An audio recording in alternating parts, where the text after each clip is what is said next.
Very much and welcome. Good morning. Today is Thursday, May 11th. Recording in progress. Today is Thursday, May 11th, 2023. I am Jose Smith, the Special Magistrate for today's hearings. The Special Magistrate is empowered under the laws of the state of Florida and the North Miami Code. By the way, I can't see myself. Am I on? Hello, Madam Clerk? Yes, I'm here, but I don't see you. Is your camera turned on? My camera is... There we go. We can see you now. Excellent. So as I was saying, the Special Magistrate is empowered under the laws of the state of Florida and the Code of North Miami to hold code enforcement hearings. The purpose of this hearing is to determine if a code violation exists at your property as observed and cited by a code enforcement officer of this city. If the city is not able to prove its case, then I will dismiss the case and you may leave. These proceedings are being recorded, so all persons who are speaking should do so one at a time to ensure that all the testimony is audible on the recording device. If English is not your primary language, then please inform me when I call your case. We have interpreters who will assist you during the proceedings. When your case is called, the property owner, agent for the property owner, and any witness that you may have should announce yourselves to be heard. When asked, please speak directly into the microphone and say aloud your name, your business, your mailing address, and your relationship to the property.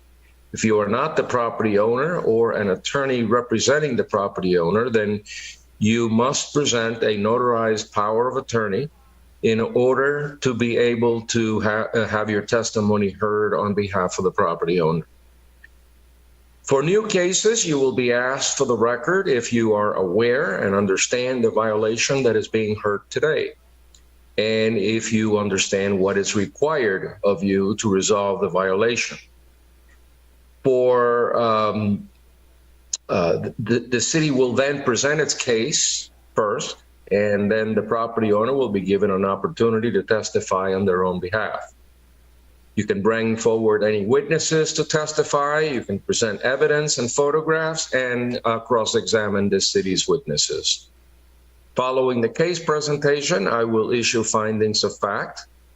If I find that a violation of city code exists or existed at your property, then depending upon the case type, I will set an abatement date for the violation to be resolved. Or for repeat violations, I will impose a daily fine amount to be determined at my discretion based on the facts of each case.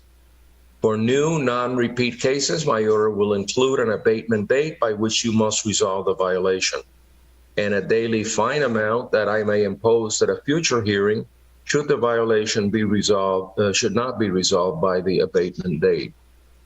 If I find sufficient cause to postpone enforcement action at this time, I will table or continue the case to another hearing date in the future. If you do not agree with my findings of fact or ruling, then the property owner may appeal the administrative order on this case to the circuit court. An appeal must be filed within 30 days of the date of the execution of the administrative order to be appealed. In accordance with Florida law, if a person decides to appeal any decision made by the special magistrate with respect to any matter considered at these proceedings, then the person will need a verbatim transcript of the proceedings. This record includes the testimony and evidence upon which the appeal is to be based. The cost of obtaining the verbatim record shall be the sole responsibility of the appellant. And it is recommended that persons who plan to appeal their case should provide their own court reporter at these proceedings. Pursuant to city code, if the city of North Miami prevails in prosecuting a case before the special magistrate, the city shall be entitled to recover all costs incurred in prosecuting the case. The current cost assessment is $100 per case. Once the city records an order that imposes a fine and authorizes the imposition of a lien against the property, then the city will charge additional administrative fees to record and release the liens. So at this point, I am going to turn it over to the clerk for further statements regarding today's hearing.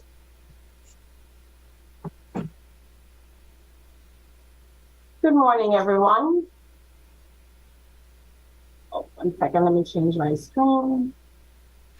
Good morning, Magistrate. We have our interim director, Gertie Genosier, who's going to be reading the proceeding before we begin. Good morning, Go right everyone. ahead. Good morning, everyone. My name is Gertie Genosier, and I am the interim court director. And thank you for participating in today's special magistrate hearing.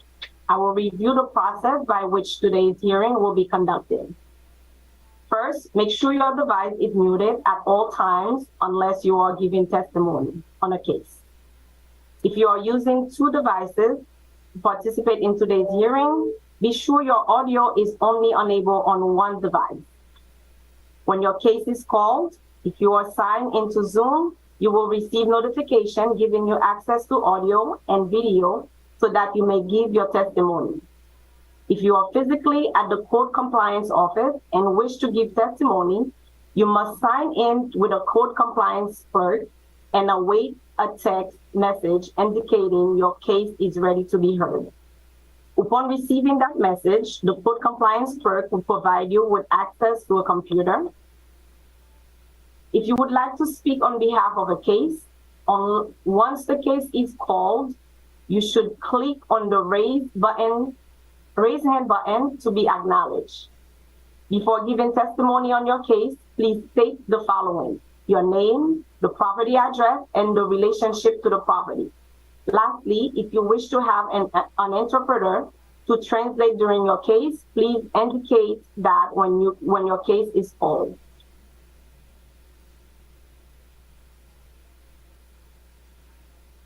Okay, are we going to be doing the pledge right now? Yes, we'll go ahead and proceed with the pledge, and we have the police officer here. Go right ahead, officer. No problem. Good morning. Everyone place their hands over their heart, please. I pledge allegiance to the flag of the United States of America and to the republic for which it stands, one nation, under God, indivisible, with liberty and justice for all. Thank you. Madam Clerk, can you advise me as to when the abatement dates are next, the next one and the one after that? No problem. We have three abatement dates that we're going to follow today, which is June 15th, July 20th, and August 17th. Okay, let me repeat that so I'm clear. June 15th, July 20th, and August 17th. That is correct. Okay, got it. Any additions, deletions, amendments to the agenda? We'll proceed with that once we do the interpreters. We swear in the interpreters. Okay, let's swear in the interpreters. Do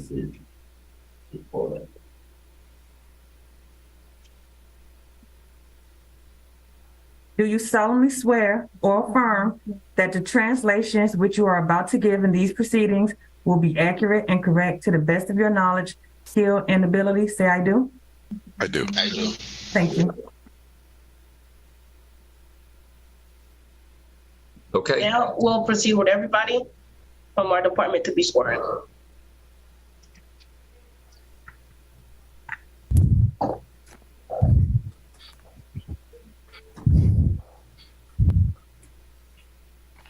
Do you swear or affirm that the testimony you are about to give in these proceedings will be the truth, the whole truth, and nothing but the truth? If so, say aloud, I do. I do. Thank you.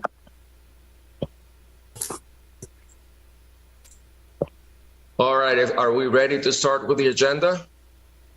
And then now we'll proceed with the amendments to the agenda.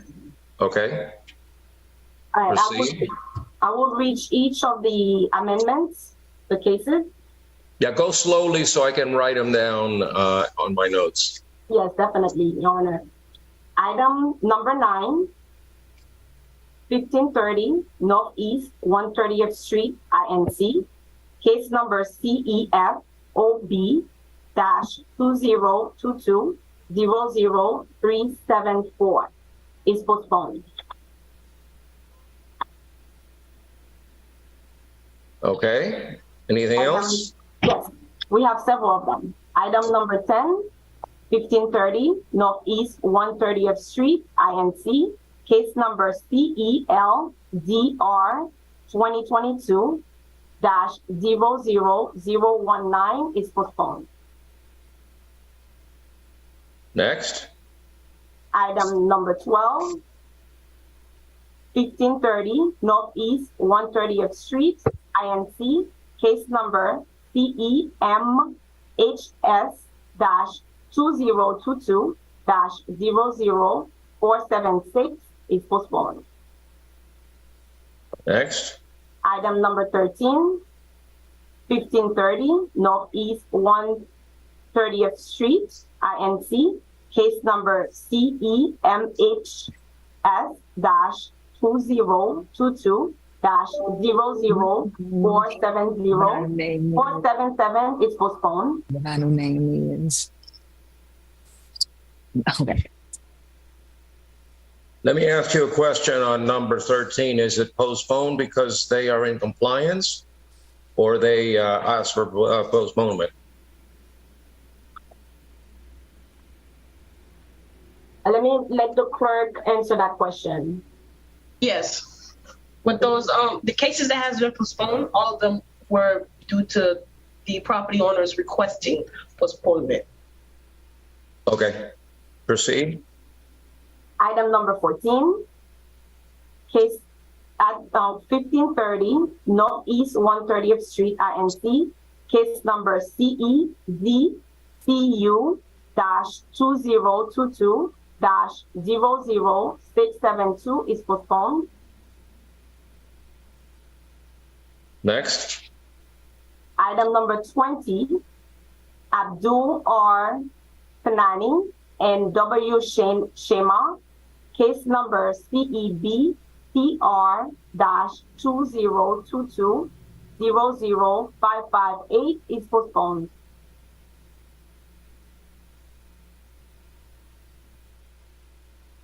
Next.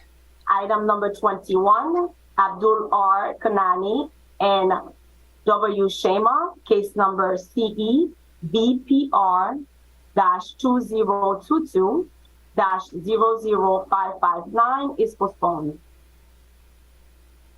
Next. Item number 22, Abdul R. Kanani and W. Shema. Case number CEB-PR-2022-00560 is postponed. Next is 23. 23, case number CEBPR-2022-00561 is postponed. Item number 24. 24, case number CEBPR-2022-00562 is postponed. Next. Item number 25, case number CEB-PR-2022-00563 postponed. Item number 26, case number SDN-OV-2022-00706 is postponed. What are we up to? 27? 26. 26? Okay. Go ahead. Item number 35. Well, is 26 postponed or not? Yes, it is. Okay. Now we go to what number? 35. Okay. Edmund Bernard, Julian Bernard, German Bernard, case number CEB PR-2021-00191 is postponed.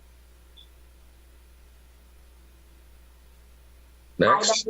Item number 42, Jesus Gaetan, Yolanda Gaetan, case number MHVIO-2019-00420 is postponed. Next. Item number 58, Mariners Bay Condo, Maine, case number FYBRR-2021-00176 is postponed. Next. Item number 64, North Miami West Holding LLC, MHV-IO-2022-00337 complied. Complied. Yes, Your Honor. Okay, next one. Item number 83, Soto Biskin Corp., case number CES. Can you stop for a moment? Yes. We postponed or we withdrew 64 because there's compliance. The same property owner is involved in number 65. Do we postpone that one as well, or we keep that one? Let me go check. We keep that one. No, this one stays. Just 64. Just 64 complies. Okay, keep going. Item number 83, Soto Biskin Corp., case number CEFOB-2022-00338, postponed. Second. Next. And item number 91, case number CEB-PR-2022-00486 complied. Those were all the amendments to the agenda, Your Majesty. All right, so are we ready to proceed with case one? Yes, we are. All right, let's hear it. Yes, Magistrate, the first case I'm going to call for today's hearing is item number 15, which is 1560 Coral Terrace Condominium, case number CEMHS 2022-00411. This case was previously found guilty with an abatement date of January 12, 2023. Fine set at $250 plus $100 cost assessment. And the officer is Shannon Sanders. And I believe we have Farhan Abbasi here on behalf of this case. All right. Please identify yourself and tell me what your relationship to the property is. Give me 1 second. I'm giving them access now as we speak. Please enable your camera and audio.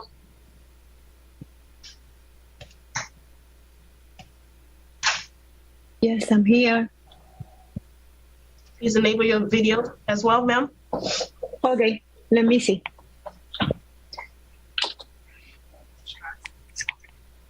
Give me a second. I'm gonna confirm this. Hold on, I'm trying to put, okay?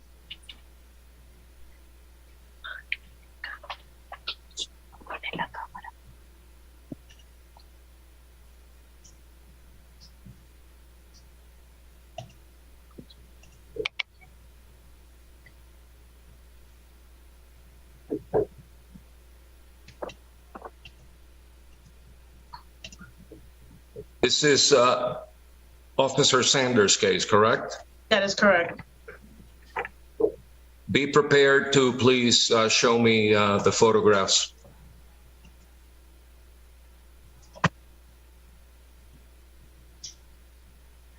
Hello, can everyone hear me?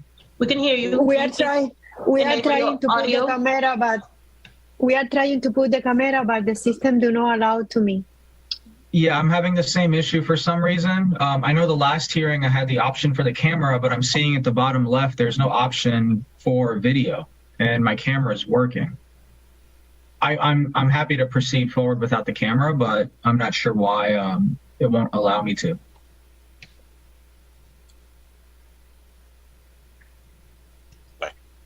Madam Clerk, can we connect Mr. Abbasi and so we can see him?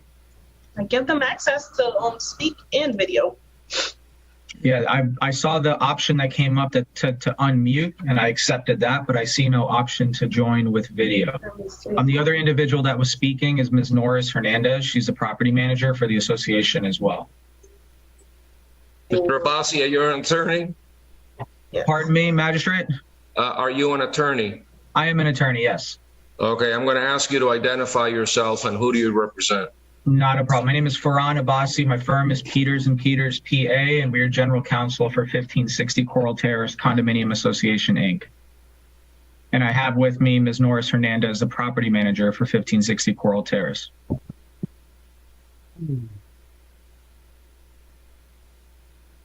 Okay. Mr. Fernandez,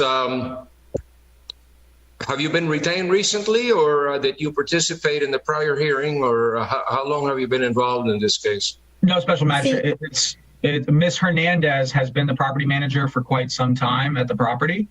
And I brought her here today because at the last hearing, we had Mr. Jean and Officer Sanders had graciously offered to schedule a meeting so we can all figure out how to put this issue to rest.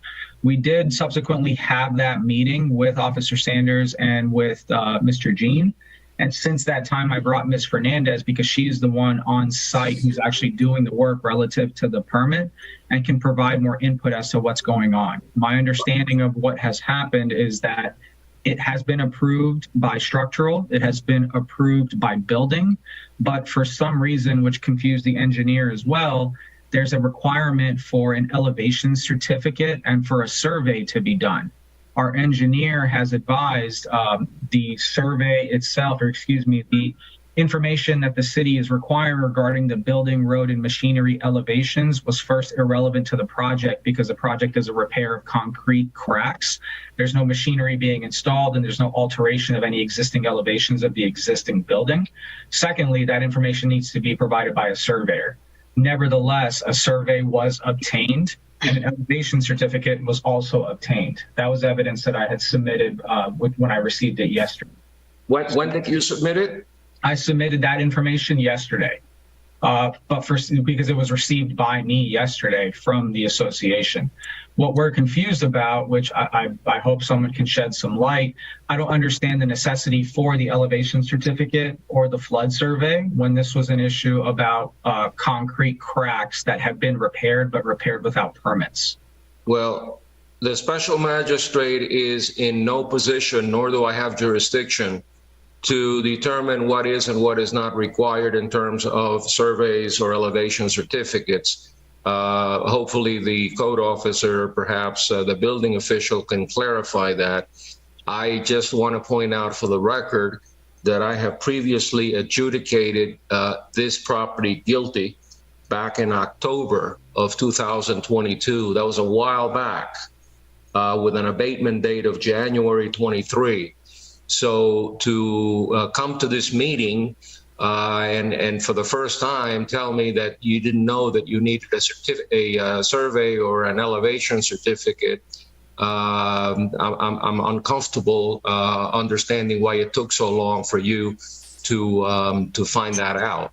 I have the building official, but before I call on the building official, I want to hear from the code officer, Ms. Sanders, to bring me up to date on what has happened and to weigh in on meetings and efforts to try to cure the violations. So let me hear from the code officer.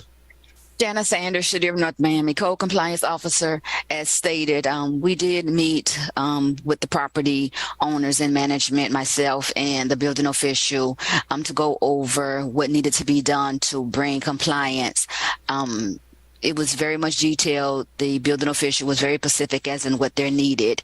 Upon my last reinspection, as the manager, I believe he identified himself as has stated, they have made some revisions and a few disciplines have been passed.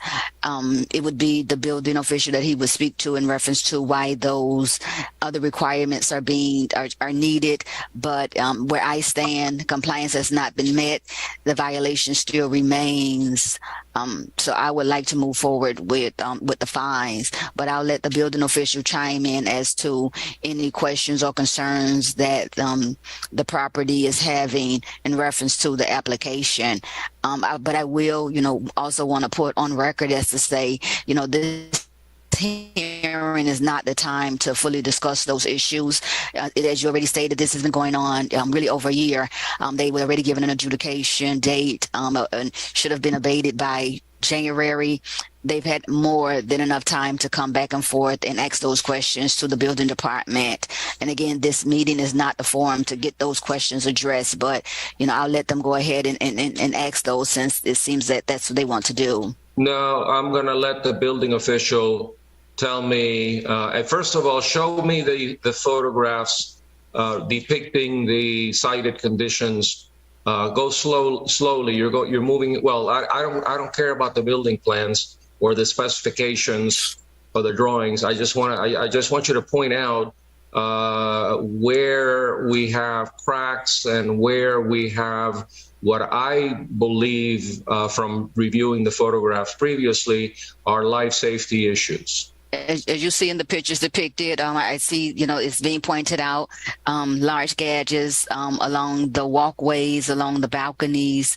It seems as though they tried to make some small repairs, but, as the building official stated, and you just, I believe agreed that those are life safety issues that need to be remedied and properly permitted, as soon as possible. Now, let me just be clear. For those particular photographs, those conditions that you're showing me, the stairway, the balconies, and where those cracks are those matters that need elevation certificates or surveys in order to be made safe? I will let the building official answer that. That's more so his expertise. Okay, I understand if there's some cracks on the asphalt parking areas, which I'm not sure that I've seen the pictures yet, but I understand that there might be a need for those. But Mr. Building Official, tell me where we stand with regard to the permitting and the corrections that are necessary in order to be able to come into compliance. Good morning, Mayor Jean, the building director, City of North Miami. Actually, I reached out to my flood reviewer right now. He's going to go ahead and approve it because since this is a code issue and it's some structural cracks that are in the balcony, we're going to go ahead and approve that disposition for flood. So by hopefully in a couple of minutes, it should be all approved and ready to go to be feed and pick up. Tell me, what is it that you're approving, okay, Mr. Building Official? We're going to approve the comment that he mentioned about the elevation certificate and I believe that portion would be approved. Regarding I have to double check with a survey, but that disposition for flood that the applicant was referring to is going to be approved. So he should now have a approved permit. So we just need to feed in order for it to be ready for issue. Okay.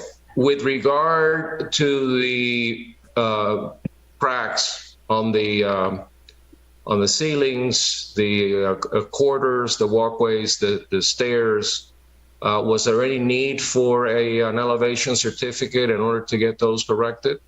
Well, no. I explained the situation to my flood reviewer, and he's going to approve it. So it was in this in terms of an emergency repair type of situation, it's not needed.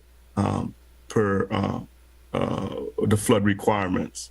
So, And if so I may, I don't mean to cut you off, Mr. No, wait a second. Mr. Building Official, what is your recommendation? So we're going to go ahead and we're approving it now. And once it's approved, they need to pick and feed. They need to pick that up immediately, so that way they can. How much time do you think it'll take them to make all the necessary corrections? With that, should be, I'm thinking 3 months, because they have some concrete restoration throughout the balconies there. And in addition to there's some concrete decorative facade that are loose. So they have to address that, because I went to the property about like 2 to 3 months ago and walked the entire site and noticed there were some issues that need to be addressed. So I was thinking, probably minimum 3 months in order for them to do a necessary. Okay. In the meantime, are you going to keep an eye on the building to ensure that there are no unsafe conditions that could lead potentially to serious injuries to the tenants? Yes, and I presented the attorney with a letter stating all the items that I observed during my walkthrough. So what we can do, if it's not picked up, let's say within a week or so, we could definitely forward it back through to you to be heard, and also go the next step for Unsafe Structures Board through Miami-Dade County. Well, I appreciate your confidence in my ability to force compliance, but the one with a hammer is you, and I would respectfully request that if you see those conditions become life safety and not remedied immediately, then you have the authority to red tag the building and force an evacuation, and that's your responsibility, though, not mine. Correct. I want to hear from the attorney, and I want to know, because you've had plenty of time. This should have been done 6 months ago, and it hasn't been done 6 months ago. We've waited until now to get compliance. I guess your client didn't get the memo that I found them guilty and requested that and ordered that they comply by January the 12th. So here we are. What say you, Mr. Attorney? Special Magistrate, I don't disagree that this needs to be done and should have been done quite some time ago. My client's issue has been solely on their own with getting the contractor and the engineer and the different comments kind of reconciled as to what to do. After we had the the meeting with Officer Sanders and Mr. Jean, which did assist in pushing this project forward. If you look at the permit I'm dealing with here that I pulled up, it was first submitted in November after that hearing in October. And most recently, the flood everything else was approved other than the flood issue in March. So after the flood elevation certificate and the survey, that's why we're here in May, and it's being held up because it took time for my client to obtain the survey and obtain the elevation certificate and go back and forth with the engineer. As to specifics, I would like Ms. Hernandez to fill us in a little bit on that, because she knows the day-to-day, and ultimately, and I'm happy to obtain this from the engineer, this is not a life safety issue that my clients are dragging, because the engineer has advised us that the problem itself is not structural. And I can obtain an affidavit from him or some sort of report attesting to that, because I completely understand the concerns about life safety. All right. I'm going to hear from Ms. Fernandez, but I want to know a couple of things. Number one, is this a condominium? 3 things. Is this a condominium? How many units? And do you have the resources to get the job done? And have you retained competent professionals, design professionals and contractors? And are you prepared and ready to start Monday morning? I will. It is a condominium. We've retained Arbor Associates as the consulting engineers. It's Alejandro Ramirez, PE. and we have Crown Design and Builders, and then I'll let Ms. Hernandez take it from there. Okay. Yeah. Yes. Thank you for giving me the time to talk. The English is not my first language, but if you understand me, I can go ahead without the interpreter. Do you understand me? I understand you, and if you want to, speak some Spanglish, I can understand that. And if you want to speak English, Spanish, I can understand that too. But we'll need to go through the interpreter. Okay, I can feel comfortable with the English. I have been understand everything. I want just to let you know that sometimes for condominium take times to do the job because they need to get 3 estimates as per law. So we have to, that's why we have been taking time to get surveys. Also, they are 26 units condominium. They are very humble community. So they have to work with the budget. They have to take money. But at this moment, they have engineer, they have contractor, they have surveyor, everybody working for this community. They have been spent $20,000 doing the repairs and getting the permit, getting the surveyors and everything. The job has been almost done. So I think they are willing to finish with that. We have been working, made meetings, made everything to comply with that. So I think that yes, next Monday they will have the contractor finishes the workings. We hope to finish that as soon as possible. Do you have the funds to complete the job, or do you need to file special assessments? No, we have the fund to comply. We finish with the fund. We are approving the budget for the 2023. Okay, we have the funds. We already paid to everybody, to the contractor, to the surveyor. So they are willing to comply with that. They don't have problem, just time to finish with that. All right. I'm torn between the financial issues and it being a condominium, and people don't want to be thrown out into the street, and I don't want to penalize. I don't want to penalize the unit owners of this condominium association because the board of directors may be dragging their feet. So I understand that. I understand condominium living. On the other hand, I'm also sensitive about what has been happening over the last couple of years with condominiums, and I don't want to mention the one in Surfside, but I just did.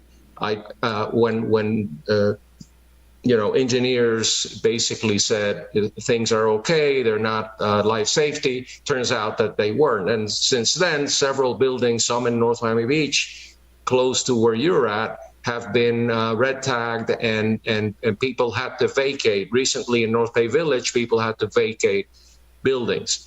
I am relying on what the building official tells me are issues that can be remedied pretty quickly within the next 90 days. What I'd like to do, I think 90 days is probably a little bit too long based on the photographs and the issues that have been raised. What I'd like to do is table this for 60 days, bring it back to me on July the 20th, and let me see how much progress you have made.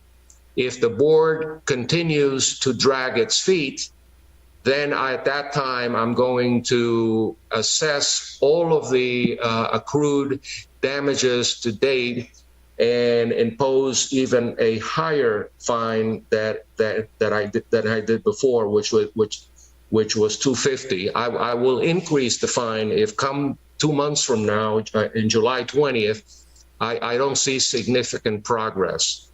So I'm going to table it. I'm going to table this matter based on the testimony and the evidence presented, and the recommendations of the building official, and the confusion with surveys and elevation certificates. I don't want to penalize innocent owners. Perhaps they need a new board. And so let's see what happens. I will see you back July the 20th and see where we are. So I'm tabling it until July the 20th. Thank you. Thank you, Special Magistrate. Thank you, Mr. Jean and Officer Sanders. I assure you we will continue to move forward with compliance, and to the extent I need any assistance from for the association, I will absolutely reach out to you again if you will leave that offer on the table. Well, I would encourage you to speak to the board and tell them that I will not accept any more foot dragging or extensions. If there's significant progress, then I will cut you a break. But if there's not, they're going to be responsible to the unit owners, because I believe that in this case, whoever's sitting on the board has not been acting in the best interest of the unit owners, and they have to understand that they have fiduciary duties to the owners to ensure that these conditions do not exist, and they have to have enough money in their budget to deal with these issues. And if they don't have enough money in their budgets, then they're going to have to go to a bank and get a loan. But I cannot allow these kinds of conditions to remain, for a year. And it's in October, it's going to be a year. It's going to be a year. So with that said, I don't want to say any more. Thank you very much. We'll see you in a couple of months. Thank you. Thank you so much. Bye-bye. Okay, next case. Magistrate, we're going to proceed with item number 16 and 17. We have Annette Perret here on behalf of this case, which is item number 16 is 949 Garland LLC. Case number for item number 16 is CEBPR 2022-00594. And item number 17, case number is CEBPR 2022-00595. And it's for the same property owner, 9049 Garland LLC, and we have Annette Perret here. Annette Perret, can you please raise your right hand? Yes. Do you solemnly swear or affirm the testimony you're about to give in today's proceeding are the truth and the whole truth and nothing but the truth? If so, please say I do. I do. There are two cases, right, on the same property? Correct. We're going to take the first one, correct? Well, we can do both at the same time. No, we're going to do one first. They're different. One deals with impact windows, and the other one deals with interior remodeling. So we're going to take the first one. Ma'am, your name is Annette Perret? Correct. Okay. What is your relationship to the property? I'm an assistant to the property owner. You're what? Assistant. Assistant. Does the property owner know that you're here testifying on their behalf? You're on the oath. Indeed. And whatever you say will be attributable to the property owner. Who is the property owner? He understands that. Mr. Sharon Hakmon, he is the owner of 9049 Garland LLC. I see a Sharon Hockman. Exactly. Sharon Hakmon.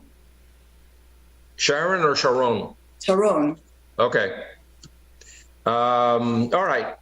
And I see that her residence address is 9381 East Bay Harbor Drive, correct?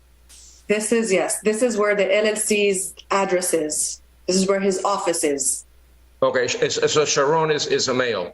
He is, yes. I'm sorry. I apologize. Okay. I thought it was Sharon. So mistake. Okay. But being Israeli, I assume, right?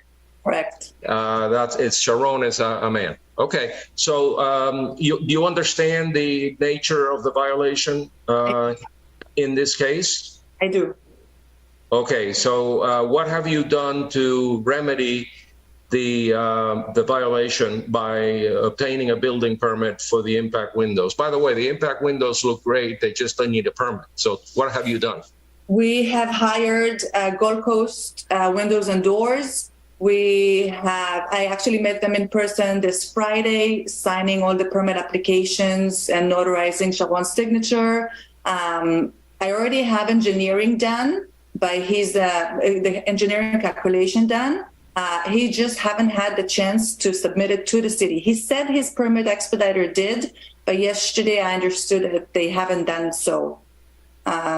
But we hired them, we paid them a deposit, we signed permit applications, the calculations for the engineering was done, and we're going to apply for after the fact permit.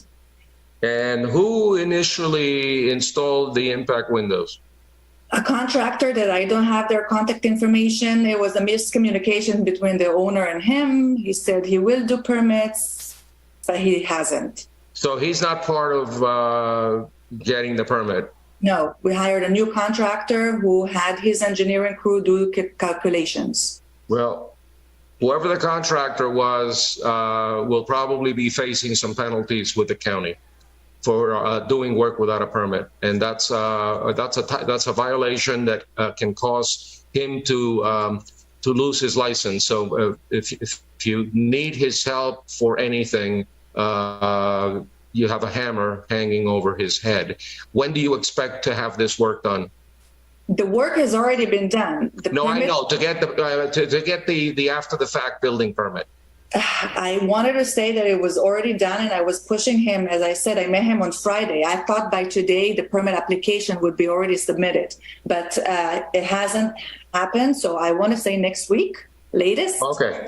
All right. So here's what I'm going to do. I'm going to give you until June 15th to get the after the fact building permits, and then if there's no compliance, then we will start assessing penalties. I'm going to give you a little bit over a month, so that should be sufficient. Indeed.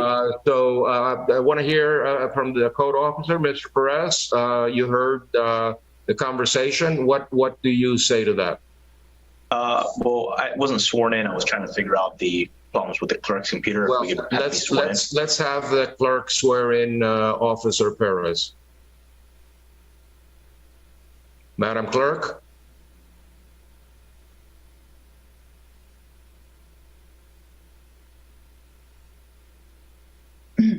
Madam Clerk, can't hear you. Can you guys hear me? Yeah. Yes. Okay.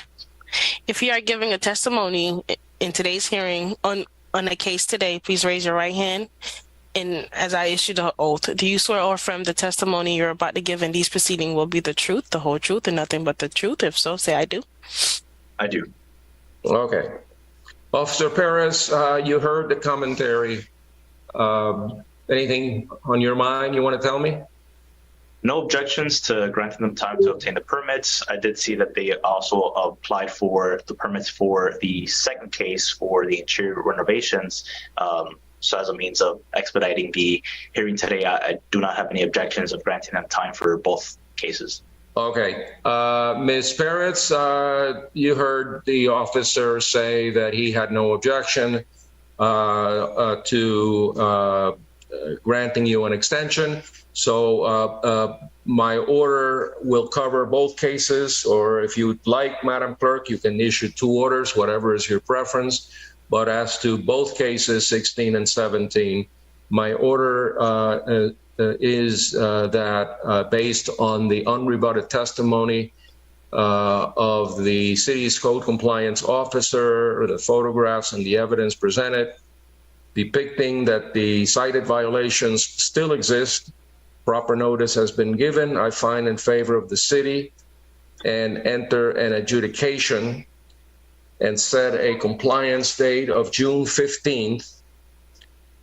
And in the event of non-compliance, there shall be a daily fine of $250 until the violation is abated. So, ma'am, do you understand my order? Understood. Okay, June 15th, if you're not in compliance by then as to both the impact windows and the interior remodeling, as of June 15th, there will be fines accruing on a daily basis of $250. Okay? Understood. Thank you. So we're done with both. Thank you. Magistrate, I'm going to go ahead and call item number 38. We have Frey. Case number CELDR 2022-00009. This case was previously found guilty with an abatement date of March 16, 2023. Fine set at $250 plus $100 cost assessment. And the officer is Shannon Sanders. Anybody here representing the property owner? Yes, we have Amida Frey as well here. Okay, that's Ms. Frey? Yep. Where are you?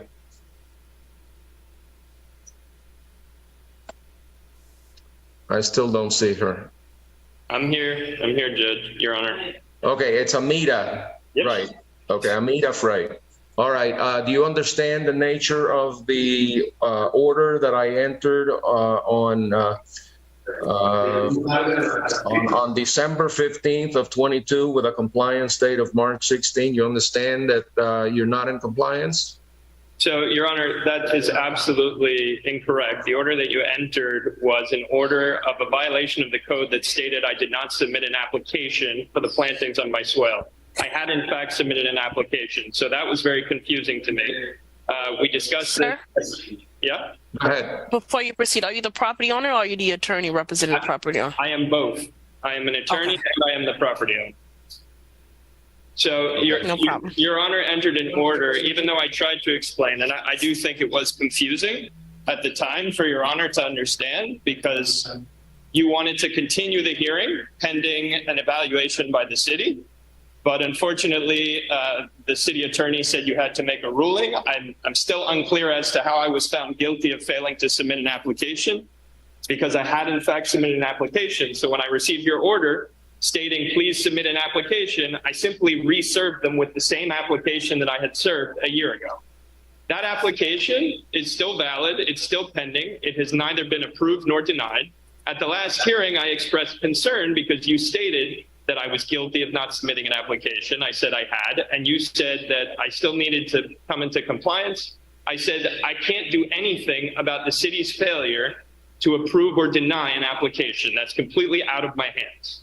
So you stated not to worry, that any fines or imposition of fines would have to come back before you, and that you were certain the city would get to my application and somehow either approve or deny it prior to this hearing. Unfortunately, that has not been done. I have repeatedly followed up with the city and everybody in it. I have sent multiple emails, all of which I would be happy to show you. I did not hear back from the city planner, Mr. Palmer, until April 25th, which was after the date of submission of any evidence for this hearing today. Now, I can tell you that Mr. Palmer sent very detailed explanations of how I was to evaluate the safety site triangle. Now, I was told that the only reason that my application for plantings had not yet been approved by the city was because I was in violation of the safety site triangle. Mr. Palmer was the very first person to ever actually explain where in the code I was in violation, what section of the code I was in violation of, and how to assess the corner. Now, to be clear, Magistrate, this was not the code that I was cited with. I was cited with the city of North Miami code saying I did not apply for a permit and receive approval for a permit for swale plantings. I did, in fact, do that. Everybody here testified to that. There is no testimony to the contrary of that. I am in compliance with the violation that I was originally cited with. I have submitted that same application twice now. Nobody has contacted me. Nobody has come and done a site inspection. Mr. Palmer gave me very specific, detailed instructions on how to measure the safety site triangle. I did so. I submitted photographs of this detailed measurement. I measured it 4 times to be certain. There are no plantings whatsoever and never were any plantings inside the safety site triangle that was defined by Mr. Palmer, the city's planner. At this point, Your Honor, not only am I in compliance with the original code violation by properly submitting an application, which I've done twice, the city has yet to either approve or deny it. Nobody has come out. The city director, I believe his name was Mr. Derek Cole, he asked somebody from the city to come out and do a site inspection. They have not done so. I can assure you, Your Honor, that I am not only in compliance with the original citation, which was to submit an application, which I think Officer Sanders can attest to, that I did twice, but I am also in compliance with the safety site triangle as described by the city's own planner. I'm happy to show this and explain this to anybody if somebody would just simply come to the property and look at it. It just hasn't happened yet. I don't mind continuing this hearing, Your Honor, and allowing the city to simply close this out, because I've never been in violation of any code ordinance ever. Well, I'm going to let the city respond. but you must concede that when you're planting trees, shrubbery on the city's swale, you don't have a legal right to do that, do you? Absolutely concede that, Your Honor. I did not plant these plantings. I purchased the house 2 years ago. All the plantings were there.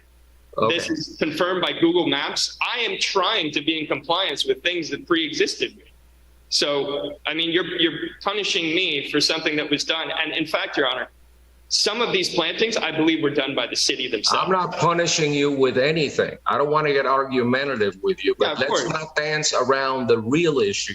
Sure. Which is that before you put up plant number one, even if it's a rose bush, you need to file an application so that the city can send an arborist or whoever the expert is to either approve or not approve. If you plant poison ivy, I'm sure that the city is not going to approve that. So that's why there's a requirement that an application be filed so that the city can then go out and inspect.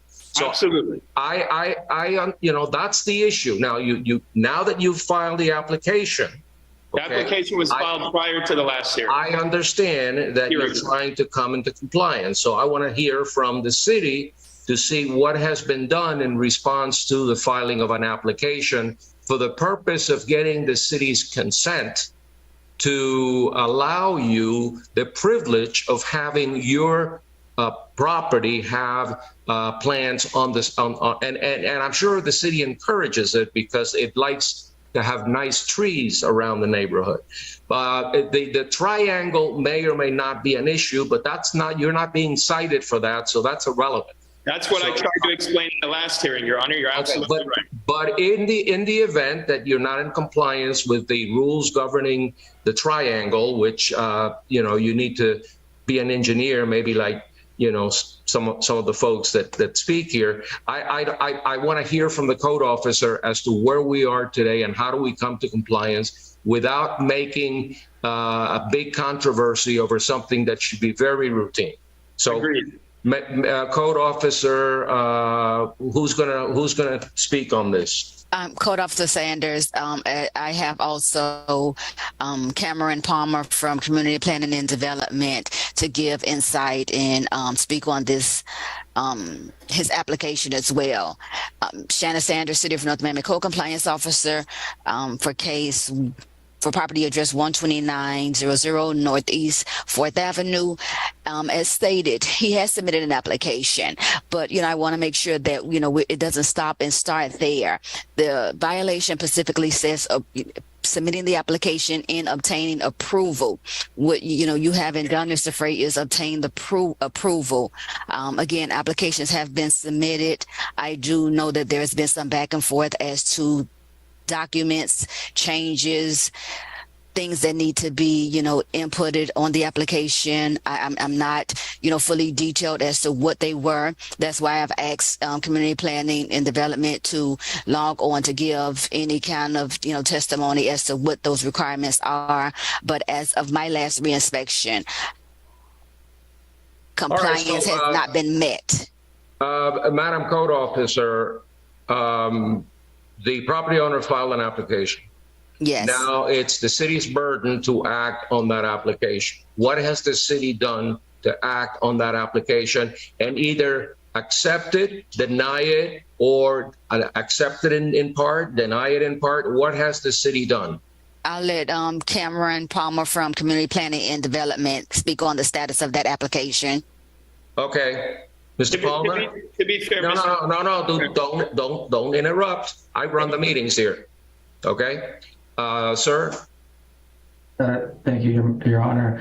Cameron Palmer, planner from the zoning division at North Miami CP&D.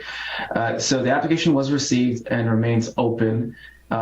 Admittedly, it has not been closed because we have been going back and forth with the applicant. By we, I'm referring to the sustainability representative and the licensed arborist that the city contracts out for these jobs. The issue remains that the reason the application cannot be closed or has not been approved, rather, is that there are landscaping items within the site safety triangle.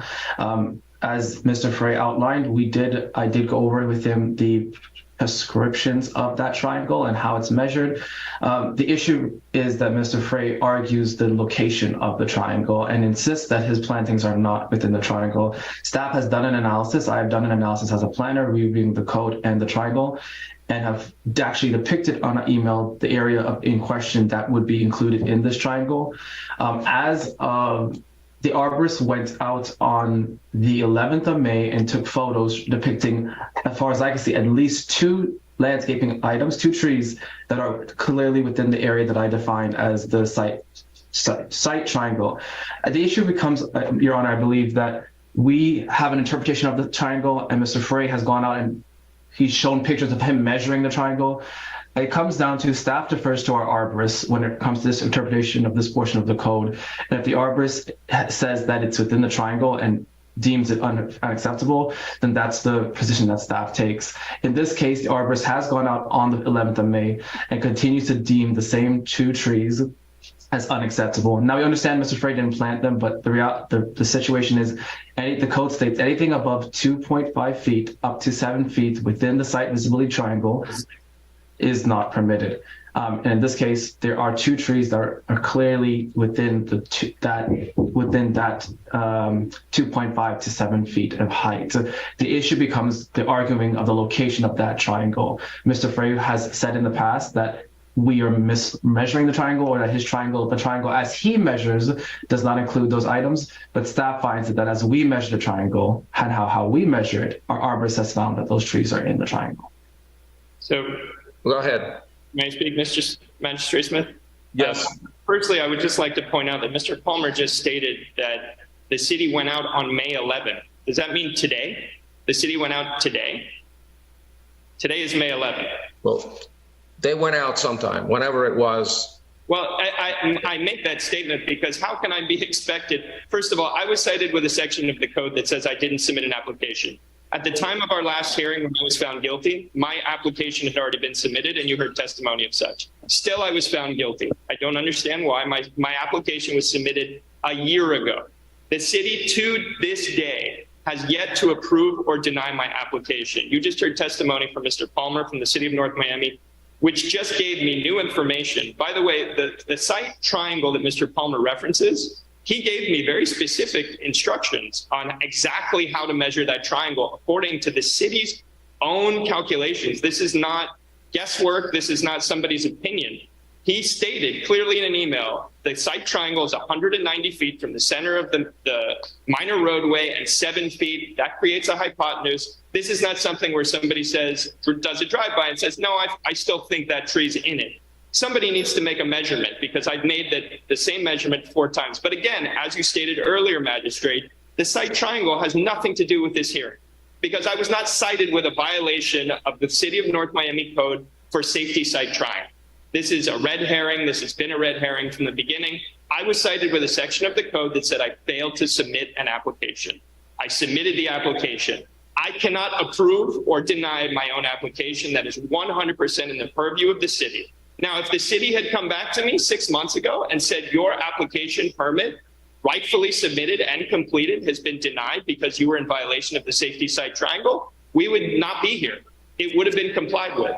I do not disagree with Mr. Palmer, as he stated, with the city's version of the safety site triangle. In fact, Mr. Palmer only 2 weeks ago finally explained it to me. Nobody from the city could do that before. And I appreciate it. And it obviously took him some time and a great deal of effort to do that. And thank you, Mr. Palmer.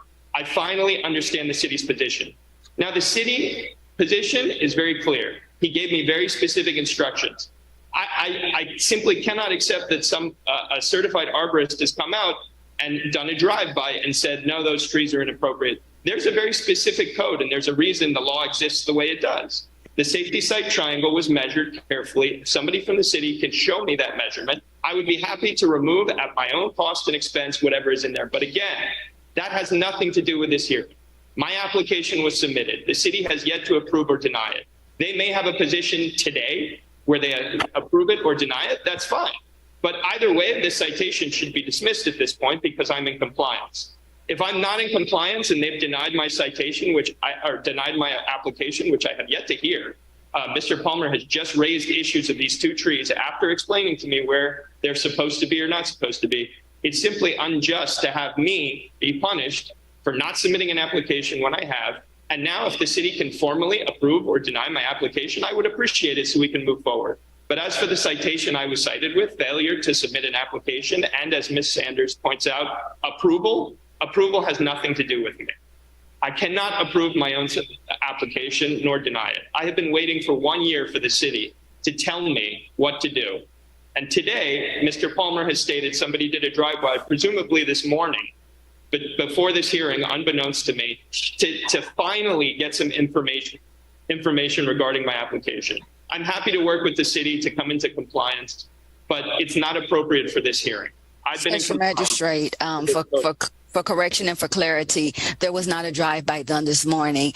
The arborist from Triage went by and she inspected the property on the 9th. On Tuesday, she comes and she does her inspections.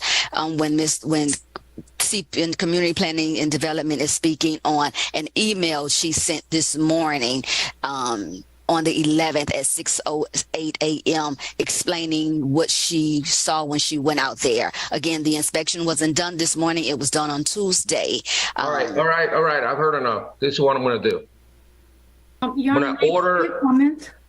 May I make a comment? I would like to make a comment as the city's counsel. I want to hear from the city attorney as to who makes the, in addition to whatever else you want to tell me, who makes the ultimate determination as to whether or not there's a violation of the triangle. I can't make that determination. I believe only the arborist can, and I don't see the arborist here to testify, and I don't want to accept hearsay under these circumstances. So tell me from a legal standpoint, what's the status of this application, and what is your position legally with respect to the cited violation? So you are correct, Your Honor. Well, first of all, Assistant City Attorney Veronique Malmush, the arborist is the only one who can make that determination because they're the expert on this. There's nobody else who's an expert. Unfortunately, I'm not an expert. Mr. Frey is not an expert, nor is the code compliance officer. So it has to be the arborist.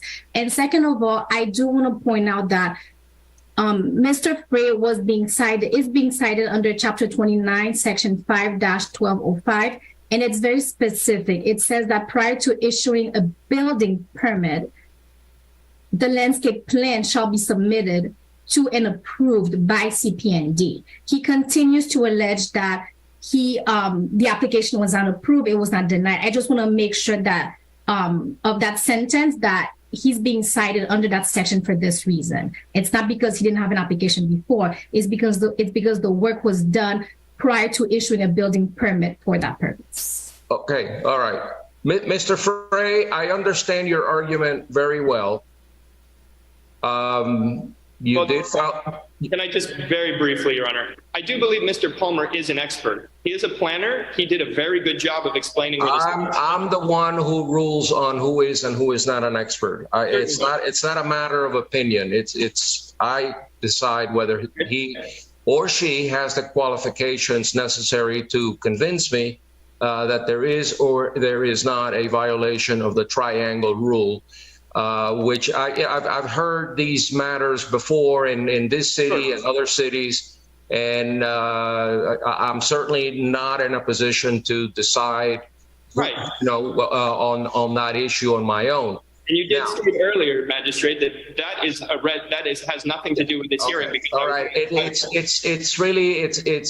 it may or may not be a red herring. What should have happened here is that your application should have been denied if the city felt that there was a violation. It should have been denied because it did not comply with the triangle rule, period, end of story. And then if you wanted to proceed, then you would have had to comply with the triangle rule, which I'm sure that you would have done in order to preserve whatever shrubbery, whatever landscaping is out there. So because you were not cited for violating the triangle rule and you were left hanging, waiting for the city to decide whether or not there's a violation, And as recently as a week ago, we had the arborist go out and determine that, yes, in fact, there seems to be a violation. And I want to give you some due process so that you and the arborist and the planning official can go out there and decide what is and what is not acceptable. I will table this hearing. I will not vacate my prior order. But I will not impose any penalties until I hear and I see the arborist or another qualified expert opine on whether or not your application meets all the necessary legal requirements. If the city determines that it is not in compliance with all requirements, then it is the burden of the city to deny the application, and then you take it from there. You can either bring it to me or take it to circuit court, whatever the remedy is. But at this point, considering that I'm now hearing for the first time that there is an issue with a triangle, and I haven't heard any, you were not cited under that, and I haven't heard any testimony on whether or not you're in compliance with it or not. I believe we have another case later in the agenda dealing with the same issue on another property, so we'll hear about this triangle issue again. But I'm going to table this hearing until June 15th to give the city the opportunity to accept or reject. And if it is rejected, then you'll come to me and tell me, why you oppose that, or appeal to the city, or appeal to the city manager, or whatever other remedies you have. Just briefly for the record, and to address the city attorney's point, I wanted to make it clear that I was cited prior to any application being submitted. I was not aware that I was not in compliance. As stated, the trees existed there when I purchased the house. So after I was cited initially, I did submit an application 1 year ago. So I was originally cited for failure to submit an application. Ms. Sanders knows this because she cited me with a different section of the code originally. And she amended the citation or dismissed the original one and cited me with this one for failure to submit an application. I have come into compliance, and the reason I was cited specifically to address the concerns of the city attorney was failure to submit an application, which I did prior to being found guilty of not submitting an application. Yeah, we've, you have a tendency to repeat yourself. I hear you the first time. Okay. And so you don't need, can you hear me? Because I somehow was disconnected previously. Yeah, I had to rejoin the meeting. We can hear and see you. Okay. So I'm without any further discussion, I'm going to table this meeting to June 15th, and I'm going to ask the city to work with this property owner and tell him yay or nay. But let's not keep this thing hanging. Your Honor, I'll actually be out of the country June 15th. Is there another date that you have after that? Mr. Frey, June 15th is the abatement date. Your hearing date is actually July 6th. Okay. Okay, so I'm going to table the hearing to July 6th. Right, June 15th is the abatement date. But I would hope that by certainly early July, that the parties can reach a reasonable compromise, because it's in everybody's interest to have swales that look nice and that do not create a safety hazard. As a prior personal injury trial attorney, I can tell you that if you and your landscaping causes an accident to a child that is crossing the street, you're going to be joined as a party. So you better have enough liability insurance to cover any potential claims. Even though the city owns it, you're exposed. So make sure that... All I've ever wanted to be was in compliance with the city. I'm very happy to be. And Mr. Palmer I have not read the email sent out this morning by the arborist, but Mr. Palmer has been very helpful. And to her credit, Ms. Sanders has been in communication with me, and I appreciate that, Ms. Sanders. Okay. I'm happy to work with the city. No need to belabor the point. I'll see you in July, and we'll see where we are then. Thank you. So let's move on. All right, I'm going to proceed with item number 7. 8, and 11, which is property 1530 Northeast 130th Street, Inc. Case number for item number 7 is CEAHI 2022-00027. Item number 8, case number is CEBPR 2022-00612. And item number 11, case number CEMHE 2022-0043. And the officer is Shannon Sanders. And we have Liliana Lopez here on behalf of that property. Okay, will the property owner identify herself, provide a street address and your relationship to the property? I'm giving her access currently, waiting for her to accept my request. This is number 7 we're hearing first, right? Yes, number 7. Ms. Lopez, can you please enable your audio and video? Got it. Hello, good morning. Good morning. Please raise your right hand. Right hand. Do you solemnly swear or affirm the testimony you're about to give in these proceedings shall be the truth, the whole truth, and nothing but the truth? So help you God. Please say I do. I do. What is your street address and relationship to the property? Okay, it's 1530 Northeast 130th Street, North Miami, Florida 33161, and I'm the owner's assistant. And the owner's name is? The property is under 1530 Northeast 130th Street, Inc., and Francis Jacob. Okay. So, and who is Nay Jacob? That's another partner, officer of the company. Okay. Apparently, he or she is listed as the president. Okay. Have they given you authority to? You say you're the assistant. Yeah. What position is that really? Mr. Jacob is here with me. If you would like to get more position. I would like Mr. Jacob to identify himself and to also explain his relationship to the property and whether or not he authorizes you to speak on his behalf. Mr. Jacob, please raise your right hand as well. Do you solemnly swear or affirm the testimony you're about to give in these proceedings shall be the truth, the whole truth, and nothing but the truth? So help you God. Please say I do. I do. What is your position with 1530 Northeast 130th Street? I'm also an officer of the corporation for the last 30 years. Okay. And the property manager. And I do give authority to Ms. Lopez to speak on my behalf, but I'll be here to answer any questions. Okay. Is this an apartment building? Yes, sir. How many units? 38. Okay. Do you understand the nature of the violation? Absolutely. Okay. The light fixture in Unit 3 is missing. Are you prepared to fix that, or you need some time? Were not approved. We've taken care of some of the issues, but we do need a small extension because they're very minor things that we will address. We've addressed some of them, as I said.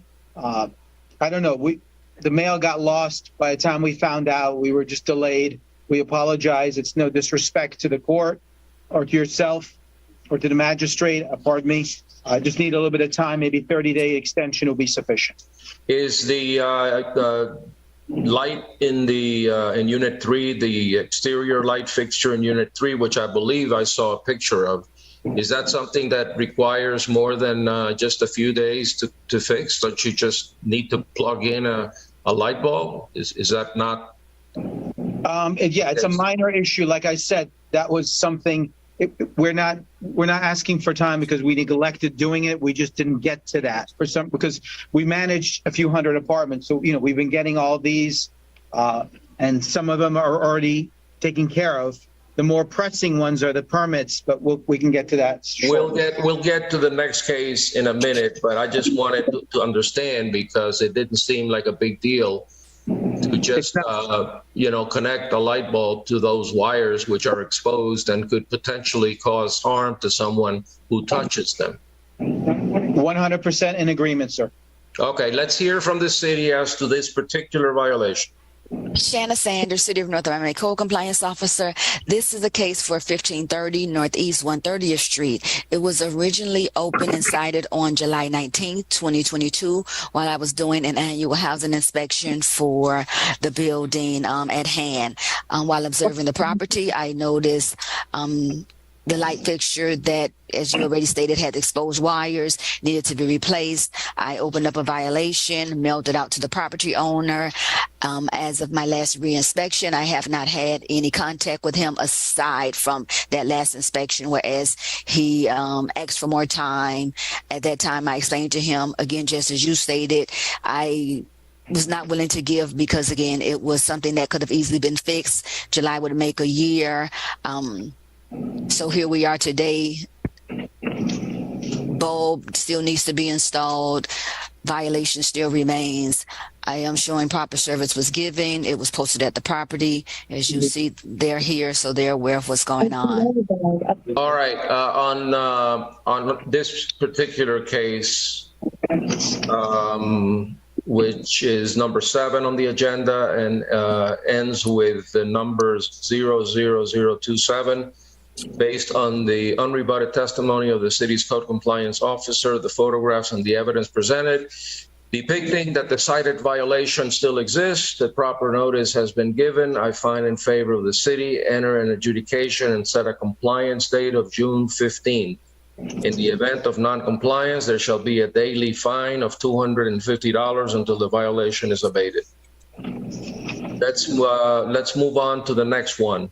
Next case, Shanna Sanders, City of North Miami Code Compliance Officer. This is the case for building without a permit in or non-renewal of an expired permit. Same address, 1530 Northeast 130th Street. Again, while doing my inspection, annual housing inspection on July 19th of 2022, I observed, I looked into the computer, seeing if there was any open or pending violations, as we usually do. That's whereas I noted a couple of expired or open permits. I opened up a violation, mailed it to the property owner as well as the listing agent. I had not had any contact with anyone from the property except for a month ago, whereas when I was posting a notice to appear, Mr. Jacob was there.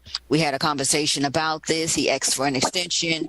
As I explained, this permit just needed to be renewed. Windows were already installed. They've been up for a couple of years, a few years. So again, they just needed to be renewed with the city. As of my last reinspection on, I'm showing here, April 13th, the violation still remains. All right, let me understand clearly where we are here. Apparently, someone pulled a permit to install windows. Correct. And there was never, the permits were never closed, the final inspections were never issued, and the permit expired, right? That's correct. Yes. So what they need to do is apply for a new permit. May I interrupt? No, you may not. Well, I have a final inspection card. Well, you will tell me when I call upon you. I'm speaking at the moment. Okay? So what they need to do, Madam Officer, is they need to reapply, get a permit, an after-the-fact building permit, and have the city inspect to make sure that the windows are in compliance with all codes and regulations. They have to be impact windows, I suppose. And then there's compliance. Is that how the process works? In short, yes, they have two options. They can either apply for a new permit or they can renew the existing permit. And the building official can probably chime in to say, but they need to just renew the existing permit and call in for the final inspections. Okay, so they don't need to file a new inspection. A new permit? No, they don't. They just need to renew the expired permit that they have on file. And you, Ms. Lopez, do you have the permit? I have the permit in my hand, and he has a final inspection signature by the inspector city finalized. Have you shown that to the code officer? I did. I sent an email with a scan of the permit. she scanned with magistrate, which she scanned and sent to me. I did receive early this morning. Seemed like they were up in the wee hours, midnight, emailing me information. I see that they called in for an inspection on 9/22, September 7th of 2022, but I don't see an action report in there. I see again that it says circled and it was requested by a Rally, R-A-L-L-E-R, but it was never completed or entered in the computer. I have already emailed the building official. If he wants to take a quick look at it, he can see and say why this still remains open. But from what she sent to me, it is not closed. It just shows that they requested it. Doesn't show an action if you look at it, Liliana. So apparently the property owner is under the impression that by sending the paperwork to the building department, that means the game is over. And you're telling me, no, the game is not over because the permit, the computer, your computer still shows that it's open.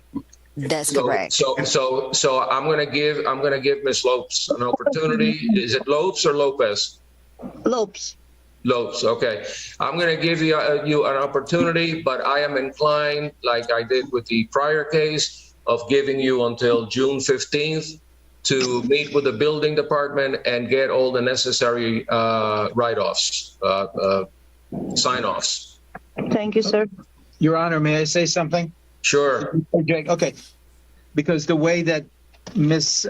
Sanders articulated her story, that we were up all night sending these documents at the last second, that's not the case here, sir.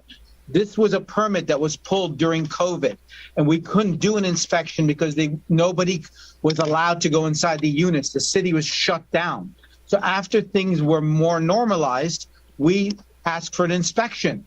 The inspector from the city said, look, I'm not going to go in every unit. All this work's been done. It looks good to me. Get me an engineering letter and I will final it out. We called for inspection. He finalized it out. We have his signature on the building card. The fact that Ms. Sanders is now saying she doesn't know the building official, blah, blah, blah. That was a different building official back then anyway. So we will rectify it with her. But honestly, I've had this problem from one sector of the building department to the other, whether it's a 40-year recertification, a permit for a fence. The whole department is really, really slow in responding in this area. And I apologize for being rude. I'm not being rude. I'm just telling you the facts. They are very slow in responding to these types of issues. You should try doing business in the city of Miami Beach or in North Miami Beach and see if they give you better results. I do business with them, okay. And they give me excellent results. Well, then you're very unique because I've spent my entire career both as an elected official and as a city attorney in Miami Beach, and I can tell you the number one complaint that we used to get there was because of the building department taking forever to approve things. So what may seem to you to be a lack of efficiency and responsiveness may in fact be something else. And I see the building official here, and I'm going to let the building official have the last word. Okay, thank you, Mr. Magistrate. Again, Mayor Jean, building official in City of North Miami. I do see the card that was signed, and what we're doing now, I'm sending it to my assistant so that way she can result it and close it in the system. And we'll try our best to send him the final permit so that way he has it as record. So we're taking care of it right now for him. Okay, based on what I've heard, I will not enter an adjudication. I will simply table the matter, and I'm going to ask the city to bring it back to me in the event that the permit is not approved by the city for whatever reason. There's a lot of work that needs to be done under item number 8. So let's work together to get this done. And I'll, excuse me, ma'am, please, I can hear you. So if Mr. Building Officials, code officers, if it's been signed off, don't need to bring it back.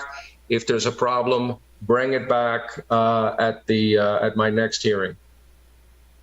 But I will not enter an adjudication. I'm going to the only adjudication is as to the lighting in Unit 3, which I gave, I believe, a compliance date of June 15th. Anyway, we're done. I think you pretty much got what you wanted. So feel free to contact the building official. I know Yes. I know he's relatively new, but he's been with us now over a year, and I respect him. He's at every meeting, and he really does his job well. I've worked with a dozen building officials, and he's one of the better ones. So anyway, let's move on. The final case we have for 1530 Northeast 130th Street today, CEMHE 2022-00043 for them not providing the extermination report. I do see that they emailed me the extermination report yesterday at roughly 4 o'clock. So this one I will mark as complied. We can close this case out. Excellent. Happy to hear that. Any other cases with these folks? That's the last one. Okay, because there were about 3 of them that were postponed earlier in the day, correct? 6, I believe, to be exact. Yes. Yes, I see that. Okay, good. So we're moving along. All right, let's hear the next case. Have a great day. Magistrate, I'm going to proceed with item number 28 and 29. We have Andrew K. Pucci here on behalf of this case. I'm going to give them access. Okay. Item number 28, Andrew K. Pucci and wife Curlin. Case number for item number 28 is CEBPR 2022-00434. This case was previously found guilty with an abatement date of March 16, 2023. Fine set at $500 plus $100 cost assessment. And as for item number 29, case number is CEBPR 2022-00435. This case was also previously found guilty with an abatement date of March 16th. 2023. Fine was set at $500 plus $100 cost assessment, and Shanna Sanders is the officer. All right, we'll hear number 28 first.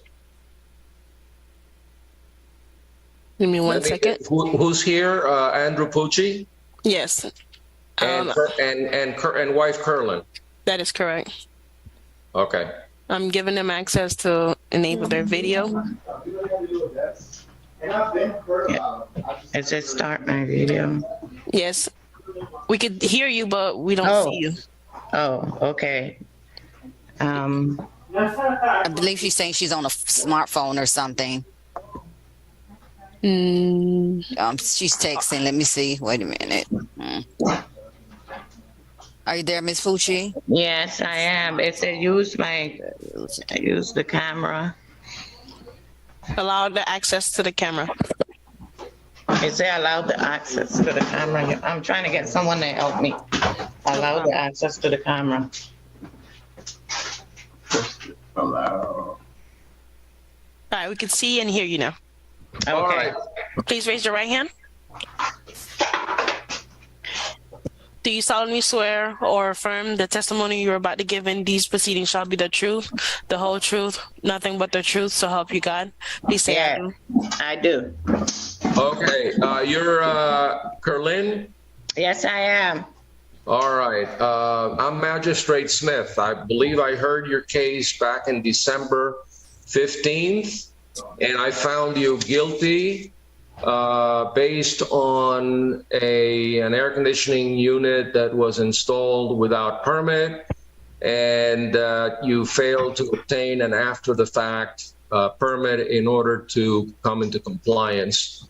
By May 10th, you did not come into compliance. So I'm here to ask you what happened. Why did you not get the after-the-fact permit?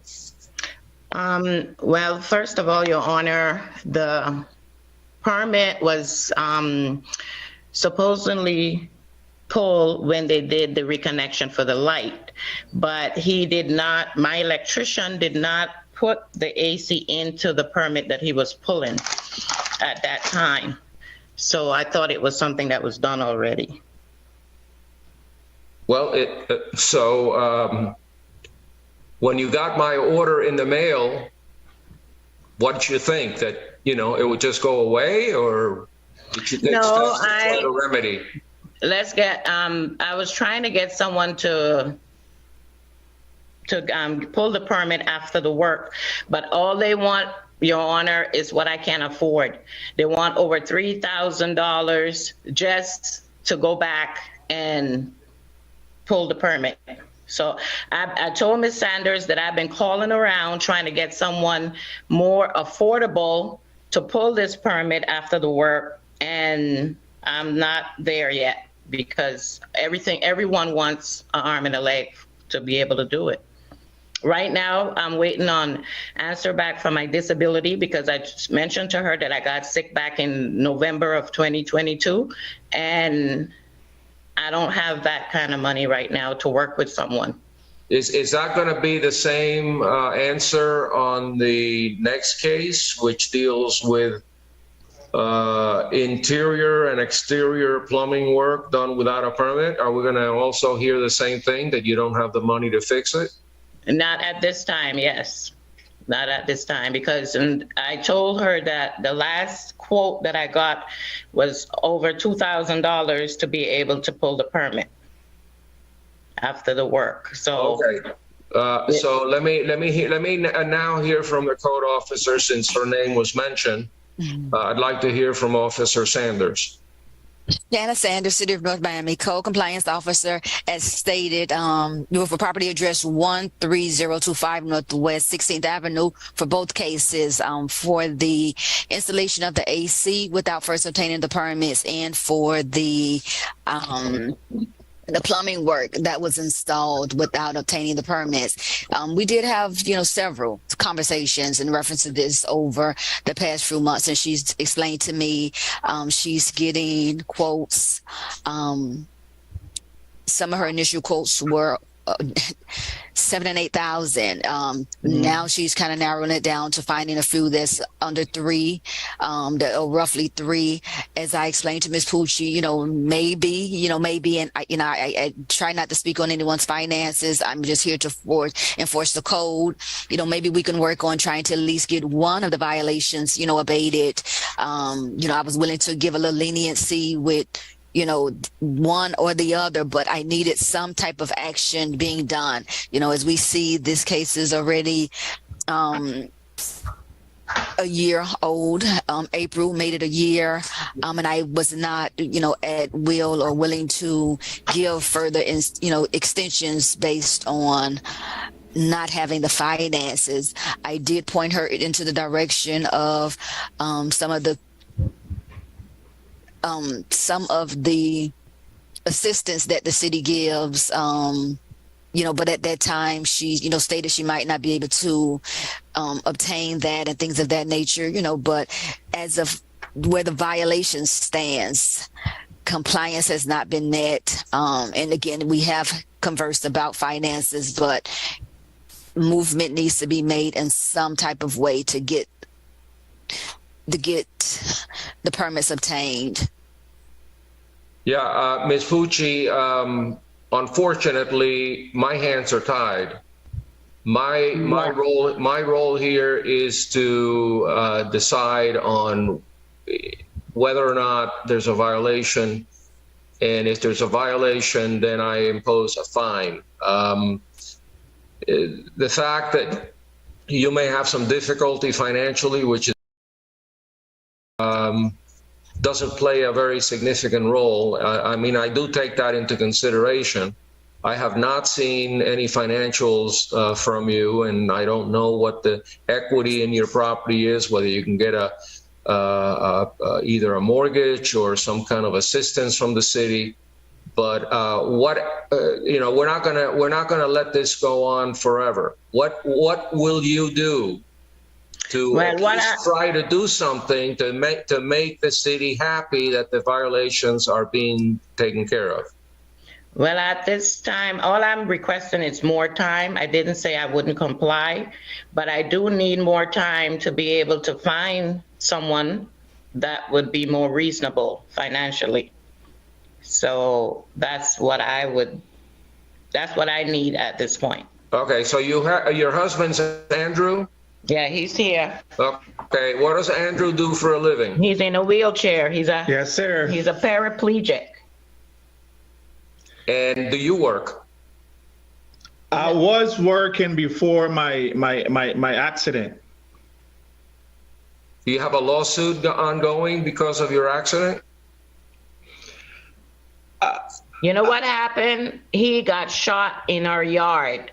Someone robbed him for a chain that he was wearing, and he got shot, and he became paraplegic because of the gunshot wound, and he hasn't been working since. He has a T3 injury. How about you, ma'am? Are you doing any work outside the home? No, I got sick in November of 2022. I fainted because I had blood clots, and I'm waiting on a disability hearing. I mentioned that at the beginning.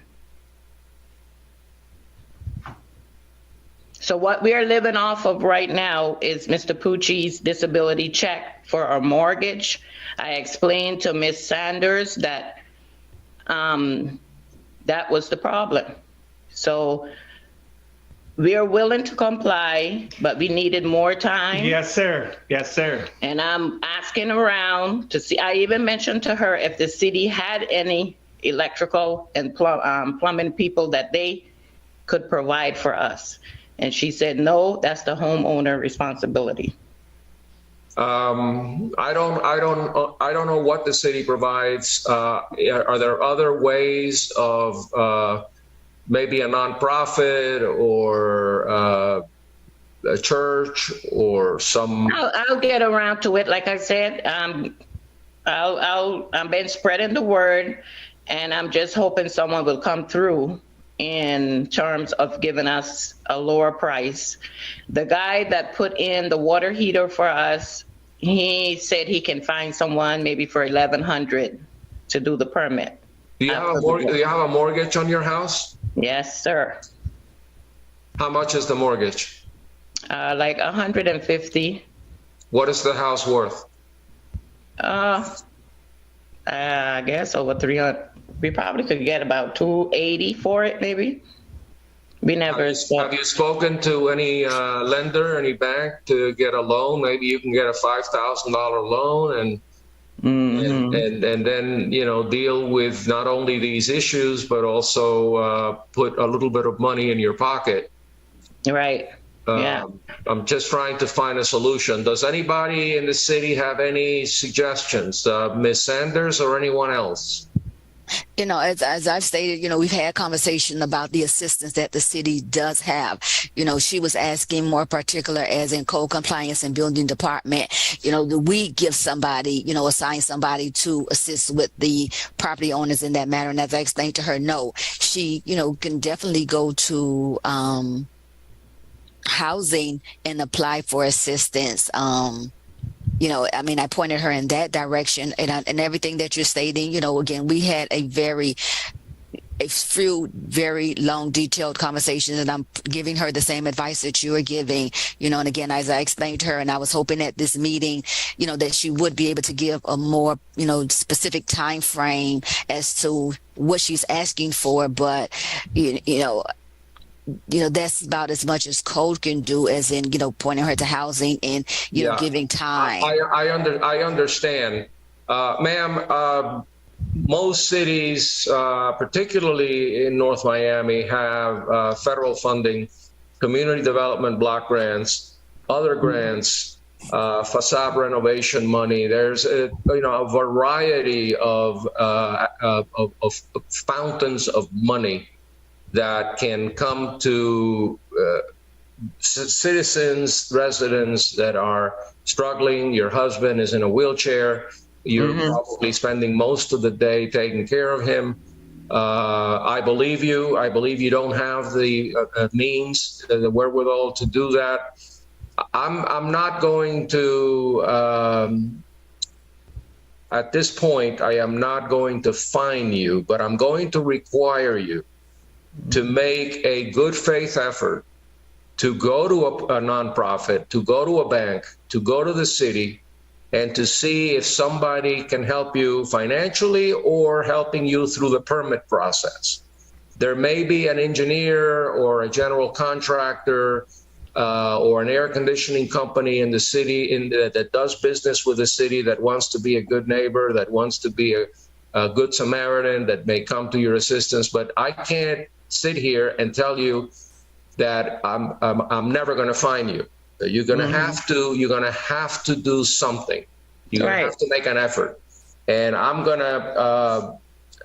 to give you until June 15th, which is the abatement date. And I want you to, list for me all of the things that you're going to do to try to get some funding to get this thing done. If at the next meeting, I see no progress, then I will impose a fine, which will become a lien on your property and may lead to a foreclosure of your property. And then you're going to be worse off. You're going to be out in the street if the city sells your property. It's happened in other cities. Okay. So you have to do more than just say, I'm struggling, I'm trying, I'm looking. You need to leave the house. There are nonprofits in the city. There are churches that may help you. There are community development block grants, federal monies that you can apply. Somebody may need to help you through the process in the city. Community development or housing or somebody there, you need to meet with them and see what they can do for you. But if I see no effort to try to get these violations complied with, then after at the next meeting that we're going to have, I will impose a fine, which will become a lien on your property, and then who knows what can happen. Then if there's a lien on your property, the city can foreclose it, and then these fines start growing and growing and growing and growing, and before you know it, you lose whatever equity you have. Okay. So where do I find these help? Community development, right, Officer Sanders? Yes, I have Ms. Pucci's number. I'll reach out to her after the meeting, Ms. Pucci, and let you and give you that information. Okay, I'll appreciate that. All right. All right. Thank you, Your Majesty. Good luck to you and to your husband. Thank you. And I guess we're going to do the same thing with the next case, case 29, the same ruling. Okay.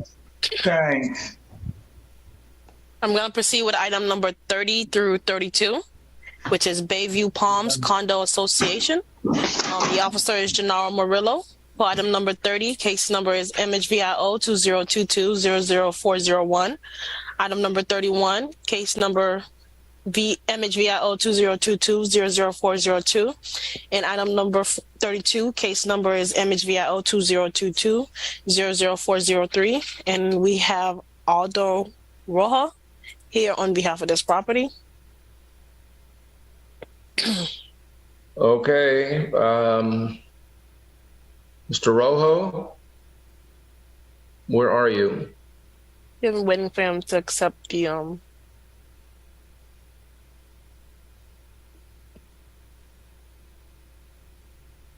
he's declining. Mr. Rojo, please accept the request to join as panelist. You need to accept or we can't hear you. There we go. Aldo Rojas. Yes, can you guys hear me? We can hear and see you. Please raise your right hand.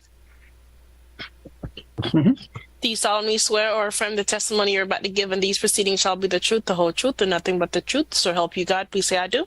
Mr. Rojas, tell me who you represent, and do you have authority to testify on behalf of the property owner, and what is your connection to the property? I'm actually the property manager of Bayview Palms. How long have you been the property manager? I would say since I started with my Premier Association Services, which is the company that manages the community, is about 10 months ago. Okay, we have some violations here that go back to June of 2022. That's most likely when I started managing the property. Okay, now I'm showing President Nikisha Williams and Vice President Yair Cohen. Are they still on the board? No, they're not. Okay. Is there a new board now? There's actually a new president right now that recently joined. There's 2 other board members that recently joined as well. Board members that are like from that era, I would say there's only 1, I would say. Do you have an office on site or? We do have an office on site. I'm actually portfolio, so I only visit the property like once a week or twice a week. We do have Maggie Rivera, which is my assistant on site. She has been in contact with Genaro as well. And I'm pretty sure that he has some information in regard to some of these violations. One of them was basically what Maggie told me is that, for example, the one for the, let me see, the screens for the balconies, the windows and the sliding doors, I'm sorry, they were already taken away or removed. That's what I was told last time by Maggie. I don't know if that's correct. If Genaro, no, let's not deal with anything other than the case at hand, which has to do with the stucco work in the parking lot. The stucco work was already there's a permit in place, and we're expecting approval. Maggie actually sent me the application that was submitted, and let me see when. Let's see if I can show it to you guys.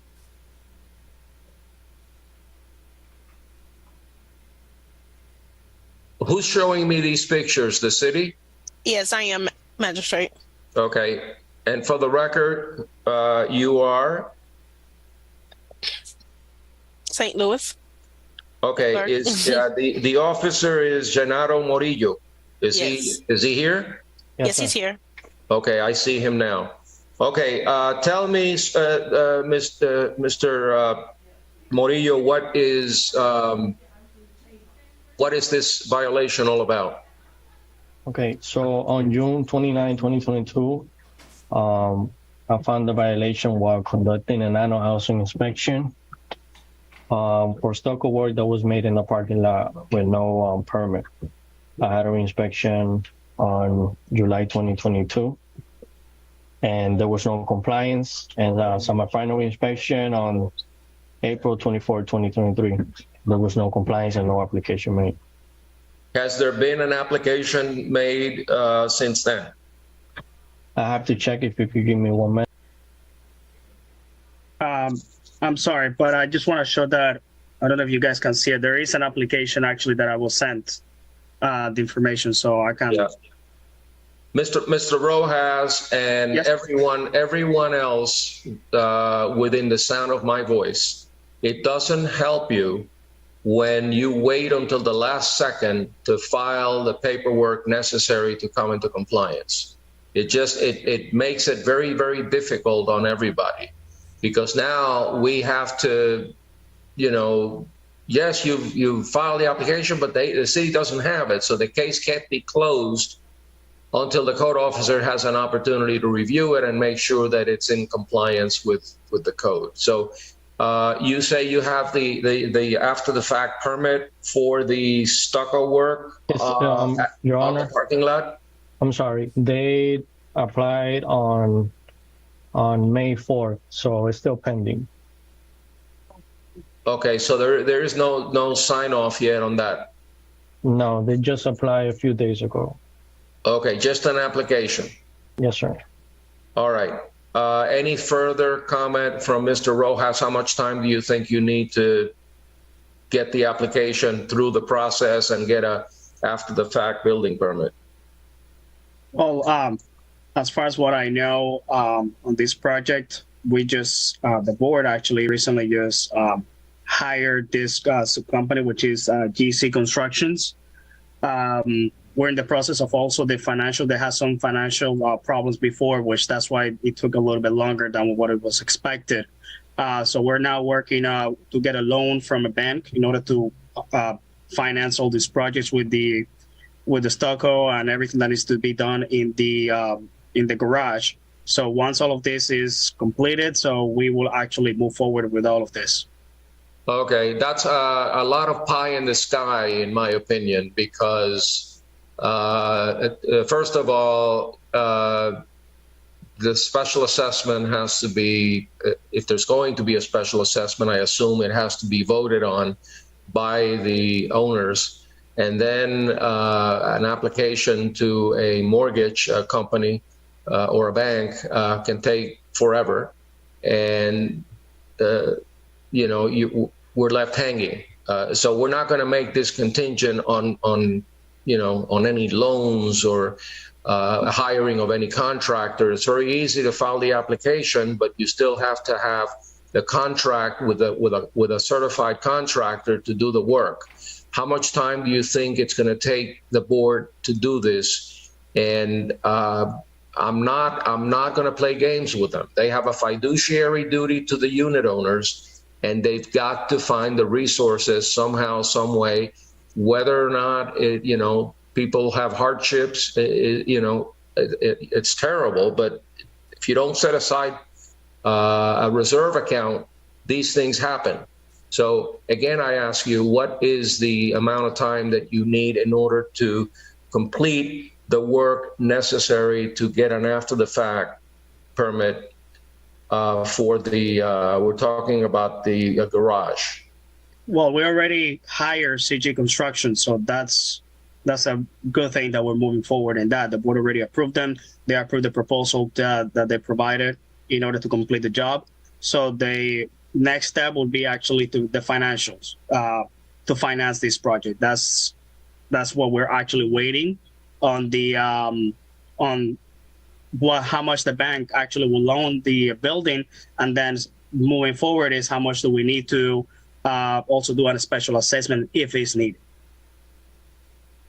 All right, I'm not getting a straight answer. So what I'm going to do is I'm going to give you an abatement date of July 20th, and you better rush that application to the bank in a hurry, because I don't think you're going to make it. But anyway, based on the unrebutted testimony of the city's code compliance officer, the photographs and the evidence presented depicting that the violation exists, proper notice has been given. I find in favor of the city, enter an adjudication and set a compliance date of July 20th.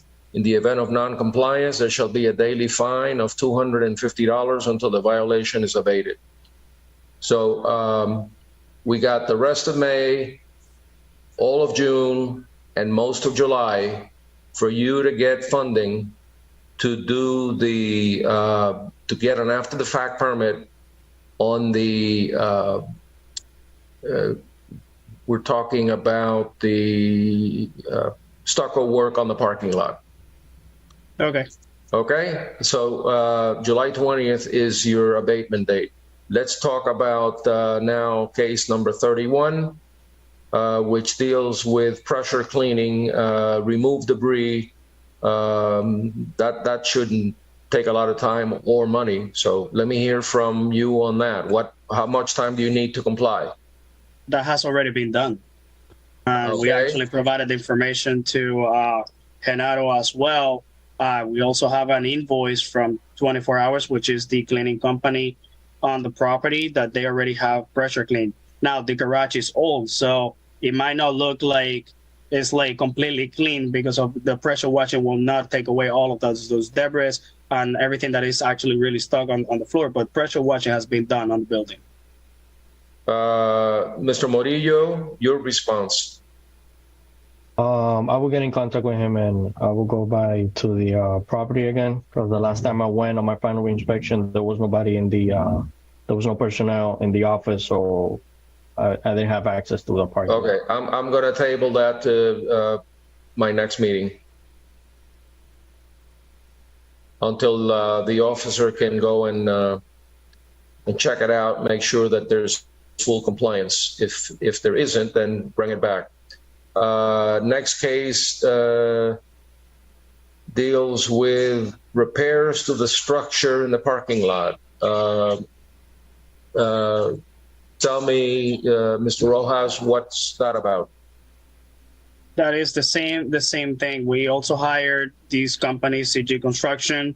We're in the process of all of that. Same thing with we're trying to finance that with the loan. So we just need a couple more months in order to actually get that going. Same as with the first case.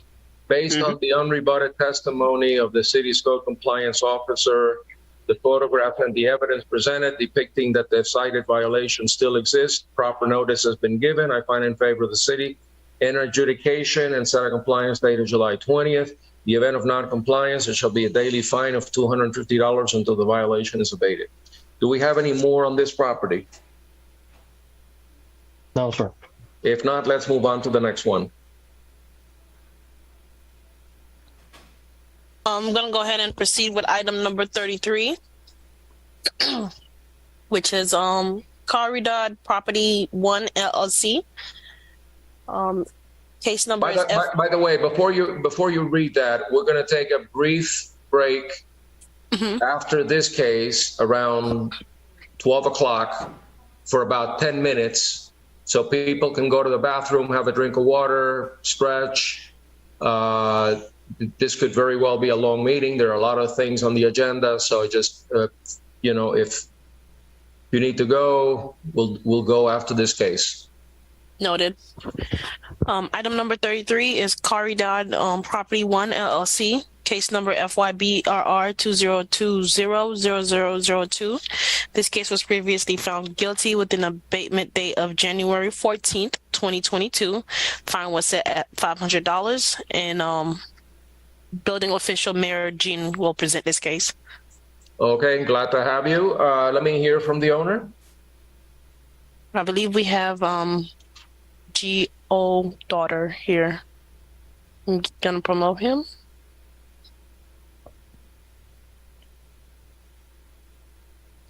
Geo Darder.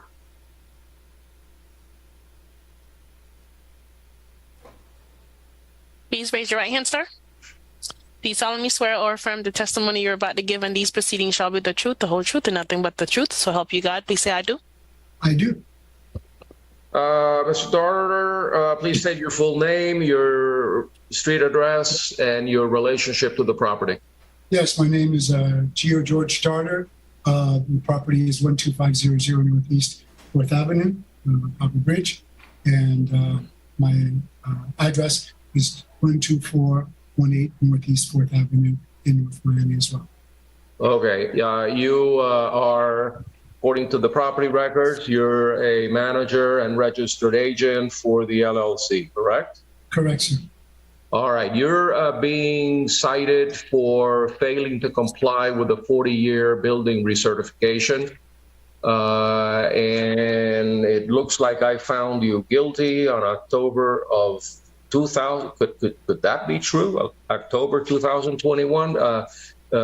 Officer, who do we got here? Gary Beswick, or we have the building official?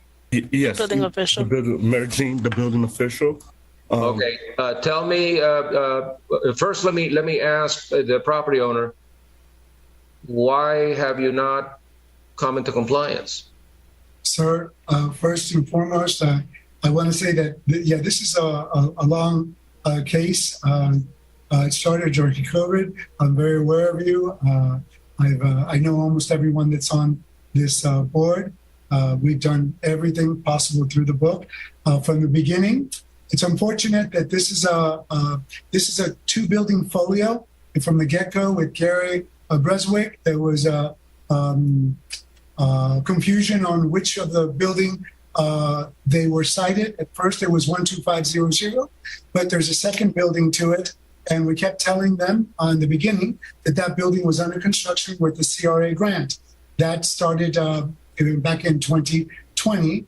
And then we let him know finally. He said, okay, so that building, the main building is not, it's going under construction. Let's focus on the second building in the same folio, which is a 2-unit building. Let's go with that and call it building 2.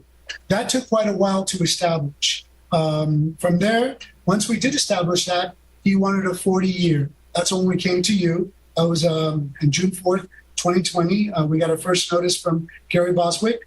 We had a hearing May 19th. Then back in 2021, October 11th, we finally got to move forward with that building, with the building 2, established building 2, and we pulled the permit. Well, actually, we didn't pull a permit. We actually went seeing what was needed for a 40-year certificate. Again, people kept saying it wasn't necessary. We didn't need it, but we go by what the city asked us to do. We wanted to be extremely clear and transparent. We finally did obtain someone that came in and told us what was needed to obtain the 40-year. Plaster was one, lighting in the parking lots, things like that. We did pull a permit from the building department October 11th, and November 20th work began on that building. Then 2022, again, we finished with the lights. We purchased lighting. It was extensive. We put in about $12,000 into this to comply with getting that 40-year for that building too. Okay, what's that? And then on August, we submitted the 40-year certificate to the city. We paid our fine, not our fine, our deposit of $770. They added a $357 fees to it, late fee, even though we had this back and forth, that misunderstanding. Since then, Gary has moved on to another department. We worked with Mark Jean, again, cool guy, very good, very helpful, but yet, you deal with records, things like that. After a while, we started asking, where's our certificate? And no reply. Later on, we found out that back in, 2022, where we went back and apparently the application forms could not be found. This is a 40-year inspection report that we paid quite a bit of money for and could not find. Again, could not be found by you or the city? The city, sir. The city. Don't you have copies?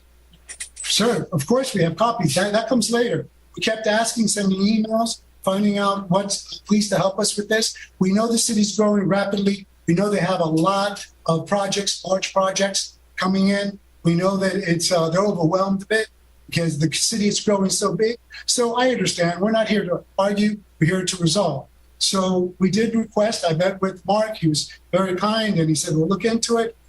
Did the same thing with Gary. He sent us to Vanessa Williams, sent her various emails, never got, it was like, let me look into it, never got it. Finally, Mark was cool. He said, Gio, send it again, just send me the copies. We had to go out, find copies, registered, sealed from the inspector. Again, he's not a friend, so we had to find him. We finally did that, and we resubmitted those applications. When was that? March. Paperwork was lost, right? March 2nd, we resubmitted it. Since then, we've been waiting again, and nothing, sir. So again, aside from this, like I said, I work with the city. I'm getting a CRA grant. Like they said, there's a lot of assistance here. The city's growing rapidly. I get it, but I get nervous too because I'm trying to do everything by the book. What was the amount of the grant? $200,000 we have a beautiful center that's arts and cultural center for the community. So, and we've been working, make it beautiful for our city. Well, I'm surprised that the CRA gave you that kind of money with building violations and no 40-year recertification. How you got that done is beyond me. Did this not come up during your application process? It was not needed before that, sir. That's the whole point. It's two separate buildings. I would have, at that point, we would have, when they requested it, was after the towers issue is when they brought that to our attention. And of course, at that time, we had already gone with the CRA. What did you do with the grant money? Excuse me? What did you do with the grant money? Sir, that building, the building's almost done. It's an incredible, remember, there's two buildings. You're referring to my building, which is, again, it's a 2-unit folio, meaning there's two buildings on the property. That was the confusion from the get-go. The building that we were asking for was 12500, which is a CRA. The other building's address is 373 Northeast 125th Street. but they keep bringing it to 12500. Literally, I mean, it's confusing, I know, but that's the one that asked for the 40-year. And right away, we started, once they established which of the two buildings they wanted, I would assume that all the buildings would need that. So again, once construction went on, we would do that, obviously, because everything's coming up brand new. The building's going to be gorgeous. All right. I've heard from you. I understand, but I'm gonna turn to the building official and let him guide me through where we are right now, and ask him for his recommendation. All right, Mayor Jean, Building Director, City of North Miami. Good afternoon, Mr. Daughter and Special Magistrate. I spoke to Marisol, I think that Mr. Daughter's assistant, I believe, or works with Mr. Daughter, about 2 weeks ago. So we can admit that there was some confusion with the addresses there, because there's two buildings on the folio.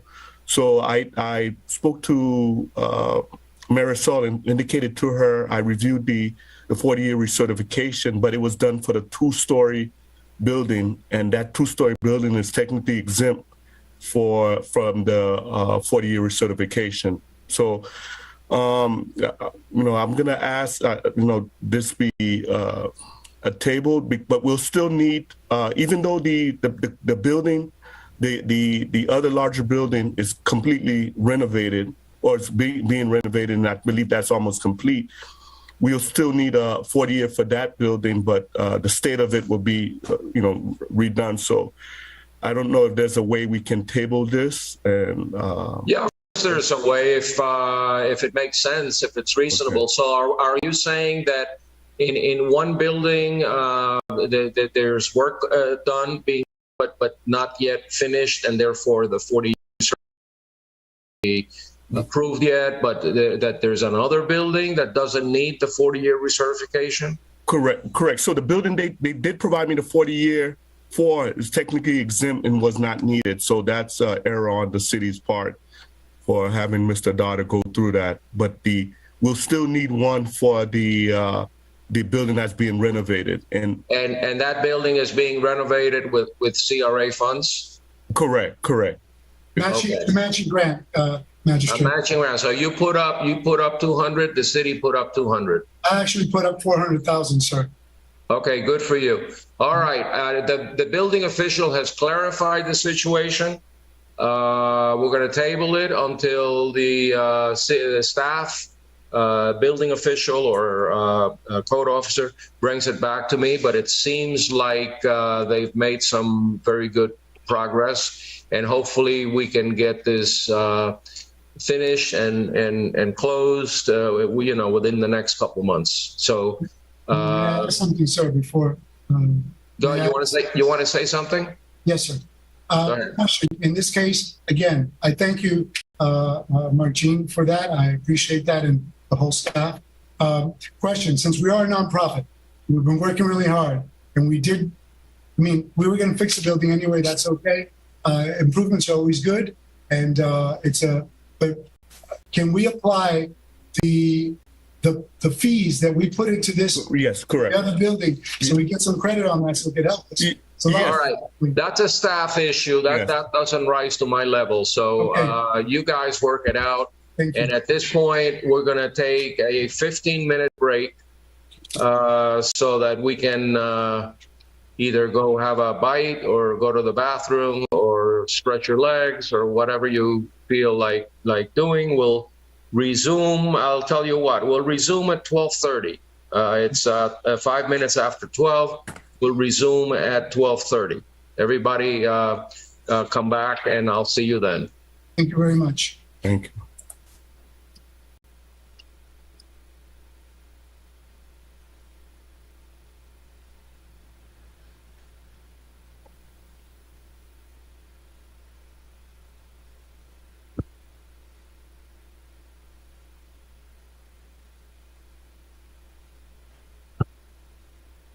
He said 4:30. 12:30.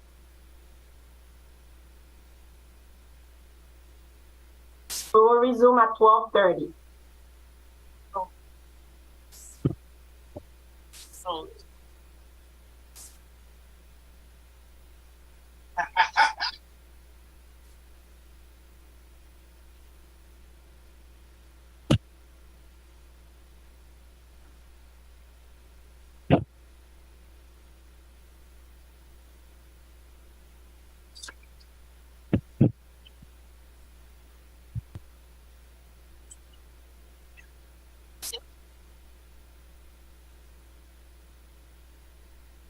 How about now?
Okay, are we ready to start? Yes, we are. All right. It's 12:30. Let's go. Magistrate, Yes. I'm going to proceed with item number 34. All We right. have Carmen C. Garcia Ramirez, case number CEDPR 2022-00600. Okay. The Is officer is Gennaro Murillo. Ms. Garcia And I believe present? We have somebody here on behalf of this case as well. All right. Are we going to hear from Carmen Garcia or someone else? Give me 1 second, Magistrate. It looks like it's Carmen C. Garcia Ramirez.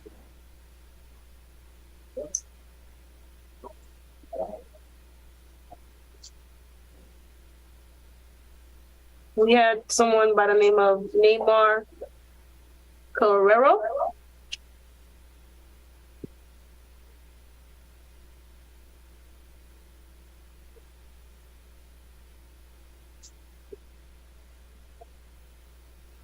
All right. And I'm not seeing how many attendees list. We'll proceed with the next case.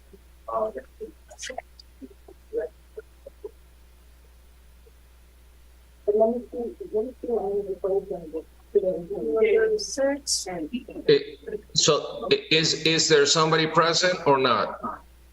Somebody was present, but I'm not seeing them on the attendees list at the very moment. You want to We'll proceed proceed? with item number 36. Let's go with 36. Which we do have somebody here for. Okay. Frank Evangelina. Olga. I'm sorry if I'm butchering your name. I'm going to allow them access.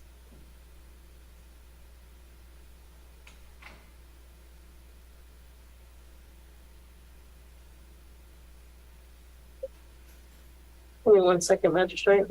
Sure.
Frank, if you could please allow access to your camera and unmute your mic.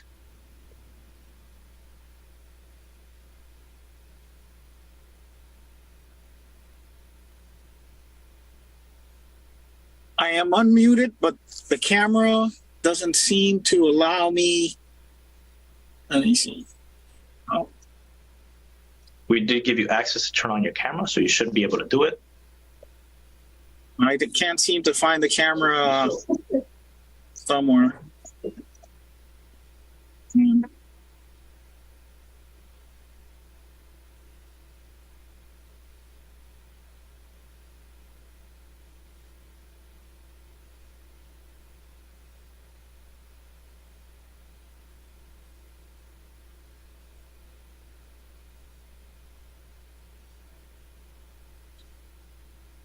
Okay, you guys sent me something. Video is stopped. Can you hear me? Yes. We just can't see you. Okay, let me see what I can do for this. I'm trying all over the place, and it's not working. Also ask for the video. Okay. Madam Chair, can you hear me? Yes, I can hear you. My apologies. I seem to be having a lot of technical difficulty today. Frank, can you please enable your video? I gave you access to enable it earlier. I see here because it's.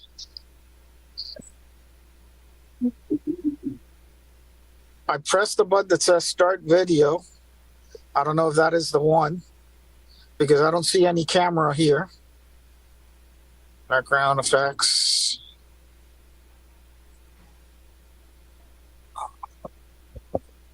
I'm sorry, I can't seem to turn on the camera. I'm trying. Frank, does your device actually have a camera? It's an iPhone that I'm on, so it should. Okay. And I've used it before, so it's not like I am unfamiliar with Zoom or using the iPhone with it, except that I cannot seem to get the little camera thing on the bottom.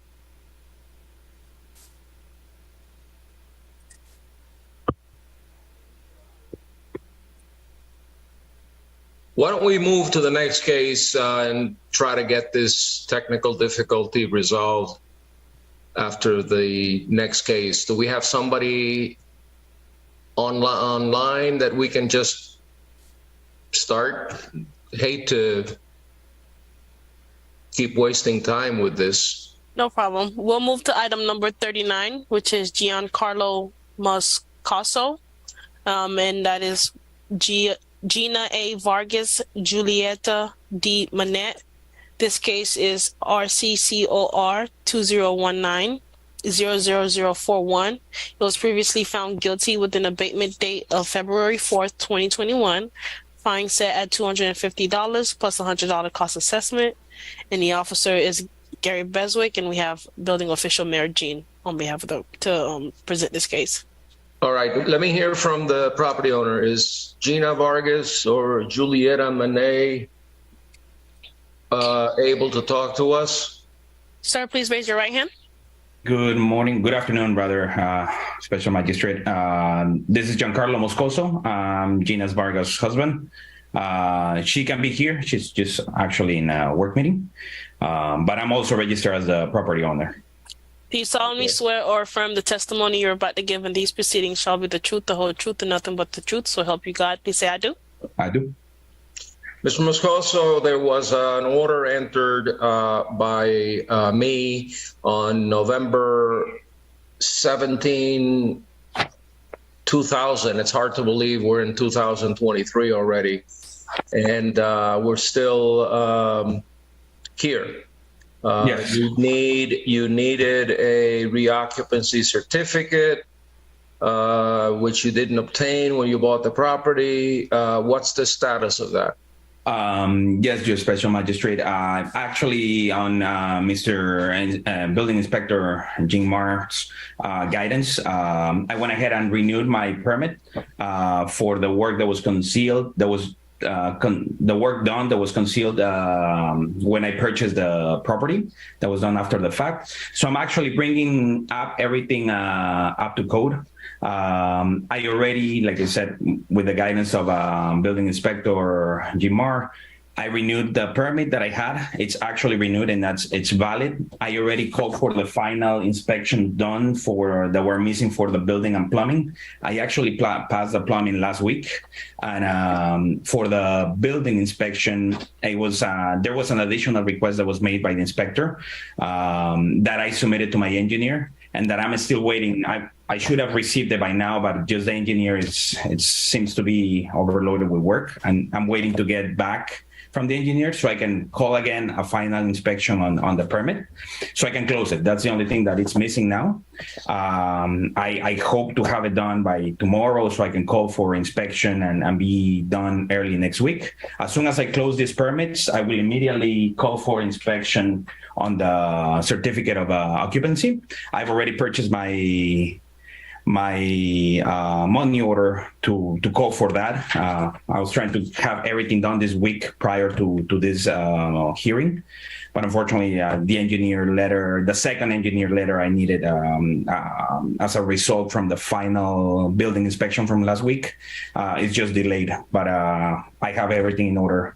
I've been actually addressing everything that was pending, and it's just that last thing that was requested last. Okay, Mr. Building Official, what is your recommendation?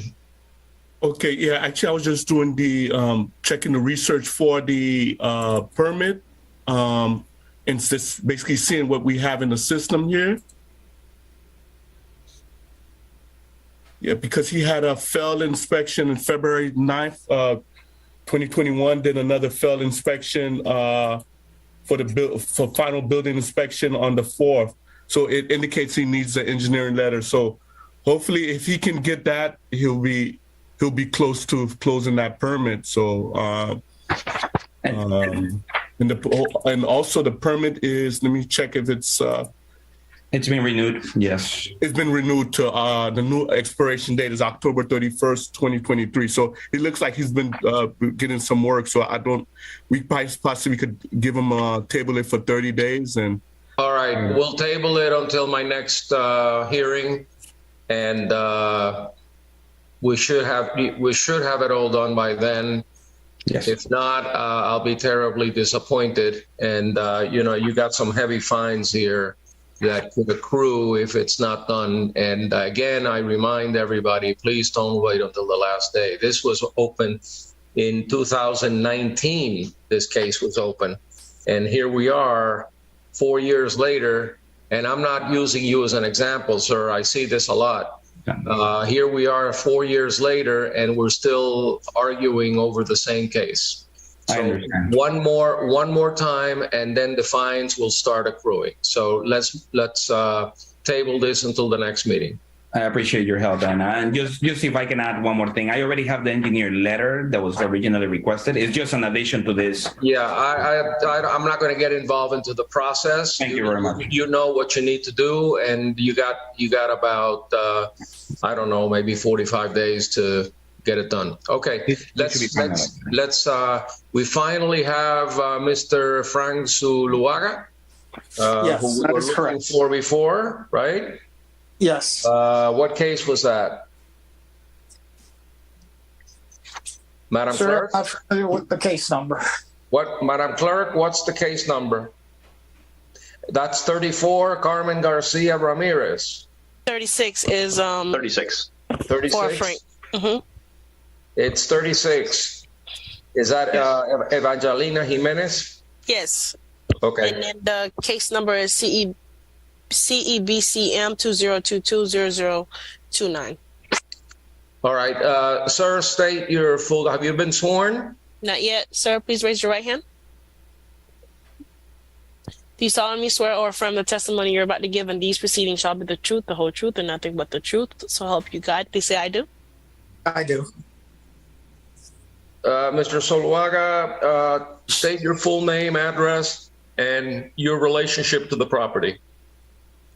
Name is Frank Zuluaga. I live at 12940 Oleander Road, and I am the back door neighbor across from the canal. The back door neighbor to the property owner? Yes, in the canal. Yes, he's one of my witnesses. Oh, so he's a witness. Yes. Okay. All right. This is the double mooring case. Is there someone here representing the property owner? No one registered for it, magistrate. All right. We're gonna hear the case because it's been duly noticed, and we have a witness. We have the inspector ready to go. I'm ready to go. So by not appearing, I guess the owner is not interested. Mr. Perez, you properly served the owner? Yes, sir. The property owner was sent via certified mail and posted at the property. Why don't you go ahead and present the case? Not a problem. Jose Perez, Interim Director for the City of North Miami Code Compliance Department. Today we're hearing the case in regards to the property at 12945 Cherry Road. This case is as it relates to double mooring of vessels in the canal. This property has a history of being cited repetitively for this issue. I'm going to go ahead and see if we could share the screen here so we could show the history of this.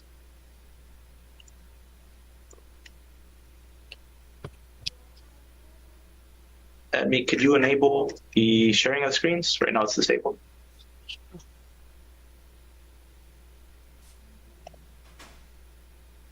Do you have access now?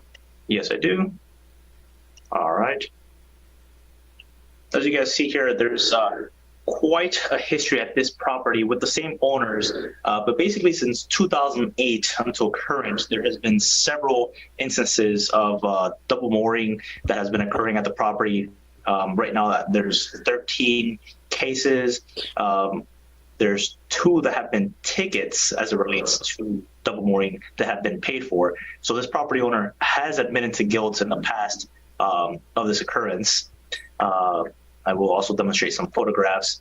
Here we have some photographs that were provided by Mr. Zuliaga.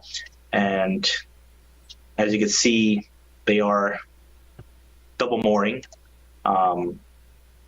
These have been in different occasions. Mr. Zuliaga has witnessed it, as well as pictures of my own of the vessels in the rear of the property that are being double moored.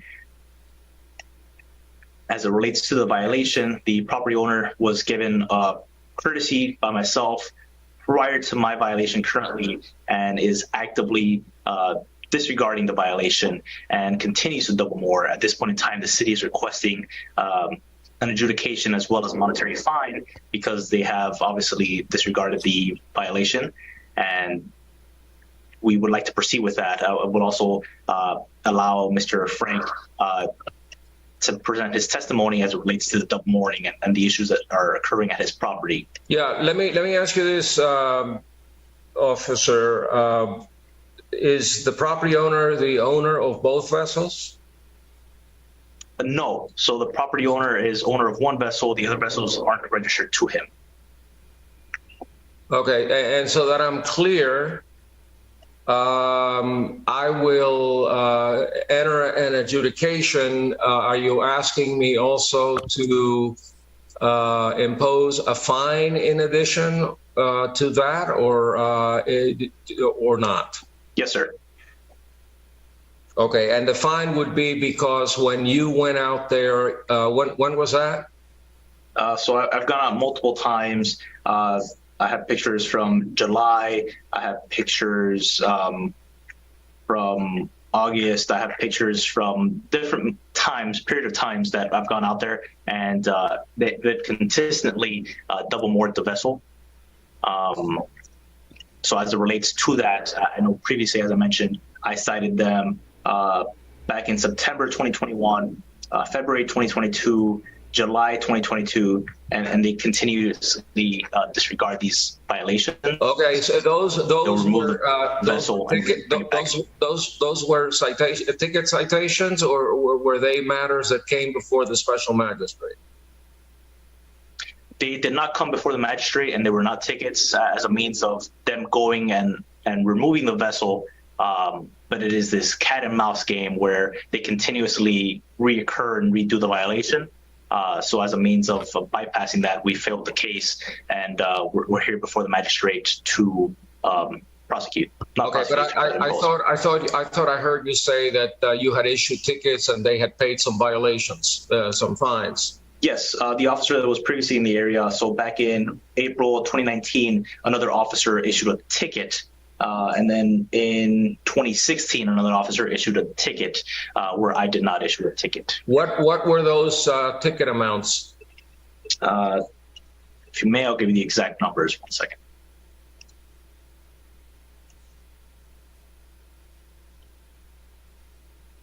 I want to impose a fine that sets an example and that will make a difference, because this may be just a cost of doing business for them, and they may not care how many tickets we issue.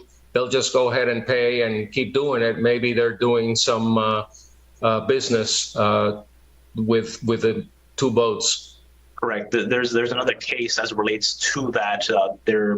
It appears that they're chartering from the property, which stems a different situation. I just don't want to get into the specifics of that because we're here for the double mooring. But the other tickets that were pre-issued were for $100. So obviously it's not a very lavish amount for them. No, that doesn't make a difference. These are expensive boats. Mr. Zuluaga, you're the neighbor across the canal? Yes, sir. They're actually running a business there. How do you know that? Because you see, to begin with, none of the vessels are really going ahead and registered to him.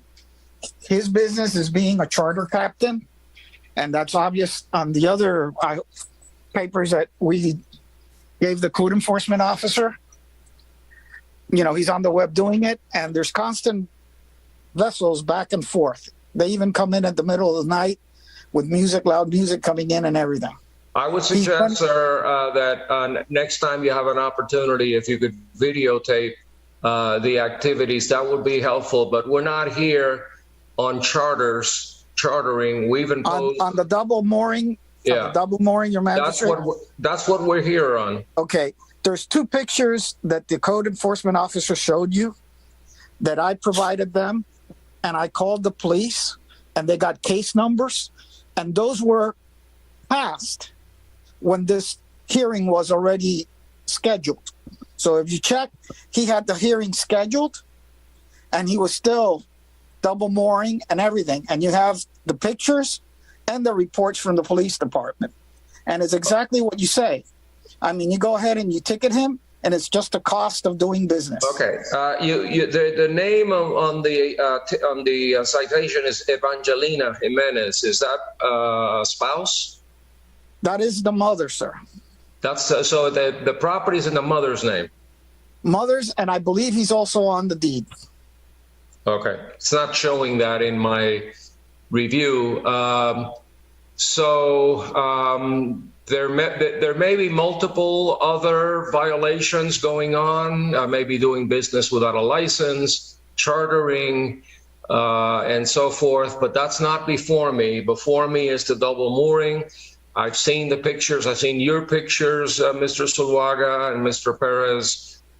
Based on the past activities that I have now observed in the record, I'm going to impose a $1,000 fine for those violations that took place before today's hearing. And as far as today's hearing, I am going to enter an adjudication based on the unrebutted testimony of the city's code compliance officer and property owner resident witness Frank Zuluaga, based on the photographs and evidence presented, depicting that the violations are still ongoing. Proper notice has been given. The property owner has chosen not to appear at this hearing. I find in favor of the city and set a compliance date of June 15th. In the event of non-compliance, there shall be a daily fine of $2,500 until the violation is abated. So we will hear if it continues, then we will impose a daily fine until this property owner hears the message.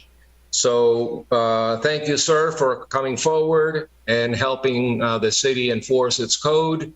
And you stay active. You let the code officers know, make some videos of people coming in and out in the middle of the night with luggage or whatever else they take with them when they go on these voyages.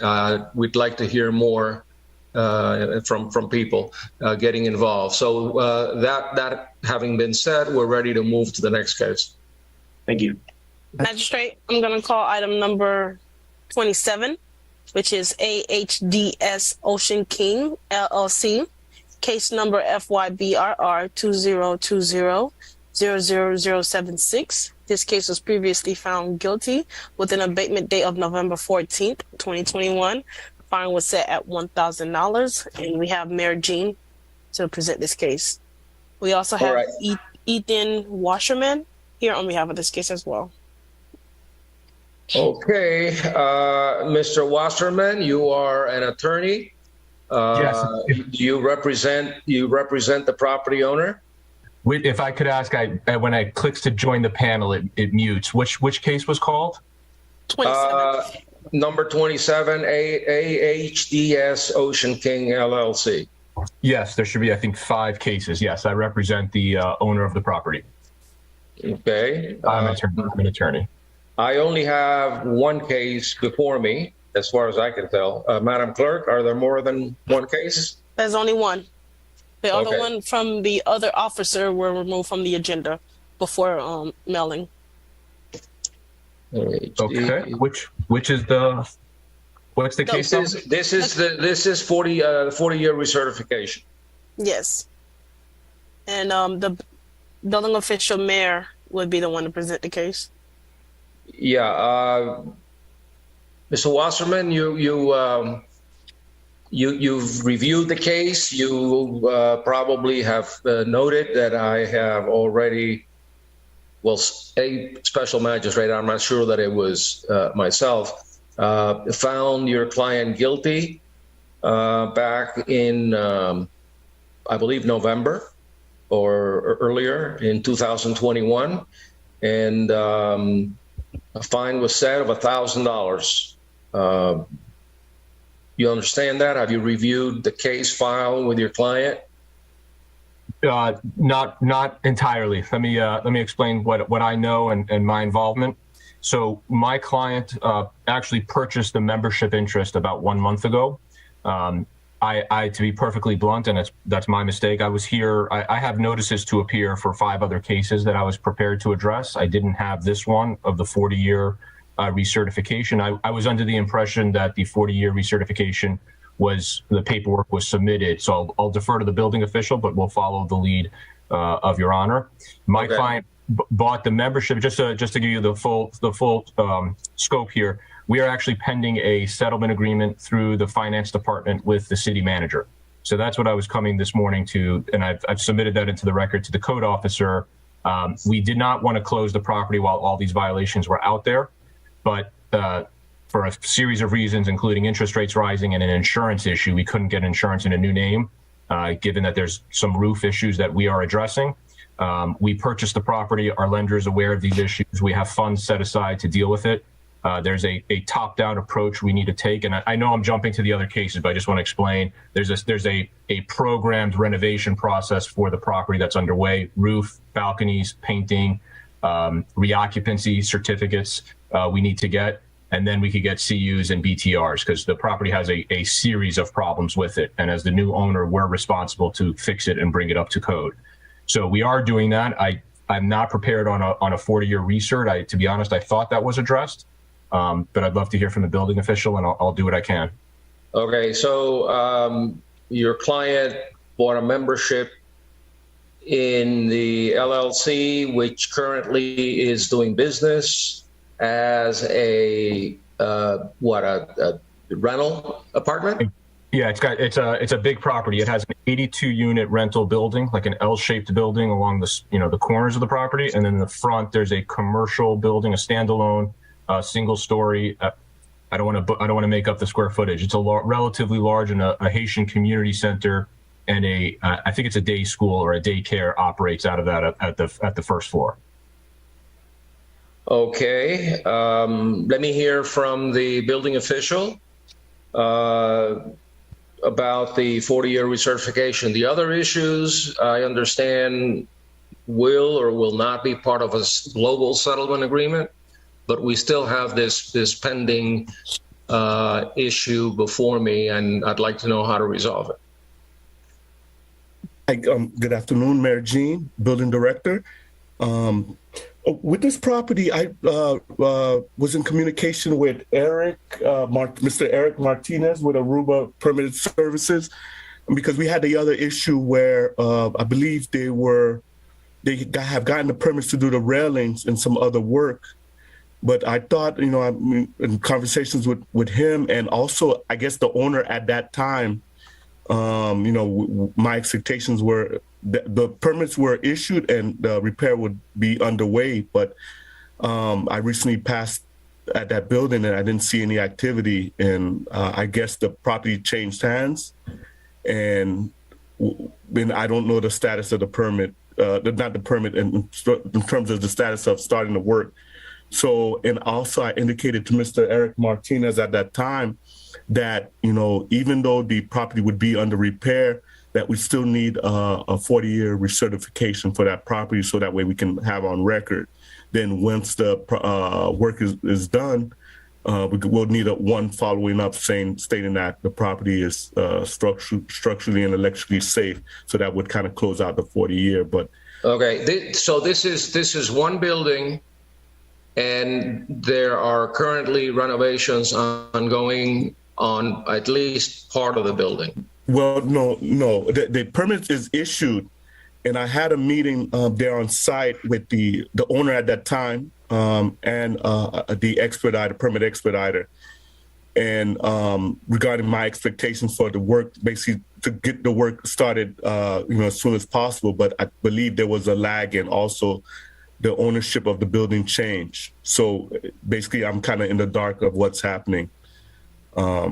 Yes, and I do want to state for the record, someone else mentioned it in a previous case, which I disagreed with.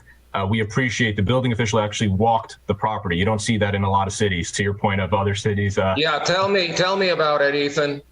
Yeah, so I quite strongly disagreed with that other representation, but my client went on that walking tour of the property. They wanted to hear from you, so it was very informative. As a purchaser of a property, we don't have the history. So you're right. I'm looking at an email thread from March, Mr. Building Official, and there is the 40-year recert. It looks to me that it was submitted, but you can't close it out until the roof. The roof permit was recently obtained in late March. My understanding is they're doing the roofs separately. They're finishing the roof on the commercial structure, and then they do the roof on the residential. I think that's how it's the sequencing, but we do have an open roof permit. And I think you needed that closed in order to close out the 40-year. That's my understanding. No, and because actually I don't believe I've seen the 40-year, but I know it's going to indicate repairs. For sure. Yeah. Is there a 40-year per building, or it's property wide? No, per building. Each structure needs a recertification. And I think the date of the build is different. I think is they're not the same year, so it might be required at different times. And I don't remember what is what in terms of year built. So, Mr. Building Official, even though the property may be in a single folio number, if there are more than one buildings, and from what I heard, I assume there's more than one building. Correct. Each building has to be recertified separately? Yes, correct. Based on the year built. So I think that with that that property, there's two buildings, and I think they have different year builds. So the due date is separate.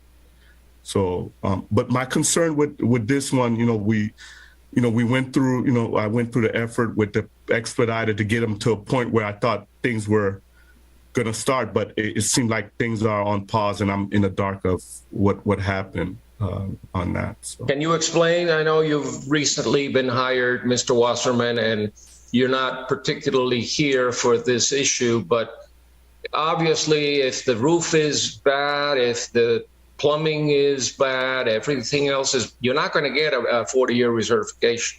You're going to get a report telling you you got to fix these things. How long do you need to do all the repairs to allow you the right to get the 40-year recertification?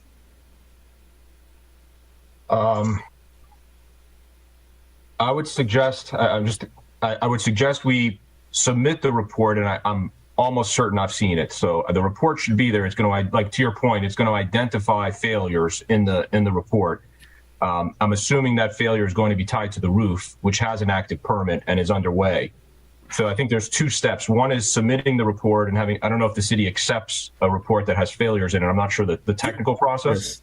Correct. Right. So I think step one has to be I have to check and make sure the report is submitted, prepared and submitted.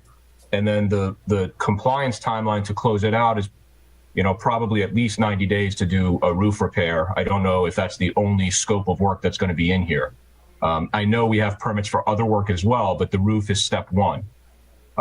So I would suggest we have a two-tiered, maybe sequencing or timeline, submittal of the report, which I think can be done very quickly in the next 30 days.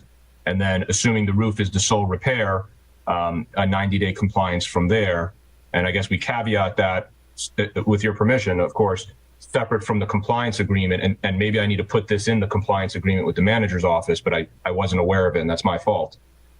We would keep the two separate for now, I guess.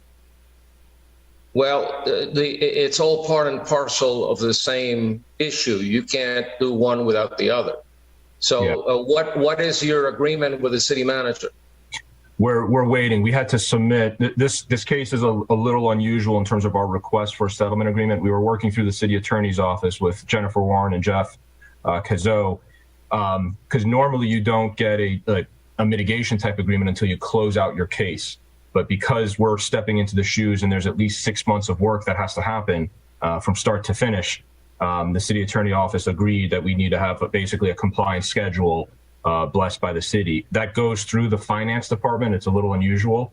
And we have an email thread, which I sent to Mr. Perez this morning, where the utility supervisor or finance supervisor basically responded, they haven't heard back from the manager yet. So I just don't know the status of that review from her office. But Mr. Perez has that correspondence from the city personnel responsible for the settlement agreement. Yeah, I don't want to do anything that will undermine whatever settlement agreement there may be. Is the city attorney's office in the room? Can we get a city attorney? I'm actually working from home today. So I'm not in the office. I don't have the city attorney. Please identify yourself. Assistant City Attorney Veronique Malbranche for the city of North Miami. I'm not with the city attorney. I was in preview of that conversation that Mr. Wasserman is talking about. So no, I'm working from home. I'm not in the office today. Okay, so here's what I want to do. I would like the owner's representative, Attorney Wasserman. I want the city attorney's office involved. And I want a representative of the city manager's office or an assistant city manager, a building official, to try to resolve this thing on a global basis, as opposed to going, violation to violation to violation. And hopefully by the next 60 to 90 days, since we have a new owner that's committed to doing the right thing, they would not have bought the property in the first place if they did not intend to ultimately come into compliance. There's no point buying real estate if you're going to be cited the next day and then you can't do business or you pay a fine. Mr. Wasserman, there's a certain amount of money in escrow that your client is prepared to pay the city for past violations. There's a certain amount of money to do the repairs. It's a substantial sum to make the repairs throughout the building. You can imagine 82 unit railings. It's a lot of money. The fines have gotten very high, very, very high on this property. And that's part of the reason the lender required us to have a holdback as well as to negotiate a settlement agreement. We hope to not pay, for past sins of a prior owner, but I think that's the next step. I got to come into compliance first. Mr. Jean, what are the past fines that council is talking about? Because I have not levied any fines yet. What fines are there? Other fines that have accrued over the last 4 or 5 years? Well, I'm not sure because the only thing I was kind of following it was the permit for the repair. Yeah, building related. Does any code officer know of any prior violations, adjudications, liens? Mr. Wasserman, are there any code liens on the file? I believe so. I have, again, I don't want to bring up other cases not before the court today, but I have 5 other cases on this property. Maybe there's 2 addresses because there's 2 buildings. That may be the confusion. There's 14,500 and 14,560. I don't know if that's the discrepancy, but I believe there might be certificate of use as well. Both buildings. There's CU, BTR. There's balcony issues, painting the building, and a roof. So I have 5 different items that I have to. Have there been fines accruing on all those violations? Magistrate, if I may. Yes. On property address 14500 Northeast 6th Avenue, there's actually a recertification lien running currently at the moment. What does that mean? And as far as for the other violation on 14500 Northeast 6th Avenue, I don't see any lien at the very moment unless he had liens that are in compliance that's just waiting for payoff amount. But currently the reoccupancy for the description of the violation is failure to obtain and approve reoccupancy certification prior to the transfer of title. So I'm guessing this is not the first time title is being transferred where there's pending violations on the property. Correct. The reoccupancy certificate is what drove kind of all of our issues. The seller never got a reoccupancy certificate in their name. So this stems back to the time my seller bought the property, and that's what we're trying to rectify. All right. I'm not gonna, try to outguess or outdo what the city's trying to do here. Hopefully, these matters can be resolved.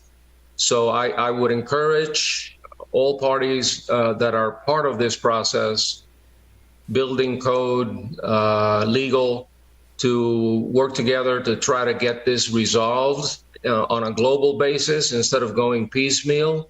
So what I'd like to do is I'd like to have a kind of like a status conference with everyone.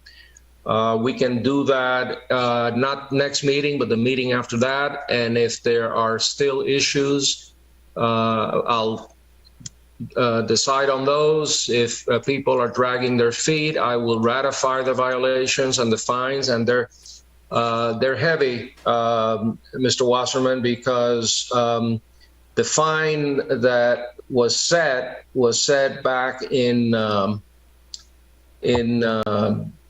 2021, and the fines are running. Well, they're not yet running because I haven't ratified them, but they will run at $1,000 a day. So just be mindful of that, because if this isn't resolved globally, by the next time I hear it, then I may very well ratify the fines, and then you'll have to go back to the city manager and mitigate, and whatever mitigation process the city has, you'll have to deal with that. But I only have what I have in front of me, and that's the 40-year recertification. And a couple meetings from now, if we're still not ready to at least file the recertification, that's the first step, and then you need to make all the necessary corrections. But can you give the building official the 40-year recertification report reflecting what needs to be done and how soon can it be corrected? Can you do that? Yeah, I can. I'm almost certain I have that in the file. I've seen that, so I can send that over. Okay. The first thing you need to do is I'm going to give you 7 days to do that. Submit the recertification report to the building official so that we know what we're dealing with before these global discussions take place with other members of the city. I'd like the city attorney to be in on that as well. So 7 days to turn in the recertification report. Okay. Okay. All right. And then I want to hear this case in 60 days. That's with the reinspection date of July 20th. Yes. When would you like the status report, the status conference, Your Honor? not my next meeting, but the meeting after that. And that's September 7th, 2023. Yes. At that time, I would hope that we're almost at the very end of the process.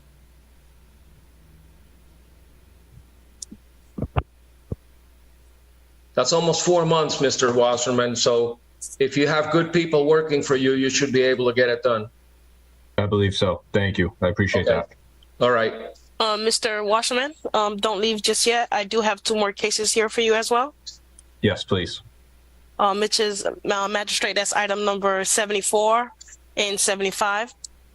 To Scott E. Larson, Sr., case number CEBPR 2022-00394. This case was previously found guilty with an abatement date of September 2nd, 2022. Fine set at $500 plus $100 cost assessment. And as far as for item number 75, case number CEBPR 2022-00556, this case was also found guilty with an abatement date of April 20th, 2023. Fine was set at $250 plus $100 cost assessment. Okay. I remember these cases. 74 involved the boat lift, and 75 involved the canopy. And I thought that it would be corrected by now, but tell me what's the problem with the first one, 74, with the boat lift? Mr. Wasserman, what's going on? Sure. So again, Ethan Wasserman on behalf of the owner. The boat lift, I have good news. We obtained the permit yesterday. I don't know what took so long to get it. I understand it was in process for quite some time, but the permit was issued yesterday. I believe inspections were called for Friday, and that is purely a legalization of what's on site. So I expect this case to be closed if the inspection goes well imminently in the next few days. So I think the violation requires pulling the permit. The permit was obtained, and I expect the inspection to go well. And I believe, Mr. Perez, I think you and I communicated on this late yesterday. I didn't give you a lot of notice, so I apologize. But we were trying on both cases. We've been trying to keep staff in the loop on our efforts to date. So this is an after-the-fact building permit that was pulled for the purpose of having an inspection done by the city to determine whether the structure there, the boat lift, is in compliance with all codes. Is that how? Correct. Did I state it correctly? That's my understanding. Yes, correct. After the fact. Yeah. Okay. Our boat expert is Mr. Jose Perez, who apparently inherits and handles anything having to do with boats. So let me hear from him. Morning, Jose Perez, Insurance Director for the Code Compliance Department of the City of North Miami. We're hearing the case today at the property at 2080 South Hibiscus Drive. This first case as it relates to building permits. So as it relates to this, the property was originally cited back in, gosh, quite some time ago, actually. March 14, March 14, 2022. There you go. Yes. Sorry, I couldn't find that date. Nonetheless, the property owner was given notice to obtain the permits for the pilings and boat lifts that they were installing. A courtesy notice was given prior to that. The property owner failed to obtain the permit. Since then, the property owner was going through a contractor to obtain the permit. But before doing so with the city, they started the process with Durham, which is needed to obtain the permit. I believe they were caught up quite some time with Durham. However, they did not provide an update to the city. As Mr. Wasserman could attest, the contractor was kind of pretty hard to get a hold of, not only from the city's aspect, but from the property owner as well, if my understanding is correct. Nonetheless, from based on what I'm looking at the system right now, the permit was approved yesterday. So as long as they go out and do the inspection and everything is up to city standards with the actual boat lift, then the permit should be finalized within the next couple of days. As relates to the fine, being that they were caught up in midst of the issue with the contractor, the city is willing to be a little lenient as it relates to the fine. However, we do believe that some sort of monetary fine should be imposed, whether it's reduced. They were supposed to be fined starting from September 2nd of 2022, if I'm not mistaken, at a $500 daily rate. However, the city is not opposed to reducing some of that, but we do believe that some sort of fine should be attached to this issue because the boat lift was essentially installed without permits. All right. Magistrate Smith's discretion at the fine amount at this point. Yeah, I did find the property owner guilty back in July 22nd. I imposed a daily fine of $500. Had to be abated by September 2022. As to that particular violation, since they've already complied and obtained a building permit, which still needs to be subject to an inspection, I'm going to require a $2,500 fine based on the facts as I understand them, because of the fact that it was built without permits. So as to, I guess we have another case, a boat lift. No, a canopy. That's something else. So, Mr. Wasserman, the fine incurred, it should be a lot higher based on what I found back in July of 22. But I'm going to reduce the accrued fines to $2,500. I appreciate that. Thank you very much. Okay. All right. And then we have the canopy, which I remember, if my memory serves me right, that the owner was going to take whatever measures were necessary to make that canopy comply, whether by removing utilities or doing other improvements. Or ultimately, if the city did not permit it, to remove it. So what's going on with that? Sure. So this one is I have the tale of two cases. The boat lift, I got no information. This one, I have like too much information coming at us. A good contractor, but what happened here is, and this is before my involvement, built without permits a pergola on the rooftop. The pergola was too tall. It was I think 2 feet above the allowable height. I don't know who advised the property owner, but the property owner went for a board of cosmetic variance, correct. And that ate up, when I look at the permit timeline to see the work they did, that ate up a good couple of months trying to get a variance. That variance hearing was very unsuccessful from what I understand, and did not go well. After they got denied for the variance, the engineer had to recalculate and redo drawings because he had to bring down. The pergola is allowed at the appropriate height, but that means disconnection, structural issues, load issues, all of the technical side, the shop drawings for a revised pergola. So they have been in for permit. I updated Mr. Perez with the permit number where there was confusion, and it confused me as well, is they used the city advised them, or someone in the building department advised them to use the same permit number that they started with. So the permit that was being processed, everybody thought was too tall. It was not going to get approved. So Mr. President, I had a conversation where we couldn't figure out what was really happening because the permit was showing 2 feet too tall. It was never going to get approved. Why are we processing it? It turns out that the permit that was being processed was revised in scope, brought down in height, and zoning approved it on March 3rd. That was the big deal. That was the big hurdle. So the permit is in the city's hands. There's nothing my client can do right now. We expect to go through building, electrical, and structural. I think those are the 3 reviews that remain. Once the permit is ultimately, what we hope is approved, then I'll need, call it 60 days to take down the structure and put back up. I mean, they're going to have to do a lot of work. There's restrictions on height as well as size of the pergola on the roof. And after that, we come in for a final inspection. So we are in process. It is moving. There is a timeline where you can see in the permit records for this permit number, and I could state it for the record if needed, where they have been going through the hurdles and meeting with staff and meeting with zoning. The contractor, I think, is doing a fairly decent job. I can't complain about his efforts. I think he's been in communication with Mr. Perez as well as the city reviewers. So on this case, we'd ask for more time. We are in process. We do have zoning approval, which was the big ticket item to see if we can get off first base. Now I need to round the bases and bring it home.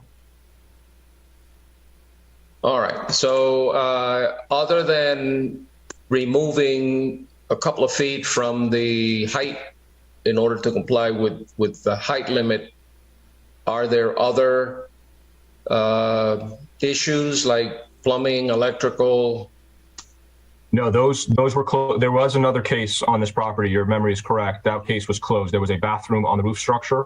That bathroom was removed and inspected, and that case was closed. So he's closed out everything else except this last issue, and it's a big job. You asked if there's anything else he needs to do besides the height. He actually needs to shrink the pergola per zoning comment. So it's a different size and shape. So there is a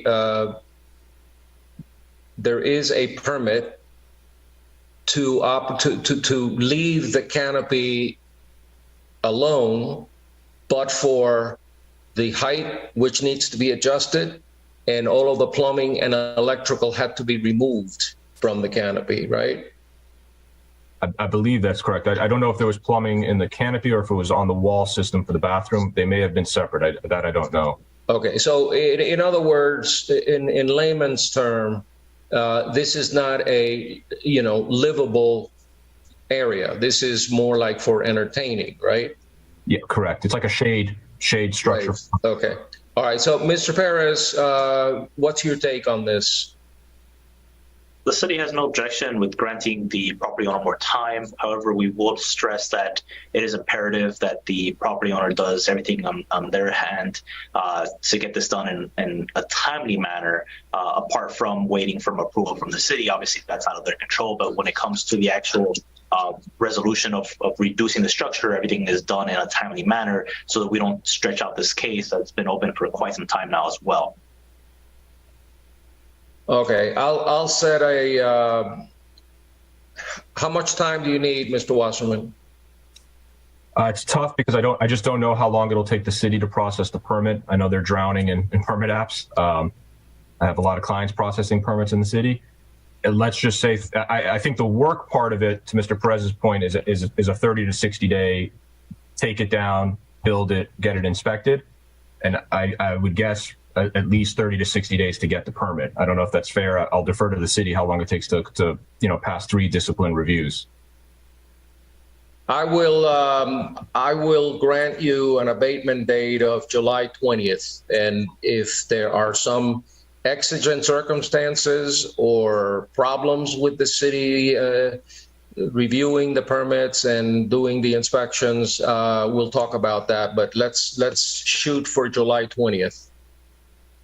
Okay, fair enough. And of course, Mr. Perez, I'll keep you informed as I have been since I got involved, so you can see the efforts every step of the way. So when we come back, to the extent we go past July 20th, there's a justification and a reason why. All right, let your client know, Mr. Wasserman, that I will not be happy with any foot dragging or any delays. I remember this coming before me, and I thought that by now we would have been done, but things happen. But July 20th is the target date. I appreciate that. Thank you very much, Emma. Okay. All right. Magistrate, just to confirm, for the first case, you oppose a one-time fine of $2,500 rather than. I'm sorry, I'm not hearing you well. You're coming in garbled. I didn't hear what you said. Sorry, can you hear me now? Yeah. That was just to confirm, for item number 74, you oppose a one-time fine of $2,500 rather than a daily fine, correct? No Correct. problem. Noted. Yes. That was what number again? I already lost my place. What number? 74. 74. Okay, as to 74, it's 2,500, and as to 75, we'll table it until my meeting following the July 20th abatement date. No problem. That'll be, your next meeting would be September 7th. Okay. All right, but I'd like it done by July 20th, if at all possible. Okay. All right. Thank you, everyone. Thank you. I'm going to proceed with item number 40. We have Nancy Ojeda.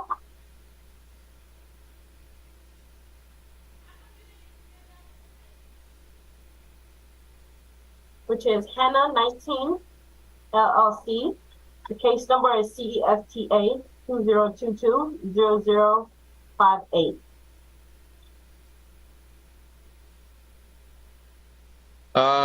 Nancy Ojeda, are you the property owner?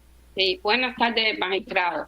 No, Okay. No habla inglés? no, pero está aquí mi yerno que sí habla inglés para que me ayude también. No, we need a certified interpreter to interpret for Ms. Ojeda. Spanish interpreter? I'm here.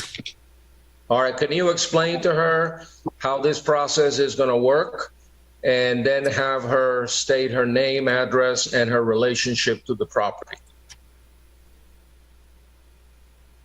Okay. ¿Qué tal? Buenos días, mi nombre es Jaime, yo soy el intérprete de la llamada. Toda la información se va a mantener de manera confidencial. Por favor, tratemos de hablar en frases cortas para poder interpretar de manera apropiada. Ahora, por favor, ¿me pudiera dar su nombre? Mi nombre es Nancy Ojeda y ¿Me pudiera dar su dirección? mi dirección es 1951 Norris 123 Street, Miami 33181. Yo vivo en esta propiedad hace 6 años. Are you the property owner? ¿Usted es la dueña de la propiedad? No, yo soy la persona que vive aquí hace 6 años y soy amiga personal del dueño que vive en España. What's the owner's name? So, okay, entonces, ¿cuál es el nombre del dueño? El dueño es José Amante y la propiedad está a nombre de Hannah 19. Who is Ana Amante? ¿Y quién es Ana Amante? La hermana de José Amante. Sister José Amante. Do you have a lease with the Amantes? ¿Usted tiene el contrato de renta con donde vengan los nombres de amantes? No, porque yo soy amiga personal de ellos que viví 10 años en España y yo estoy aquí cuidándoles la casa.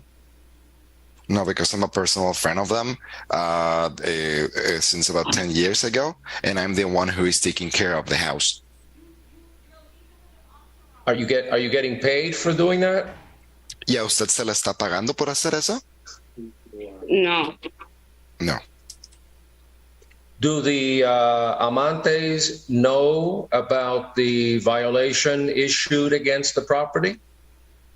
¿Sí? Los amantes, ¿ellos conocen de las violaciones que se han mandado a nombre de esta propiedad?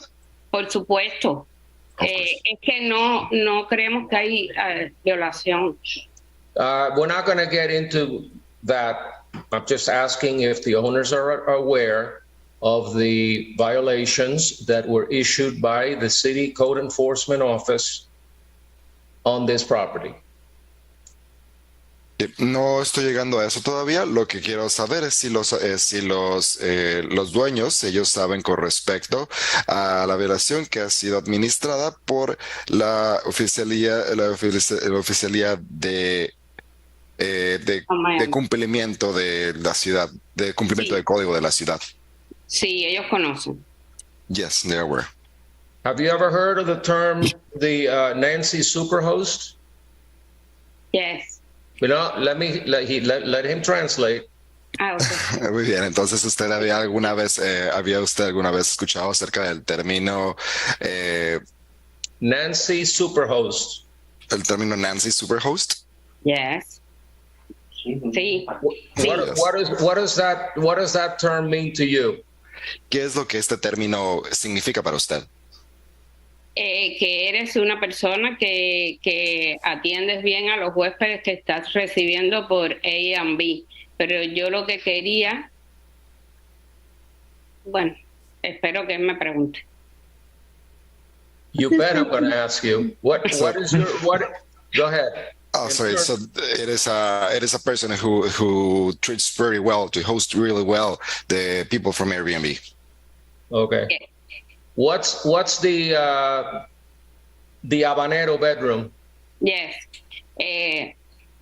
¿Cuál es la cama habanero? La casa tiene 2 habitaciones. Yo vivo sola aquí y estamos como una ayuda económica para poder pagar los taxes, que son bien caros. Estamos nosotros alquilando una habitación. De hecho, el anuncio dice, nosotros no rentamos la casa, ni aquí hay ninguna fiesta, ni nada de eso, porque yo vivo acá. Entonces, nosotros rentamos la habitación, ya el anuncio fue removido hasta que pudiéramos, de hecho, por eso fue que quisimos participar en el hearing para ver lo que si de verdad se podía hacer o no se podía hacer, porque nosotros no alquilamos la casa. Yo vivo en esta casa, yo alquilo una habitación dentro de la casa, no como dice el artículo. Por eso es que yo decía que no, es porque el artículo dice que como que no se puede alquilar una vivienda completa por 3 meses y que no se puede hacer fiestas, eventos, no sé. Nosotros solo alquilamos una habitación dentro de la casa. All right, stop Un momento, right señora. there. The interpreter can't interpret a story. Just let it, go easy. Step by step. Vaya despacio, señora, por favor. Okay. Still not sworn yet. Is she giving testimony right now, or just? Well, I mean, has she been sworn? Not yet. All right, so have her swear that she has given testimony under oath and that she reaffirms everything that she's told us so far. Señora, hay que dar un juramento. Okay. Please raise your right hand. Okay, ahora ya por favor levante su mano derecha. Do you swear or affirm that the testimony you're about to give in these proceedings will be the truth, the whole truth, and nothing but the truth? If so, please say I do. Okay, ¿usted jura o afirma que que el testimonio que usted estará dando será la verdad y nada más que la verdad en el nombre de Dios? Sí, lo juro. Yes, señor. Okay. Whose Airbnb? What's that about? Entonces, ¿de quién es el Airbnb? ¿De qué es lo que está hablando? Nosotros alquilamos una habitación que está dentro de la casa. Okay, stop right there. Let the interpreter interpret. So we rent a room that is inside our house. Okay, and so what do you do with Airbnb? ¿Y qué es lo que usted hace con Airbnb? Se renta, está el anuncio que dice habitación privada dentro de la casa y nosotros rentamos esa habitación. Lo que se hace es, bueno, es como si vienen huéspedes de otros lugares, se conversa con ellos. La política de Airbnb empezó como que ellos, yo me leí la historia, ellos no tenían cómo pagar su renta y empezaron a rentar lo que rentaban era el colchón donde dormir. Entonces, pues ahora se alquila una habitación para ayudar con los gastos. All right, stop. So, well, there is a publication where we post that we're renting a room. Well, we host people from other places who come here. I have read the history of Airbnb, where they start by renting a mattress. Now they're renting a room to help with expenses. Do you post on Airbnb? ¿Usted publicó en Airbnb? Yes, sí. Okay. Yes. The people that come to your place, to your home, are they not allowed to use the kitchen, the backyard, the bathrooms? They just stay in that one bedroom called Habanero bedroom? That's all they do? Entonces, las personas que vienen a su casa, ellos no se les permite utilizar la cocina, no se les permite utilizar el patio trasero o los baños, solamente el cuarto habanero. Sí, el cuarto habanero tiene un baño dentro y ellos no tienen acceso a ninguna parte de la casa, solamente, así como dice el anuncio, habitación privada dentro de la casa. And they don't enjoy the backyard, the views, the water, the sun, the moon. They don't get to go outside. Y ellos no pueden disfrutar del patio trasero, no pueden tener vista al afuera, al agua, al sol. No. Okay, Mr. Perez, you're going to have some fun with this one. Tell me what this violation is about, and does it make any difference if it's just one room or the whole house? Jose Perez, interim director for the City of North Miami's Co-Compliance Department. Today we're hearing the case as it relates to property at 1951 Northeast 123rd Street. As it relates to this specific violation, this is very specifically for the advertisements for short-term rental. As it's stated in the city ordinance, short-term rental is defined as any rentals of a single-family residential home that's rented for the period of less than 91 days. In this case, in whole or in part, or the whole house? It does not specify whether it's the whole house or a room. It just simply states that you cannot rent the property for less than 91 days. This is interpreter. Should I interpret wrong? Yes. Muy bien. Entonces, aquí está el señor oficial José Pérez, está hablando con respecto a la dirección 1951 Northeast de la calle 123, con respecto a la violación por publicar anuncios de renta a corto término. Las rentas de corto término están siendo hechas en casas de habitacionales. Solamente se le considera como renta de término corto cuando esta es menor a 91 días, donde esta no es permitida. Y a lo que el magistrado pregunta si hay alguna especificación, si esta renta si esta provisión solamente es con respecto a toda la casa o a habitaciones, la cual el señor José Pérez comenta que no especifica eso. No, nosotros nos leímos. No, I haven't recognized her. Not yet. No. I'm asking Mr. Perez. Okay. You say that, explain again, because I don't think that the property owner understands. Que entonces, señor Pérez, por favor, si pudiera explicar nuevamente para que la dueña de la propiedad pueda entender. Okay, are you telling me that it doesn't make any difference whether a person short-term rents a room as distinguished from the entire house? Does it make a difference?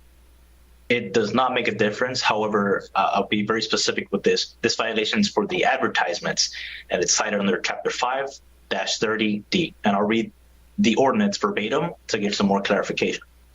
Prohibited advertisements. Any advertisements that promote the occupancy or use of residential properties for the purposes of holding commercial parties, events, assemblies, gatherings, or the rental of a single-family residential property for a period less than 3 months, as prohibited by Section 5-1610 of the city's LDRs, is prohibited and shall be a violation of this chapter.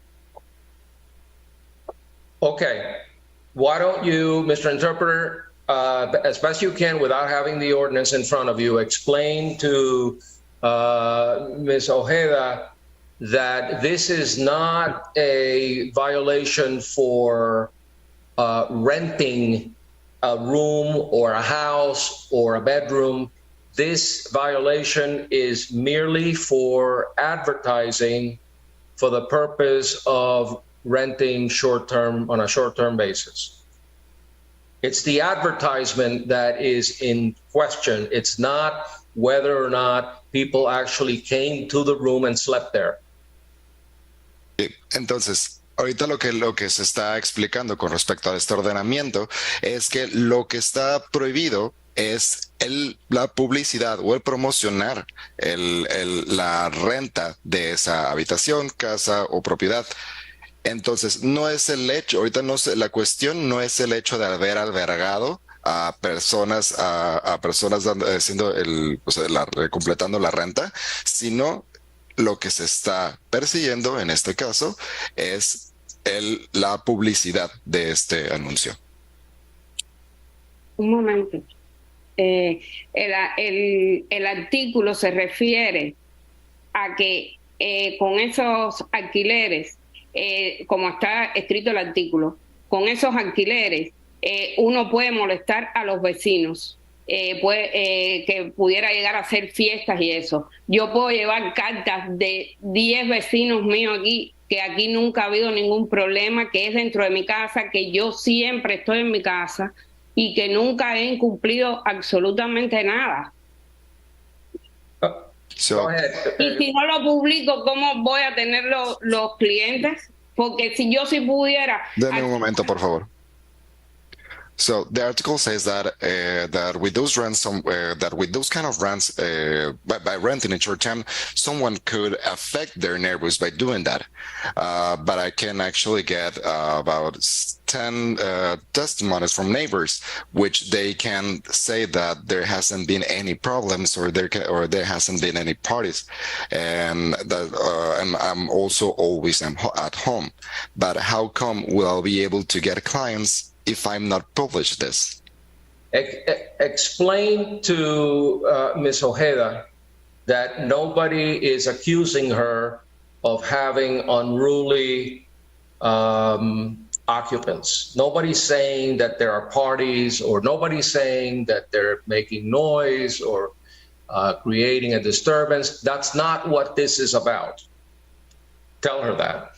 Entonces, ahorita nadie le está acusando que usted está recibiendo a ocupantes fuera del reglamento. No se le está diciendo que se le está acusando por motivos de fiesta, ruido o disturbios. Okay. Now, if the city attorney is still on the call, just for my own analysis, can a property owner who remains on his or her property rent a room to someone unrelated to the property owner on a short-term basis? Or does it have to be the entire house in order for there to be a violation? Or are you prepared to answer it? You may have to research it. Both. And reading the code, it does create a presumption that the owner is acting in violation of the section of the code. But I can do some case law, some research for case law to see if it's been, I'm sure it has, if it's been differentiated by courts on that basis. But just the simple language of the code, that's her situation creates a presumption that she's in violation of the code. That may be, but I'm not sure you're going to find very many cases on it, because I've researched this issue and it's one that's always troubled me. I guess it comes down to what the intent of the city was when it adopted the short-term rental, whether it meant the entire home and or only a portion of the home.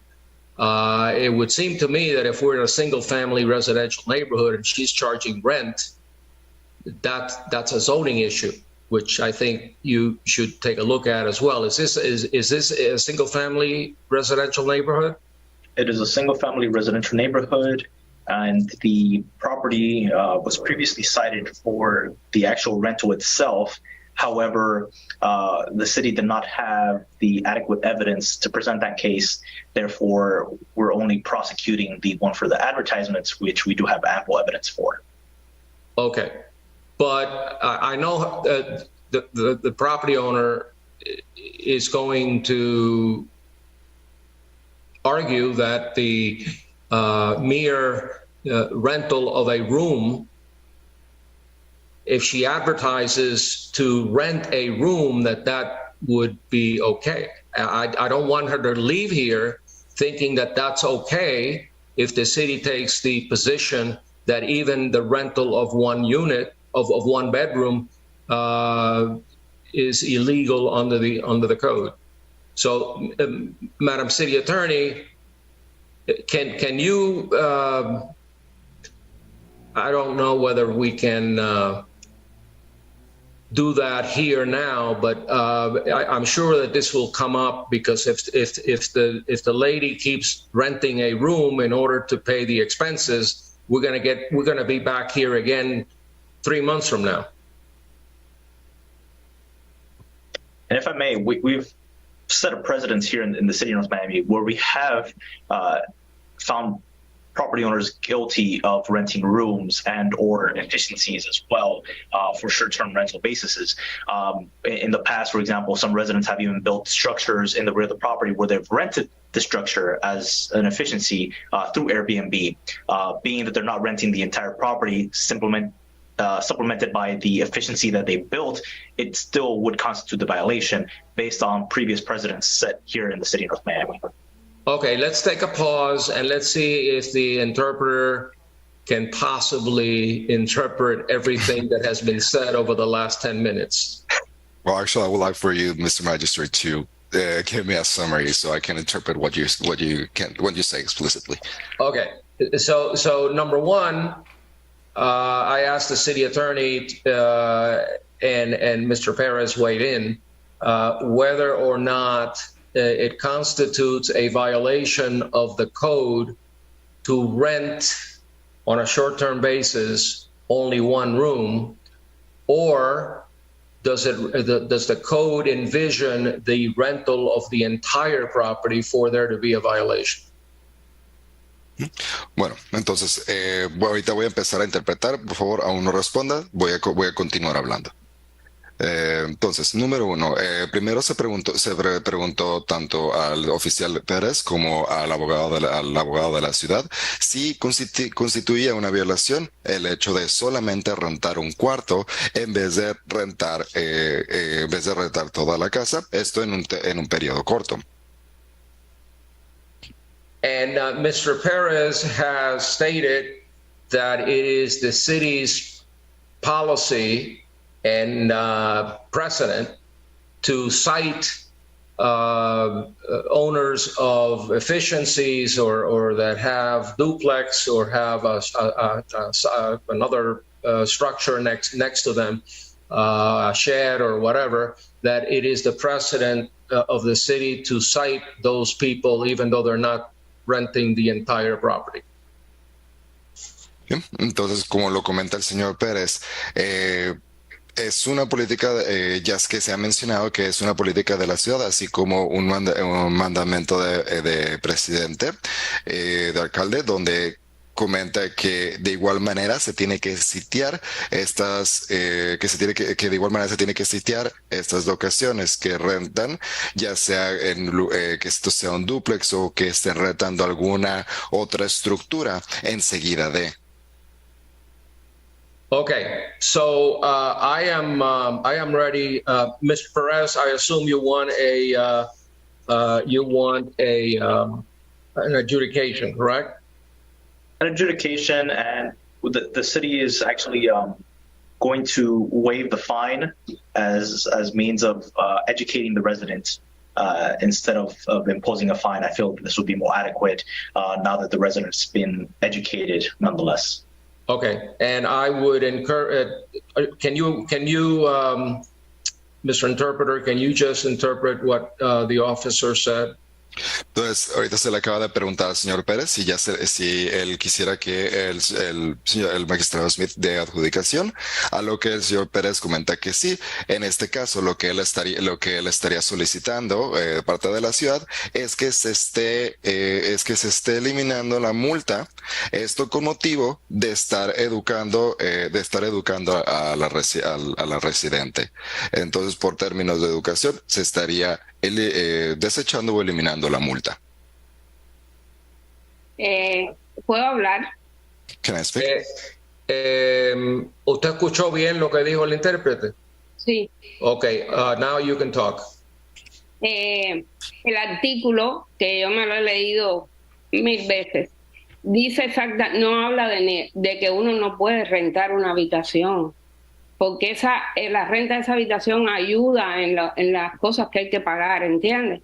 Entonces, eso no le ocasiona ningún problema a ningún vecino. Yo puedo venir a hablar con todos los vecinos míos. Eso no ocasiona aquí ningún problema. So the article that I have read, which this one I have read about 1,000 times, it doesn't say anything about not renting one room or the prohibitance of renting one room. And the thing that I'm renting the room is to help on my expenses, and that doesn't mean any problem to our neighbors. All our neighbors, they do not have any issue with that.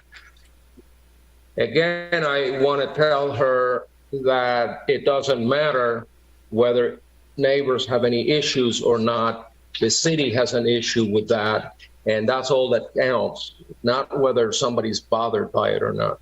You can get signatures from all your tenants, from all your neighbors. It wouldn't make a difference one way or the other. Bueno, como le comento nuevamente, no importa si los vecinos o no tuvieran algún problema con ello, sino es la ciudad la que tiene el problema con ello. Por lo que no haría diferencia si usted colectara todas las firmas de los vecinos. Las cosas son así. All right, let me read for the record what the code says. And I want the city attorney to take note of it, because the city attorney may want to amend the ordinance to clarify what it really wants to have in place as a violation. It says prohibited advertisements, any advertisement that promotes the occupancy or use of the residential property.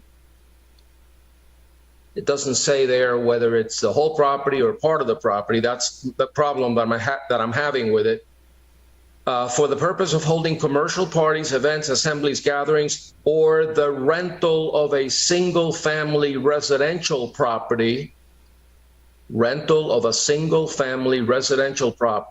for a period of less than 3 months is prohibited. So perhaps the city wants to amend rental of a single-family residential property or any portion thereof in order to clarify what we now see for the first time has become maybe a loophole, because it's hard for me to believe that somebody's going to rent a bed and do nothing else in the house except go to the bathroom. It's inconceivable that somebody coming from Iowa or North Carolina that wants to spend a weekend here during Memorial Weekend or the 4th of July is going to rent a room. It's not what people do. So, that's my struggle with that portion of the code is the issue. Now, what I'm going to do is I am going to basically enter a ruling that the advertisement in this case was illegal, because it did not say that we're renting a room. Jose, can you tell us what exactly the advertising said in terms of what is being offered? Sure. Actually, I'll share my screen and we can all review and see the advertisement firsthand. Second. All right. Here we have the advertisement, Habanero bedroom. Now, private room in townhouse hosted by Nancy. Located in a private townhome at the second level, the bedroom has a queen-size bed and an additional full bed if necessary, has a private bathroom, walk-in closet, TV, cable channels, Wi-Fi desk, executive fridge, microwave, coffee maker, and street view. I have 2 bedrooms available, so you could have more than that. So it appears that they also have 2 additional bedrooms based off what's this verbiage in the advertisement as well. Now, Okay, they have access to all of those amenities. Yeah. Including TV and cable, Wi-Fi, desk, executive fridge, microwave, coffee maker, and a street view. Okay. Yeah. That's anything else? States here. Then it just has the dates. It has over 173 reviews. So quite a few residents have stayed there. And then it has the address. Obviously, this home is abutting the water, so they also have the canal in the back to the Biscayne Bay.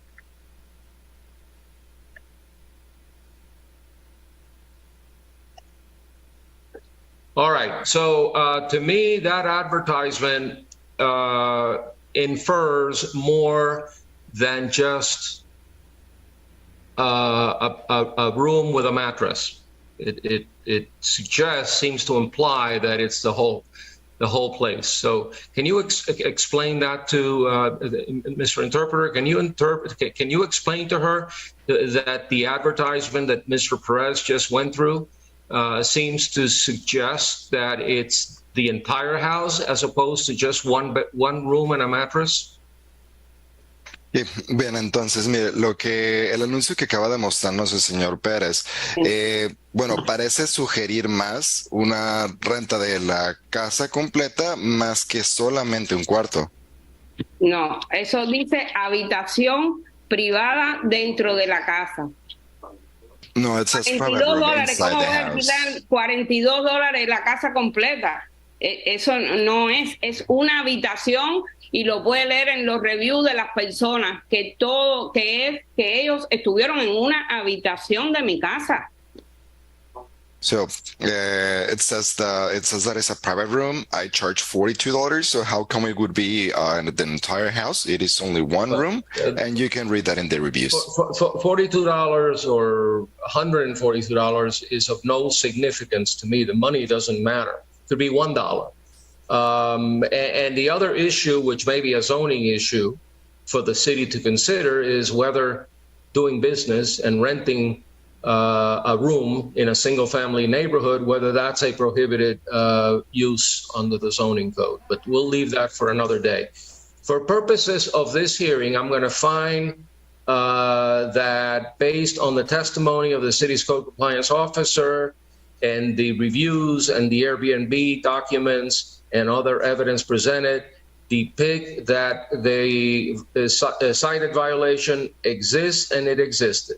Proper notice has been given. I find in favor of the city and enter an adjudication and set a compliance date of June 15.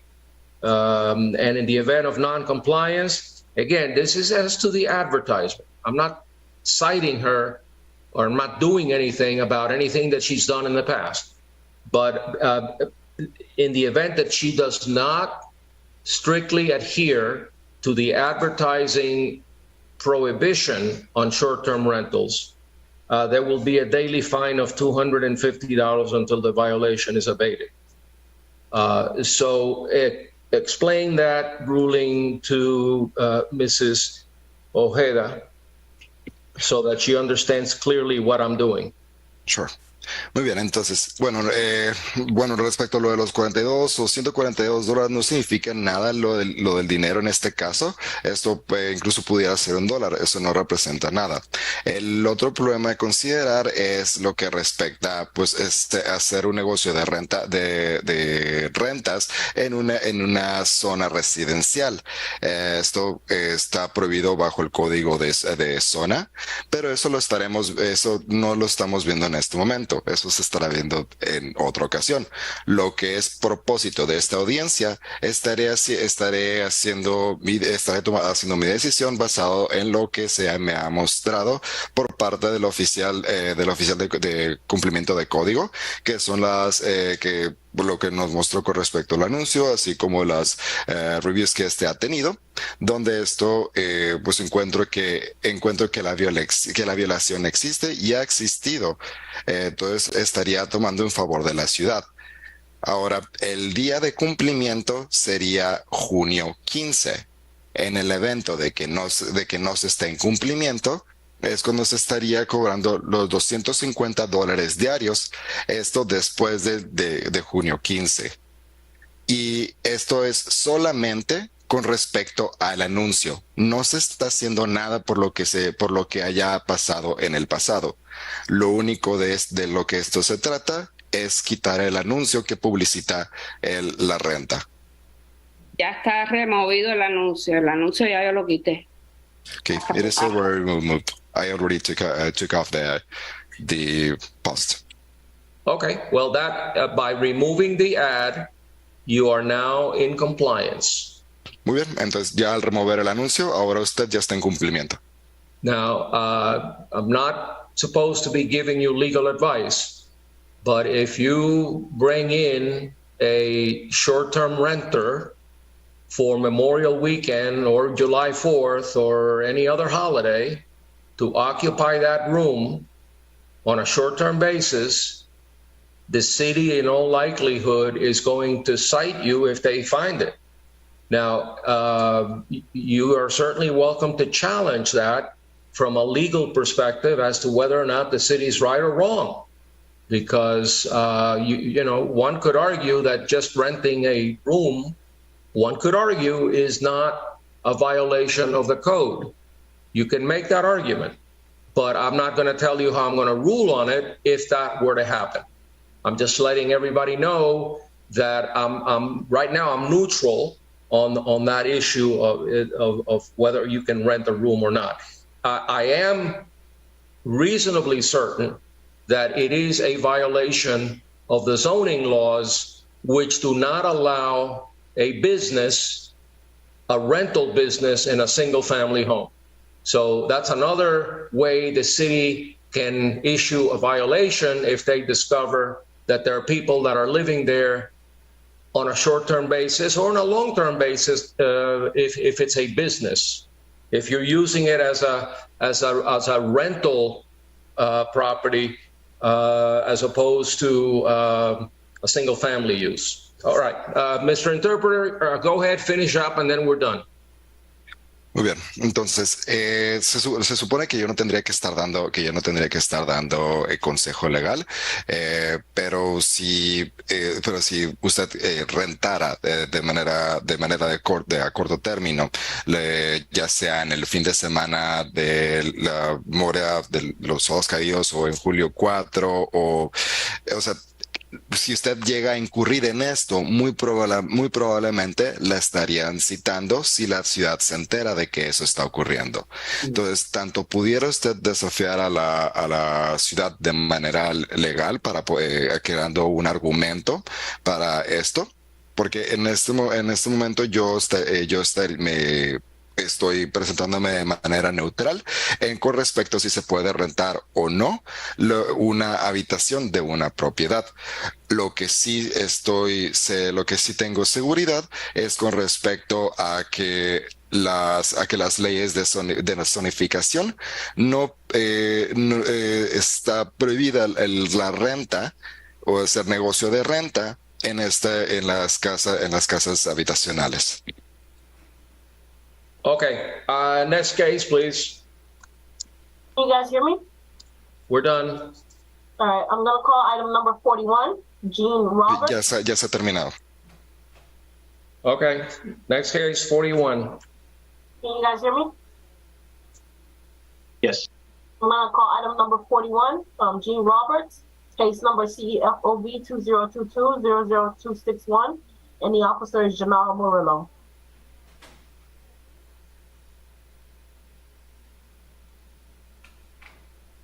Gene Robert, I just promoted you to the panelist. Please accept the invitation.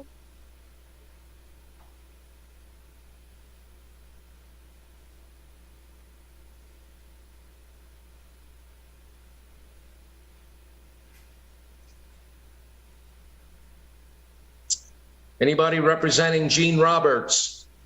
They're here.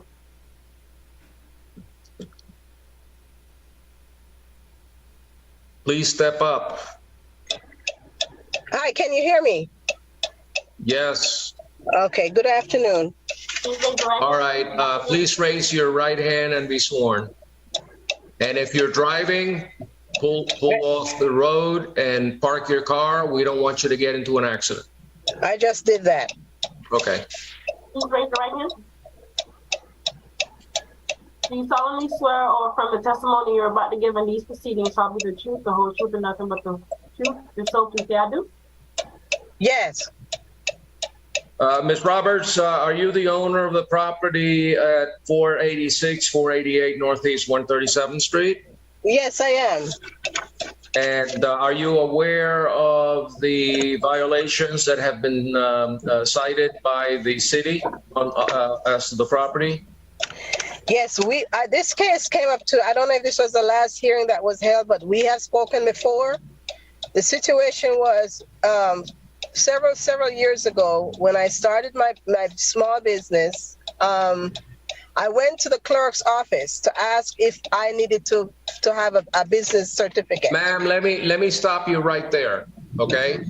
I've reviewed the file. I know the history. We don't need to go back to September of 2008 or even December of 13. I know that you have a small business. You operate a custom window treatment. You have a fictitious name affidavit that you registered the name under. And all I need to know is when are you going to get your business tax receipt for this year? That's all. I made a payment, sir. The last time I showed via the video that I did go in and I made a payment. And I also emailed a copy of this. Unfortunately, I waited too late. I did it yesterday, of the check that I wrote. When the last time you stated that, or in the discussion that was held, based on the fact that there's so many years that they're saying that I need to pay up, some of it in the statement was that it may have exceeded the statute of limitations. And the attorney at the time, Ms. Patterson, said they were going to go ahead and review. So then several weeks ago, I get a phone call. I don't remember the name of the gentleman that spoke to me. And he said that it's still there. And I asked them to please ask the department to email me. I have not heard from them at all. Okay, let's hear from them right now. Mr. Morillo, what is the status of this business tax receipt? So, Your Honor, I called Ms. Jean on April 6th, and I also sent her an email to contact the finance department because they say they were gonna waive fees, right? Instead of charging her for all those years. After I told her to call finance department where they were going to give her more information, I haven't heard from them or the finance department after that. Do we know how much she owes? No, she needs to contact the finance department because they were going to give them information and the amount, after waiving those years. Ma'am, this has been here around, it's been a couple of years. Actually, a little bit more than a year. And you need to resolve your situation with the finance department. Whatever the finance department determines you owe for your business tax receipt to operate your business, that's what it is. And if you don't agree with it, this comes back to me, and I'm going to cite you, and it's going to be worse for you. So, sir, if I may, let me know when it's time for me to respond, please. Well, I'm just letting you know that you don't have a business tax receipt right now because you haven't paid for one. So that is not true. That is not true. Where is it? You have it? I showed on the last meeting that I came to this hearing, I showed the check that I paid. And I also emailed yesterday, sir, a copy of the check with the receipt, the printed receipt from the city of North Miami, showing that I did pay let's tell you what I paid.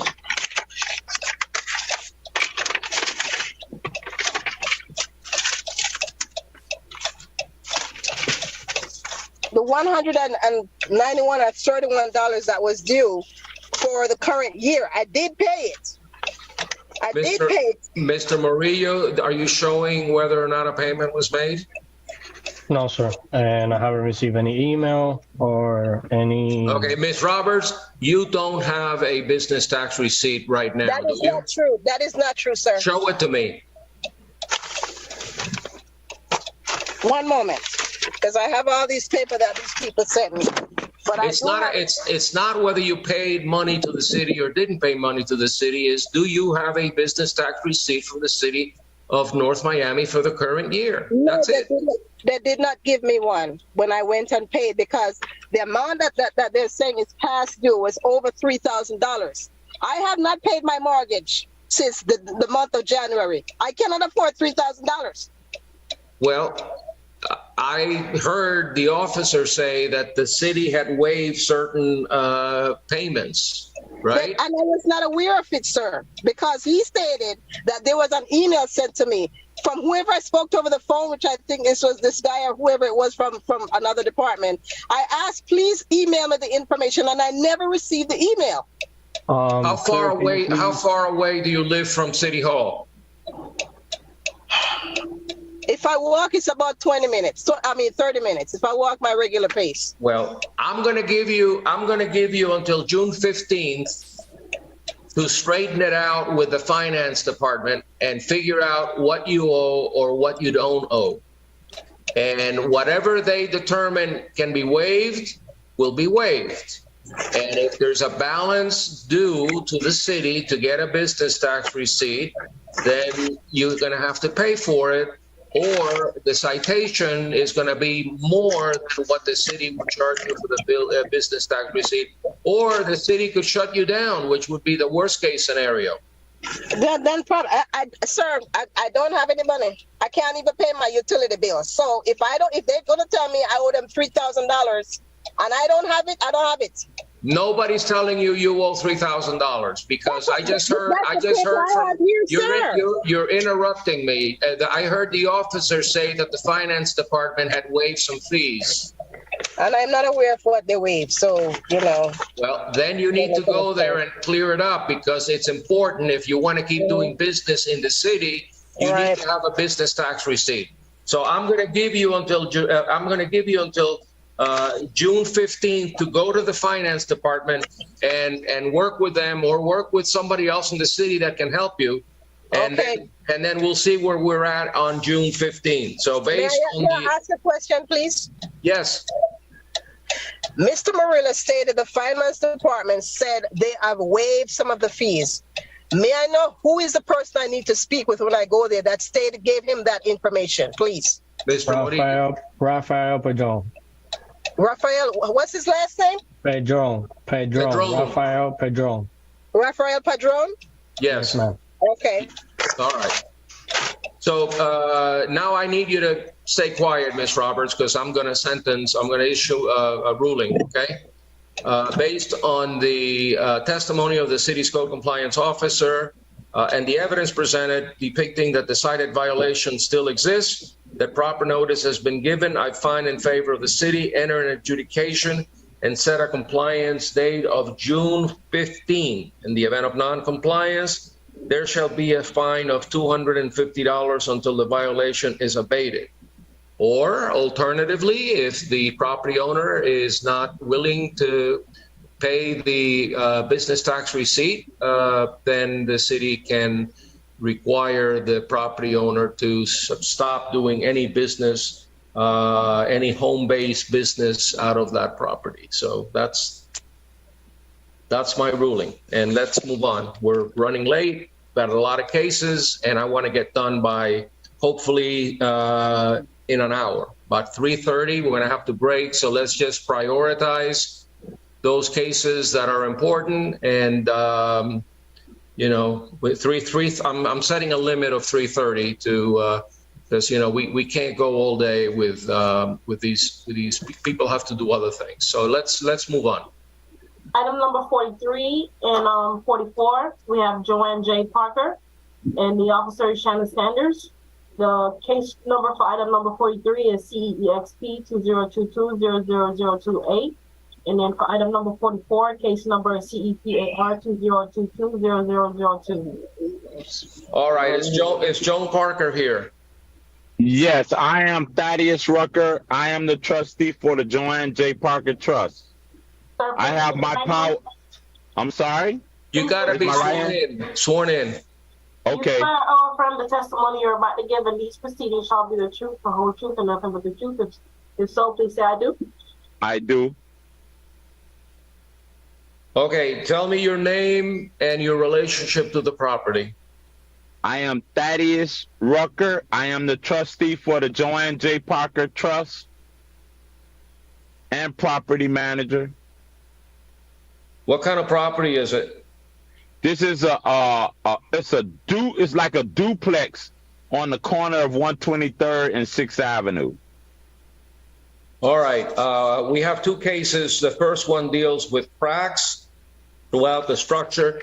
The second case deals with painting. I want to hear from the officer regarding the severe cracks throughout the structure. So if Shayna Sanders is here, I'd like to hear from her. Can't hear you. Nope, you're silent.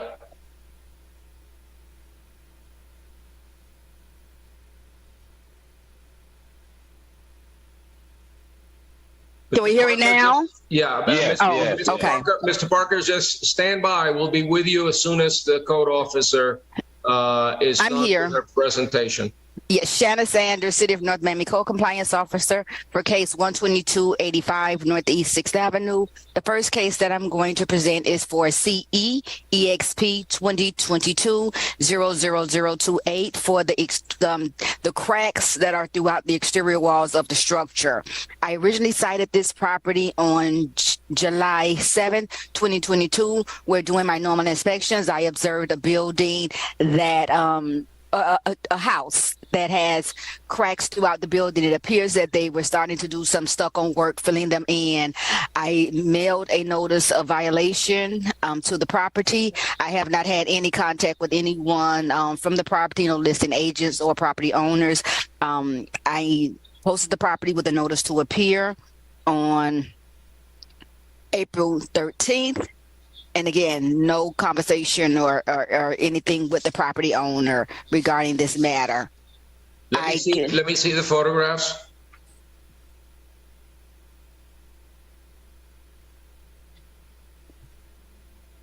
Not from you, Mr. Parker. I want to see the photographs of the city. Oh, okay. All right. All right. Yeah, I can't see your pictures anyway. So let me see what Ms. Sanders can show me. Clerk, do we have them?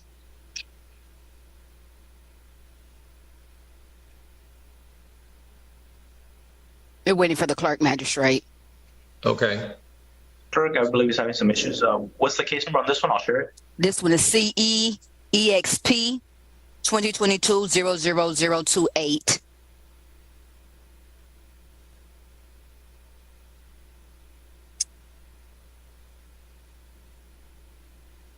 Thank you.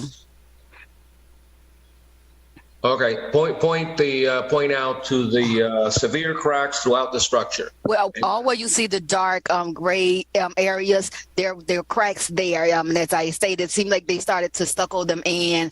As we zoom in, you can see again the dark areas along the top, along the sides. They're in the rear of the property throughout the entire building. Yeah, I saw that picture before, but I wanted everybody else to see it and make it part of the record. This is a single-family home, and you can see the whatever cracks were there. There's some stucco placed over them. By the way, does that cure the violation or not?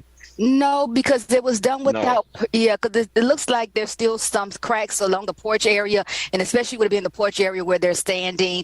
I would like, that to be, permitted and repaired properly. Right. So you said that in your report. It says must be properly repaired and sealed by the reinspection date.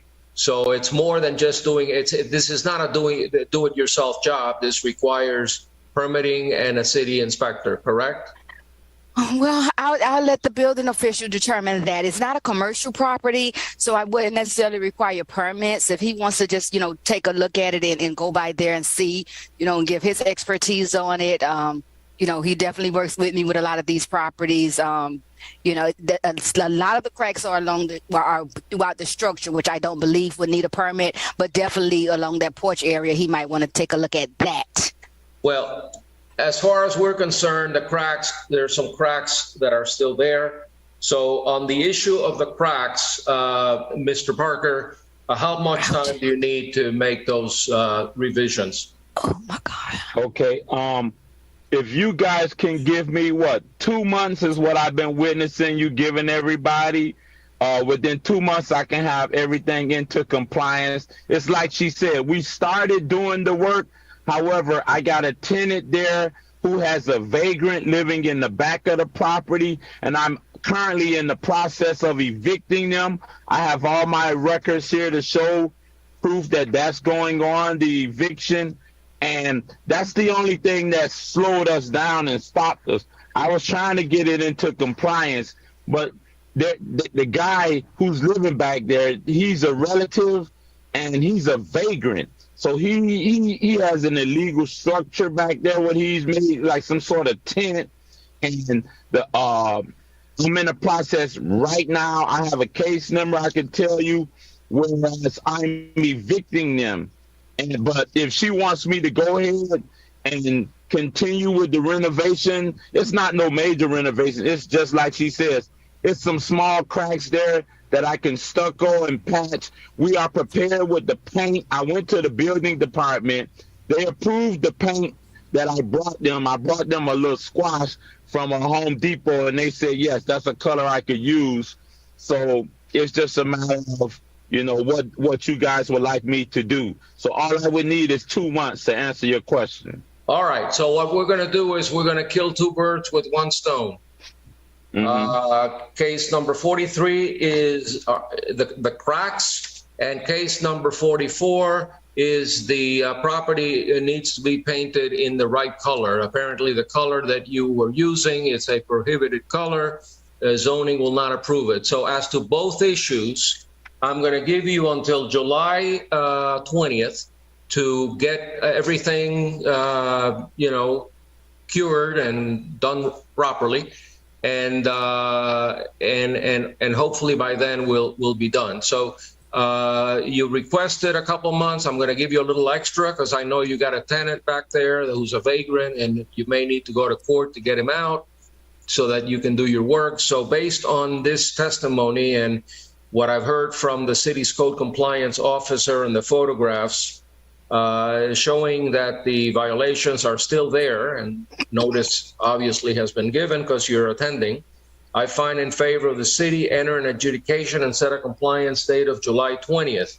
In the event of non-compliance, there shall be a daily fine of $250 until the violation is abated. Thank you very much, Mr. Parker, for your cooperation and your understanding, and hopefully you won't be back in July. Hopefully you'll get it done by then. Yes, sir, Your Honor. I thank you again. All right. Thank you. Have a great day. All right, you all too. Okay, bye. Gonna proceed with item number 46. Can you guys hear me? Yes. Keystone Manor Condominium. Hi. Yes. We have the case number is MHVIO 2022-00490. And we have Belkis Mirabel here. Please raise your right hand. Yes, ma'am. You've been sworn? Yes. Right now. You swear Here's 30. do you swear or affirm the testimony you're about to give in these proceedings will be the truth and the whole truth and nothing but the truth? Please say I do. I do.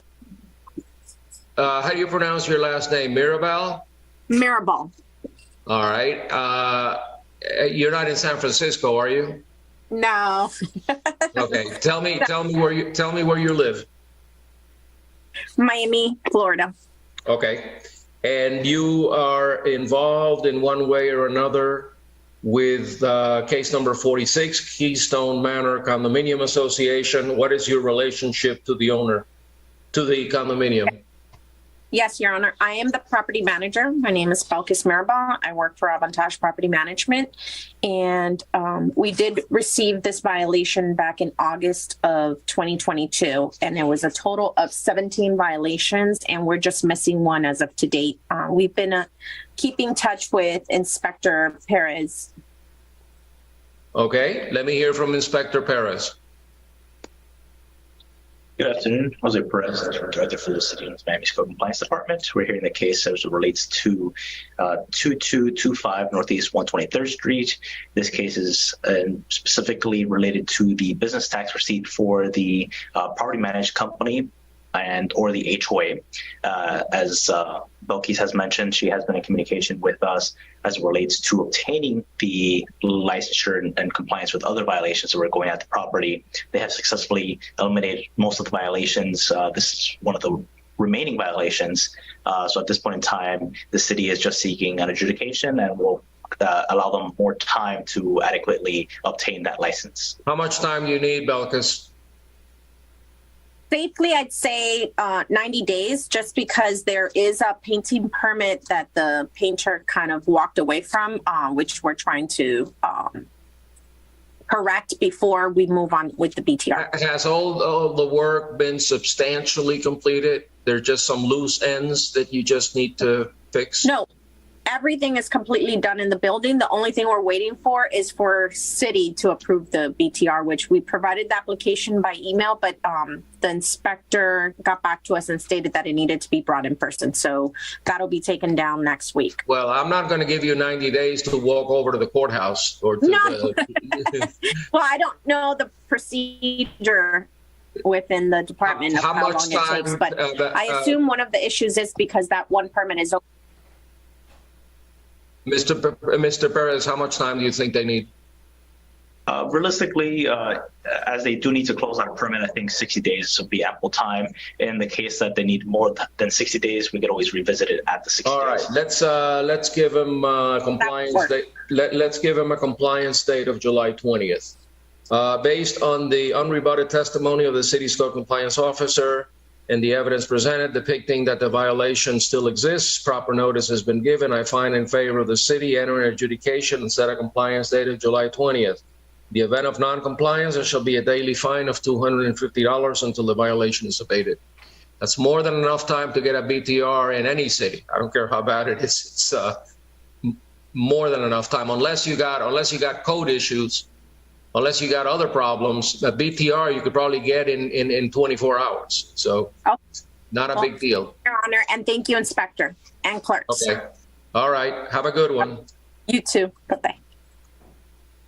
All right, I'm gonna call item number 47 through 52, which is Kissimmee 3205 Shops LLC. Case number for item number 47 is CEFOB 2021-0045. This case was previously found guilty with an abatement date of April 20th, 2023. Fine was set at $500 plus $100 cost assessment. Item number 48, case number CEFOB 2021-0048. This case was previously found guilty with an abatement date of April 20th. Fine was set at $500 plus $100 cost assessment. Item number 49, case number CEDCU 2021-00189. It was previously found guilty with an abatement date of April 20th, 2023. Fine set at $500 plus $100 cost assessment. Item number 50, case number CEDCU 2021-00192. It was previously found guilty with an abatement date of April 20th. Fine set at $500 plus $100 cost assessment. Item number 51, case number CEDPU 2021-0053. It was previously found guilty with an abatement date of April 20th, 2023. Fine set at $500 plus $100 cost assessment. And lastly, case number 52, CEZPU 2021-0054. It was also previously found guilty with an abatement date of April 20th, 2023. Fine set at $500 plus $100 cost assessment. And we also have, I believe, Alex iPad. I'm not sure who's here on behalf of the case, but please raise your right hand. You swear or affirm the testimony you're about to give in these proceedings will be the truth, the whole truth, and nothing but the truth. If so, please say I do.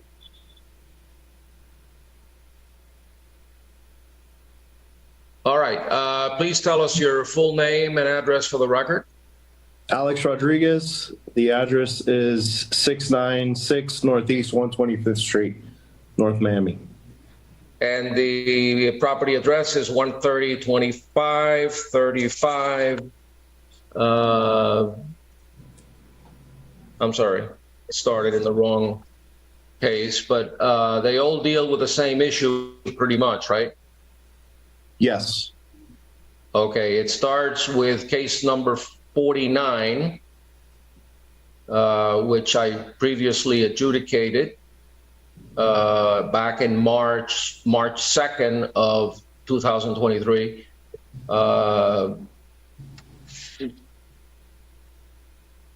Rather than going through 1, 2, 3, 4 cases one at a time, the way I understand this issue, sir, and correct me if I'm wrong, is that this used to be student housing, right? And you're converting student housing into residential dwellings, renting them as residential dwellings, not to students. And according to the zoning code, you need a approval from land use for a zoning change and a conditional use permit.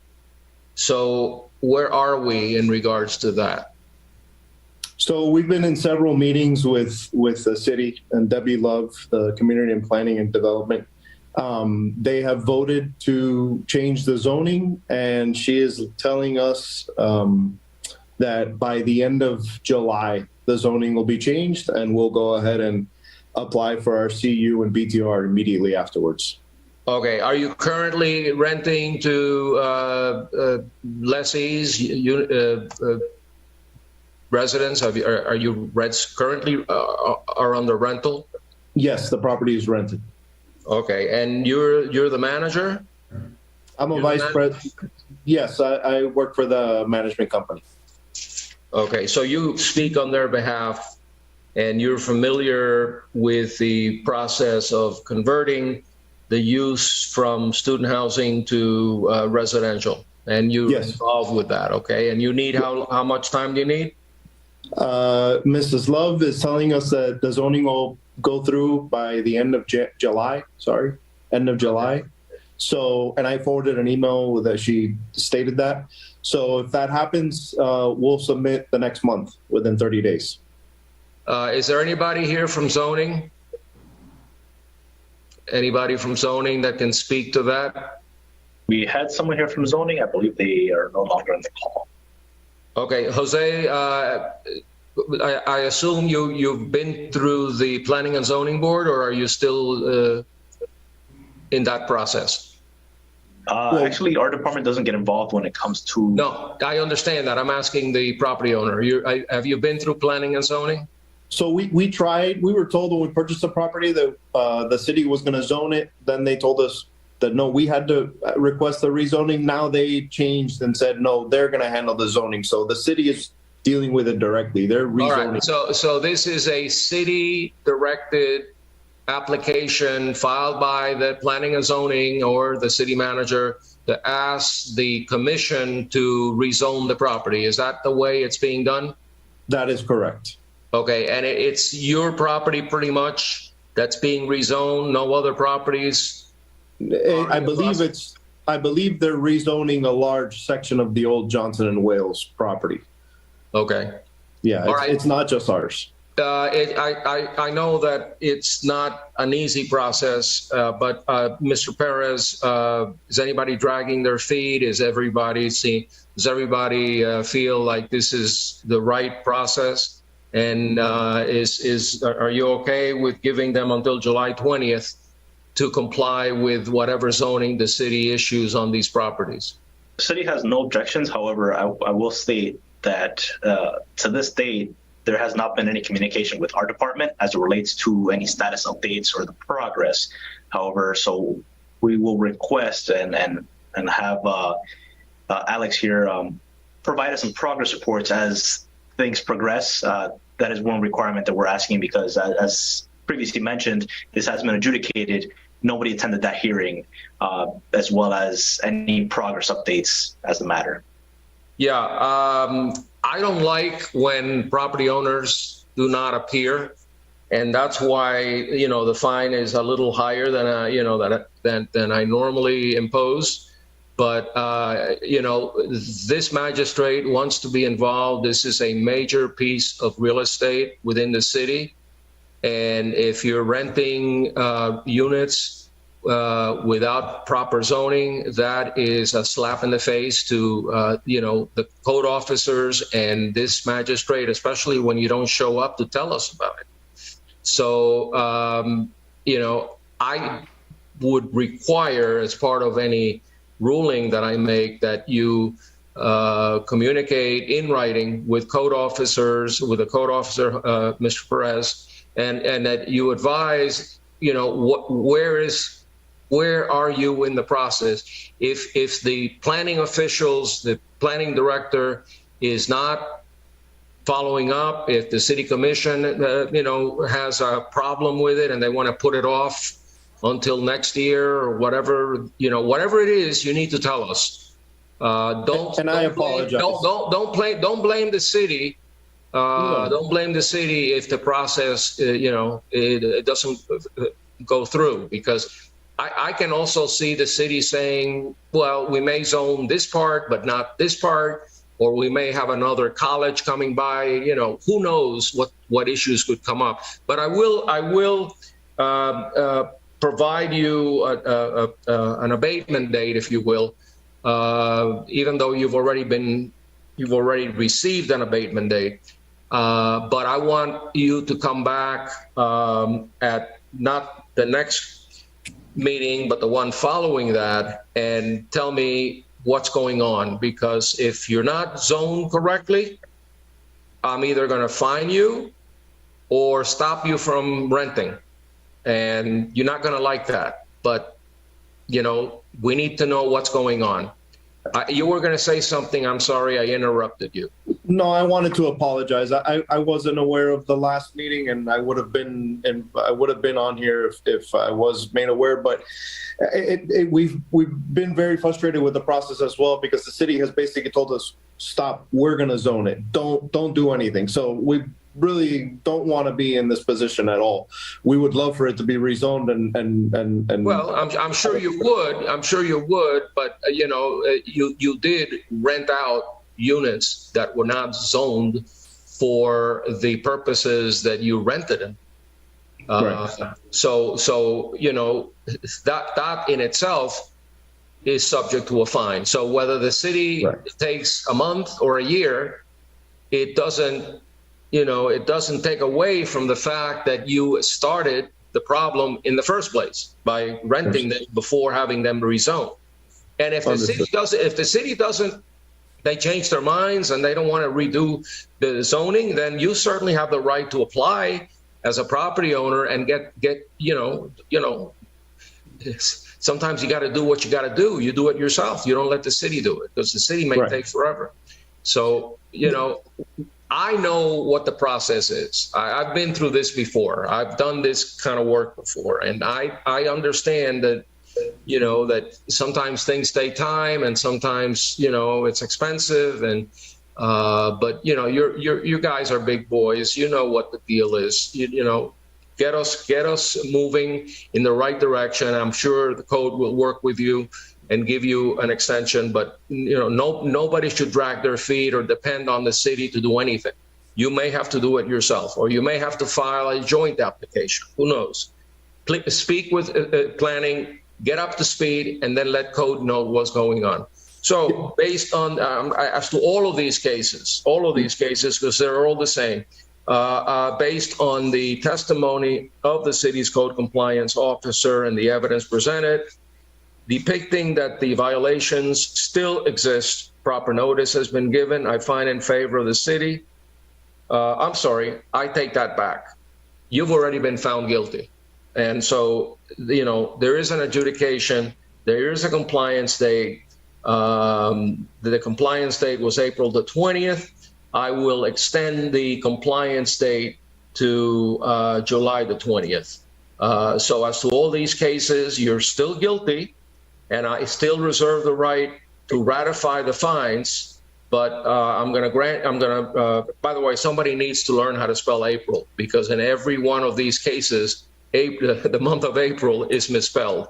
But anyway, I will grant you until July 20th to get your certificates, your BTRs, your zoning, whatever else you need to be able to operate legally.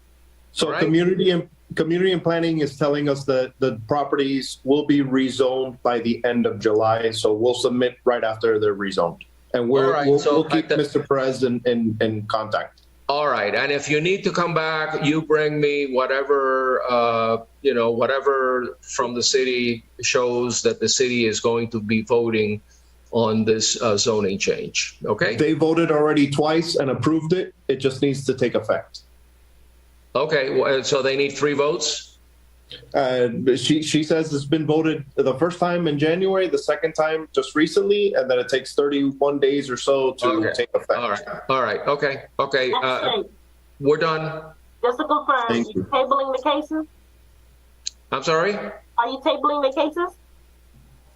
Yes, all that's 49, 50, 51, and 52. And so you give them a reinspection date of July 20th.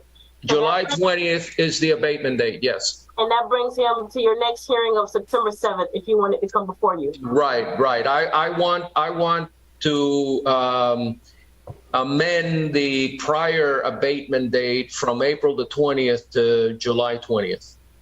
And as far as for the April, that was my typo. Okay. Yeah, I nobody's perfect. I make a lot of typos myself, but it seems like April, it just caught my eye when I kept seeing it over and over and over again. That's okay. It's more like a dyslexia. Yeah, could be. No problem. So I'll go ahead and call the next case. So you're dismissed, sir. Thank you, Your Honor. You're welcome. The next case is item number 56, which is Luz V. Minda Panganiban. I'm sorry if I'm pronouncing your name wrong. And the officer is Christopher Colson. And the case number is CEBPR 2022-00619. Anybody here from representing the owner? Yes, I believe the property owner is here.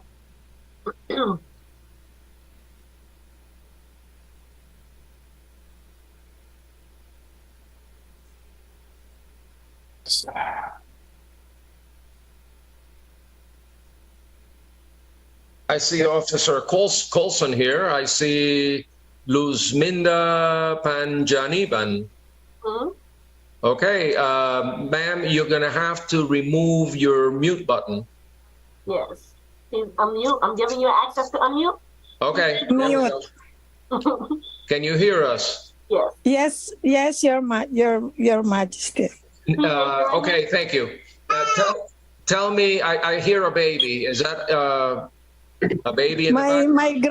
My granddaughter, sir. I figured that would be it. First of all, tell me your name again and your home address.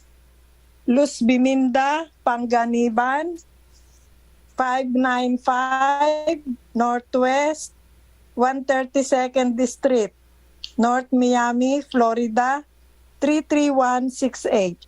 Do you understand why you were cited by the code officer? I'm confused, sir. Do you need an interpreter? Do you need an interpreter? Yes. In what language? Filipino, Tagalog.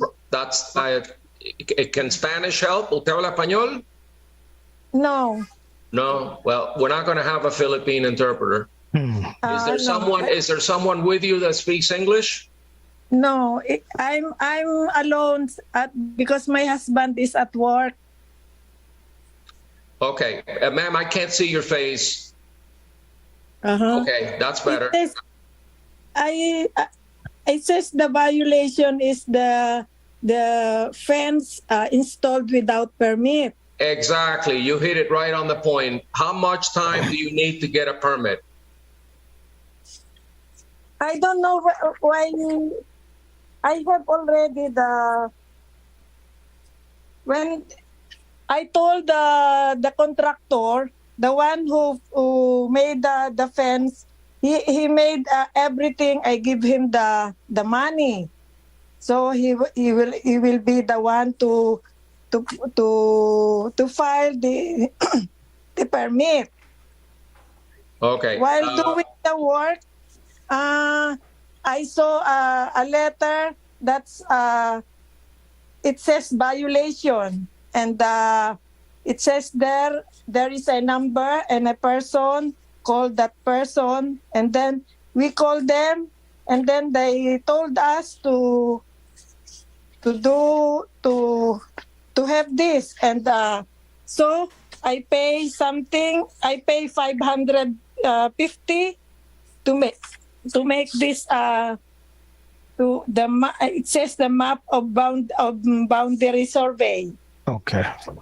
All right, let me hear from Mr. Colson, and I guess you may need a third party to communicate with her at some point, or I can't believe that a contractor in the city of North Miami charged her for a fence and didn't get a permit, but that's where we are. So what is your recommendation? Sounds like, well, the violation, everything still remains on this case as I checked it, Your Honor. But sounds like what she did contact the building department, and they told her to probably get a survey of the land, a blueprint of what she did. It sounds like that's what she's talking about right now. That would be like, if they asked her for that's probably like step one of what she has to do. So she probably has another step if she indeed has been in contact with them. So I'm not objecting to giving her 30 more days, but I would give her with an adjudication on it. Yeah, ma'am, you Yes, have to you have to do a couple of things. Okay. A few things in order to get a permit. You need to go to the building department, or have your contractor go to the building department and speak to building department. Yeah, the building department, and it should be the contractor who put up the fence, because he's going to know what he needs to do. You're not going to know about surveys and elevation certificates and all these other things that the city is going to need. So you need to send somebody, you need to have somebody go to the city, the building department, and make all the necessary paperwork and applications to get a permit for the fence that was built. You understand that? Yes, sir. Okay, because you need a permit to put up a fence, and you don't have a permit.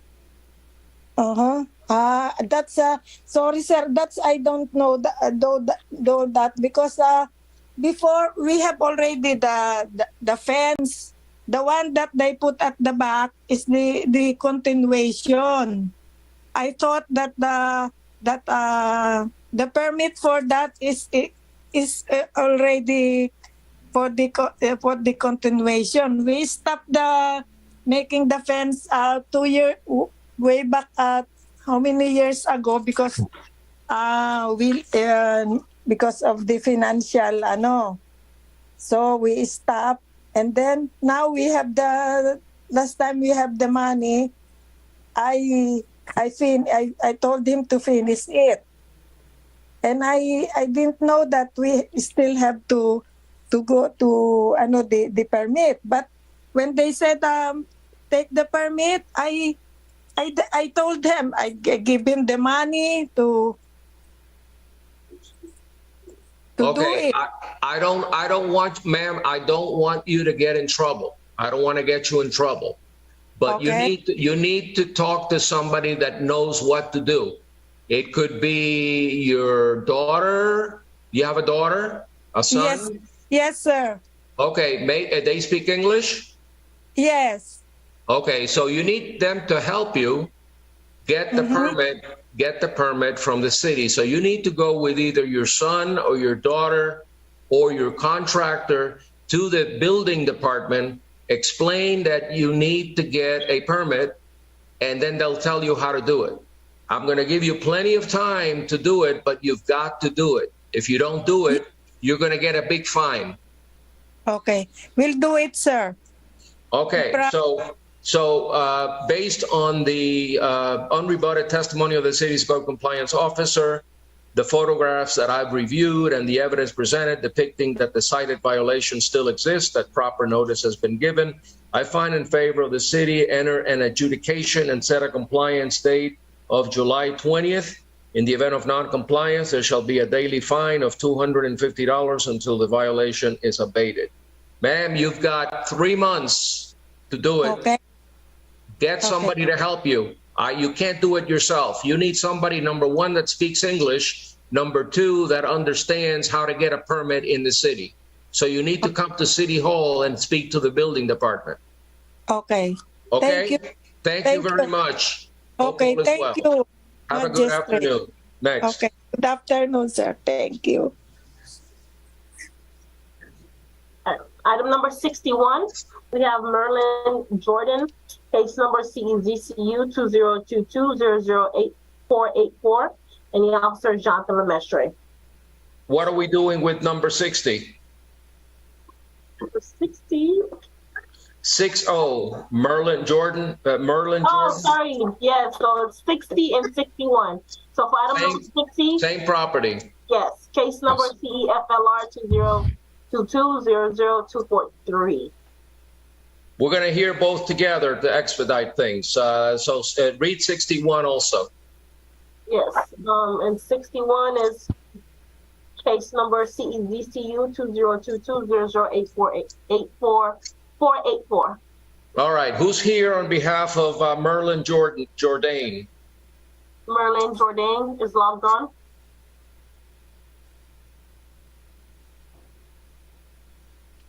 If they're not here, I'm going to hear the case without him.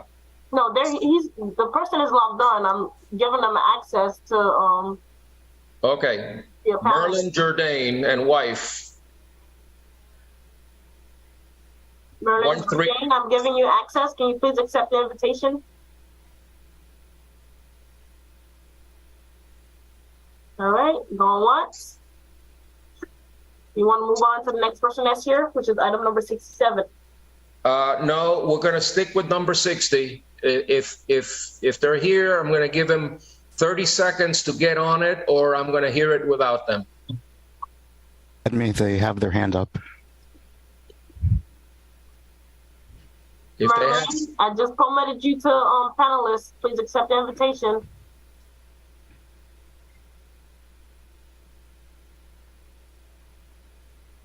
I just asked you to start your video as well as to unmute yourself.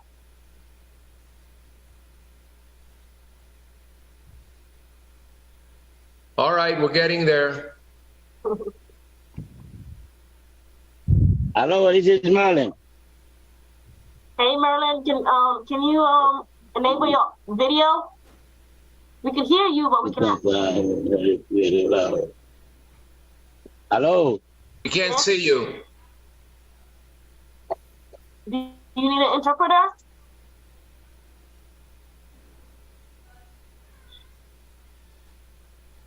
Hello.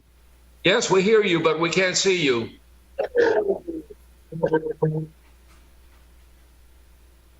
Hello. Enable video. That's what you need to do. Merlin, You gotta click. do you need an interpreter? Let's go visual interpret. Yes. Yes. All right.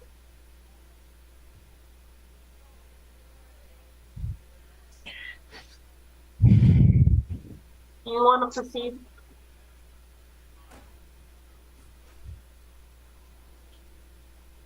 Well, before we could hear him. Now we can't even hear him.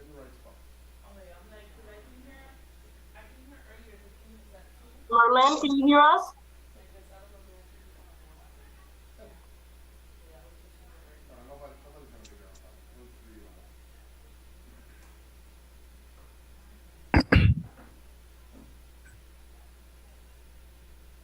I think he said he needs an interpreter. You want me to try it? Mr. Merlin, ou besoin interpréteur? Go ahead and see if he needs an interpreter. Monsieur Jourdain. Ou sous mute, nous pas attendre nous.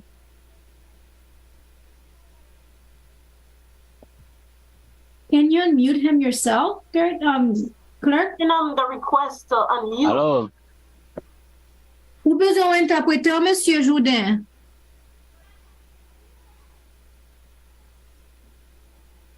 Est-ce qu'on attend nous? Hello. Alors, nous qu'attendez, oui? Hello. Alors, nous là, monsieur, ou besoin interpréter en créole? Non. Ou qu'à parler anglais? Oui. Ok, mais nous pouvons faire en anglais, ok? Okay. Okay, he said he can speak English and he's fine. We need your Okay. access, unless you want to proceed like that. Yeah, we're going to proceed. We can't delay these hearings forever. So let's let me hear from the code officer first and tell us what is the nature of the violation. Okay. Good afternoon, everybody. Code Compliance Officer Jonathan Lemestri, City of North Miami. And case number 60 and case number 61 is in regard to failure to renew the business tax receipt. And of course, case number 61 is certificate of use. I'll start with 60. This business, Merlin Towing, is 5 years behind on their business tax receipt. They have not renewed since September 30th, 2017. And as of the final reinspection date on April 20th, 2023, they still have not renewed. Are you seeking the tax, the business tax for the 5 years, or are you cutting off? No, they would have to renew from 2017 to now. So they would have to pay for 5 years worth of business tax receipt. And for case number 61, they don't have a certificate of use at all. And they would have to obtain a certificate of use as well. Is the use permitted in that in that area, in that district? Yeah, so it's a residential business, and I did speak to Community Planning and Development and Rafael Padron specifically, and he advised me that yes, they would have to have a certificate of use and business tax receipt. But are they wasting their time in getting a certificate of use if the towing business is not a permitted use in that zoning district? That's what I want to know. That's a good question. I don't have that answer. I do know that on Sunbiz from the state website, their main business is at 13410 Northwest 10th Avenue. Which is the residential district. But yes, you're right. I don't have that answer. Okay. It's inconceivable to me that a towing business would be permitted in a single family residential neighborhood. In most cities, it is only permitted in industrial areas. I'd hate to be the neighbor next door that has to put up with those trucks coming in and out. And just for the record, can you show those pictures? Sure.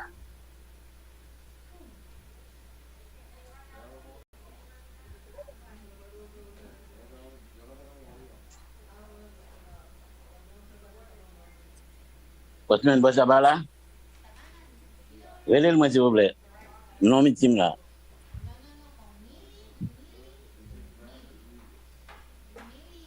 Is that him?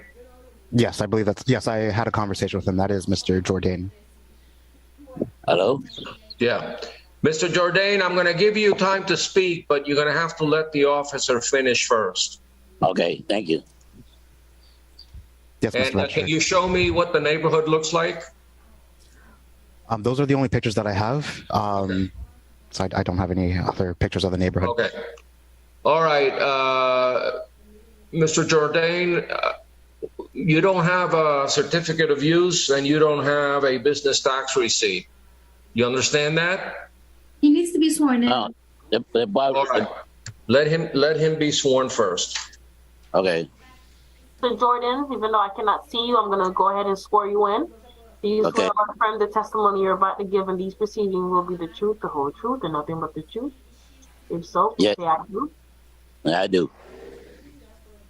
Sir, you understand you haven't had a business tax receipt in 5 years, and you don't have a certificate of use. And you're operating a towing service, which should be in an industrial area, not in a single family neighborhood.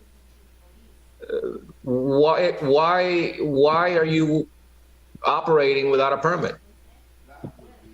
First of all, I used to have a certificate of use because after I don't have no dispatch, I don't have no other truck, only one truck. I don't have no dispatch no more. I don't have no office. When I went downtown, they say I don't need the certificate of the license no more because they do the inspection before. For me to do the inspection for the truck, I have to show that. But now they say, as long as I don't have no dispatch, I don't have no other truck, that's only one truck, I don't need it. That's why I didn't take it, but I inspect my truck every 2 years. They inspect Are you telling us, sir, under oath, that you're doing no towing services out of your house? No, I didn't do no towing service out of my house. My house used to be my office.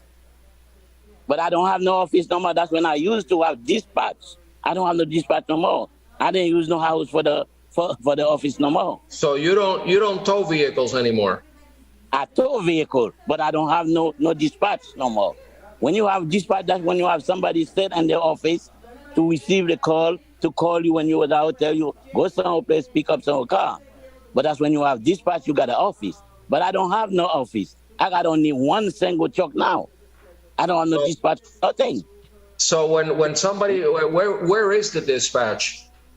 I don't have no dispatch. I don't need no dispatch. For one truck, I don't need no dispatch. So how do you get business? The people call me directly to my phone, the phone in my hand. But when you got two trucks, somebody call you from the office, you have the dispatch, you're going to dispatch the call to you. But when you don't have no truck like that, you don't have no office, you don't need no office. I don't have no office in North Miami. Who told you that?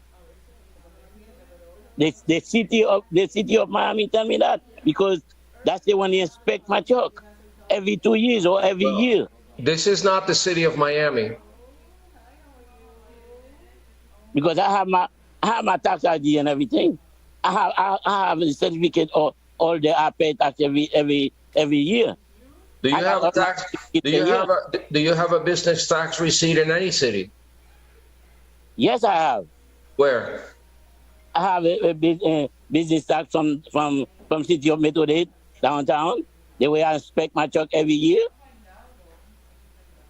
They send me a duplicate of my certificate. Every year I got one.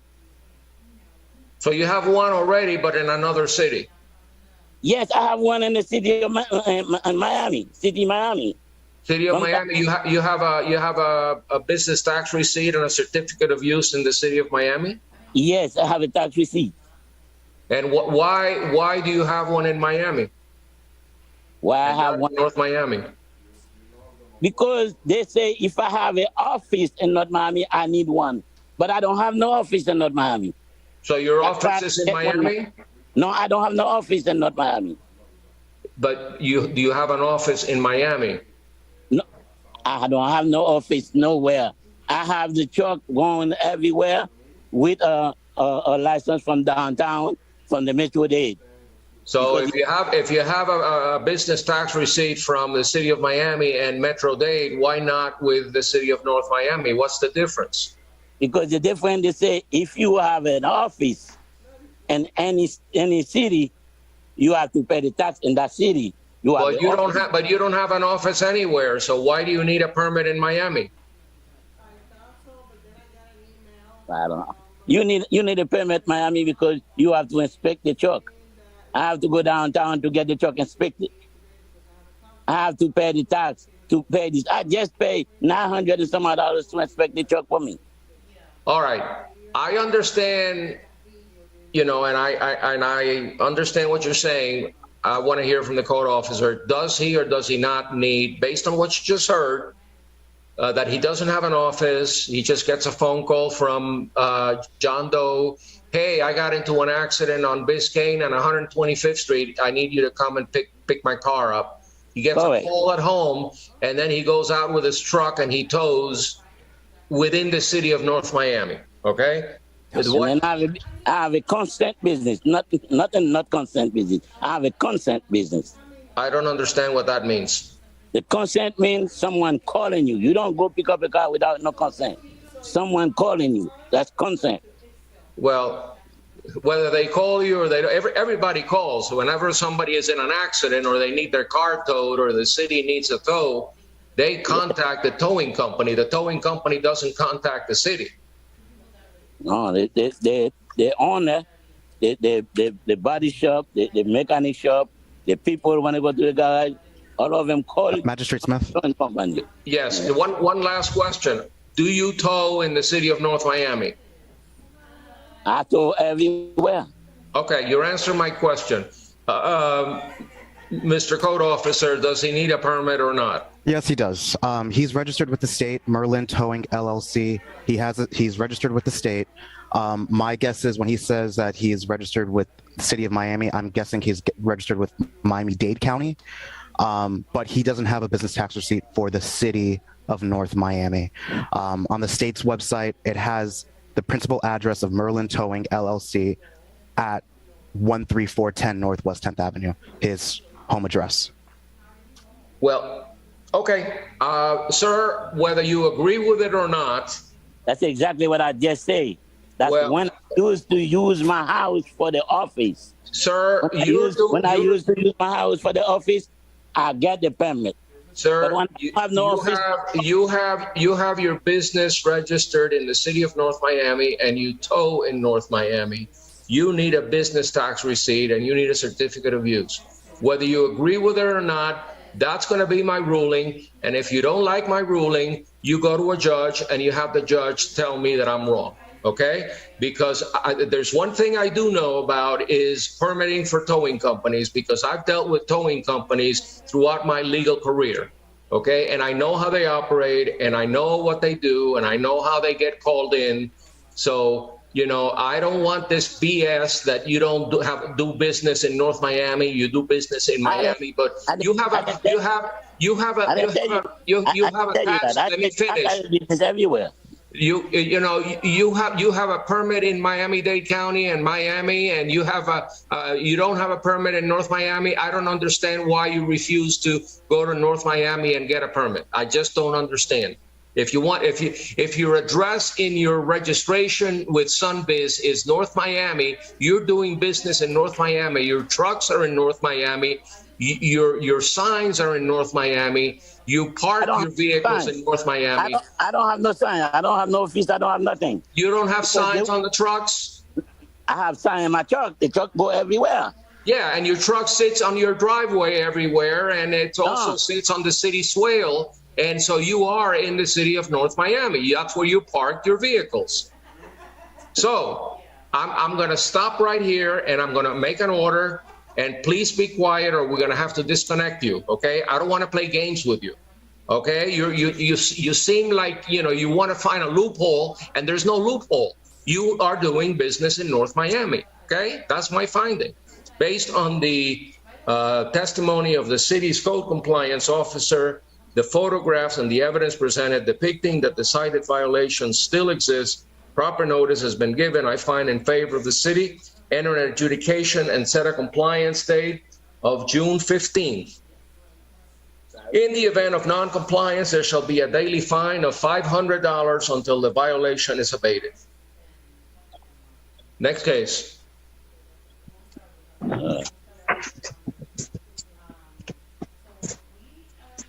Magistrate, I'm going to call item number 67. We have Stansfield Glenn Gillen here on behalf of the property, and it's Park Fountain Condo Association.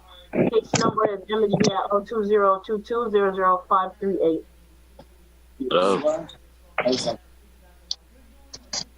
Who's here for Park Fountain Condo Association?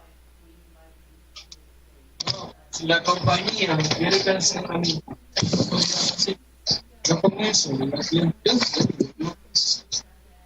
Pero que la realidad es que eso no es el caso. Hello. How do you spell? How do you pronounce your name? My name is. Good afternoon, Your Honor. My name is Penfield Gillen. Please raise your right hand, sir. Do you swear or affirm the testimony you're about to give in these proceedings will be the truth, the whole truth, and nothing but the truth? Yes. Yes, I do. Your name, address, and relationship to the condo association. My name is Penfield Gillen again. The address is 12195 West Dixie Highway. So I'm a unit owner, and I'm also a vice president of the Park Fontaine Board Association. Okay. So show me an extermination report, and then we're done. Actually, we did have one before, but the thing is, with the previous president that was there, so we still get in touch with her so she could be able, to give us that paper, which she said, she had it. She's been looking for it. She can't even find it. All we're gonna have to do, we're gonna have to call under the company, so they could come in, and do examination process, so that we could have another report. We could have another paper. We're not talking about building a new building. Okay, we're not talking about major stuff. We're talking about an extermination report. You call Orkin, you call whichever. There's 100 exterminators in South Florida, and you get them to go out there and they exterminate for vermin, roaches, bugs, whatever. People have a right in a condo association to live without bugs and without termites and without vermin. Okay. Yes, sir. You understand that you live in a condo association and the board is responsible for taking care of business. So yes, I'm going to ask Officer Murillo to tell me what is necessary in order to cure the violation. Just need a recent report, and the case will be in compliance. That's all we need. You understand that, right? I didn't hear what he said, Your Honor. You need an exterminator report. Exterminator. Yeah, that's why I'm here, to ask for an extension, because I know the code date was today, which is May 11. So on behalf of the association, I came here to get an extension. Okay, I will give you an extension, but you better go to the board and speak to the president and all the board members and tell them that after June 15th, if they don't have an exterminator report, they're going to be fined on a daily basis, and it's going to come out of their pocket. Okay? Not the association's pocket. It's going to come out of their pocket because they are violating their duties as board members by not doing the right thing. Yes, Your Honor. Thank you. Okay? So based on the unrebutted testimony of the city's code compliance officer and the evidence presented depicting that the violation still exists, the proper notice has been given. I find in favor of the city. Enter adjudication and set a compliance date of June 15th. In the event of non-compliance, there shall be a daily fine of $250 until the violation is abated. Thank you very much. Next Thank you. case. Thank you.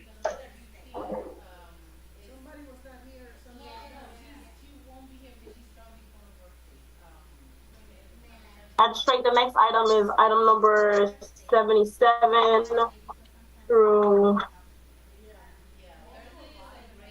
90, which is for Total Biscayne Corp. Item number 77, case number CEFOB 2022-00316. Item number 78, case number CEFOB 2022-00323. Item number 79, case number CEFOB 2022-00324. Item number 80, case number CEFOB 2022-00330. Item number 81, case number CEFOB 2022-00331. Item number 82, case number CEFOB 2022-00336. Item number 84, case number CEFOB 2022-00339. Item number 85, case number CEFOB 2022-00340. Item number 86, case number CFOB 2022000344. Item number 87, case number CEZCU 2022000600. Item number 88, case number CEZCU 2022000615. Item number 89, case number CEZCU 2022000619. And item number 90, case number CEZCU 2022000623. And then we have Officer Murillo and Jose Perez for both. Okay. We're going to hear them all at one time. Otherwise, we'll be here until the cows come home. And I happen to be in North Carolina right now, and the cows are probably a few miles away from here. So they're getting close. Anyway, they're all... Veronica Espelenta here. I'm promoting you to panelists. Please accept the invitation.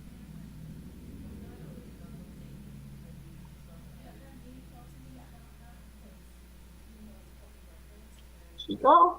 Please enable your audio and video. Okay. Please raise your right hand.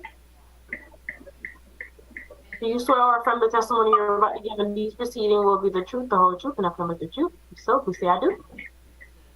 Yes, I do. You're parked on the side of the road or at a parking lot? Yes, I just parked. Thank you. Okay, what I was saying earlier, just a few moments ago, is that there's a whole bunch of violations involving the same property with different tenants. Are you one of the tenants, or are you part of the ownership? I'm the manager. You're the manager for the landlord? Yes, correct. For Torrey Biscayne Court.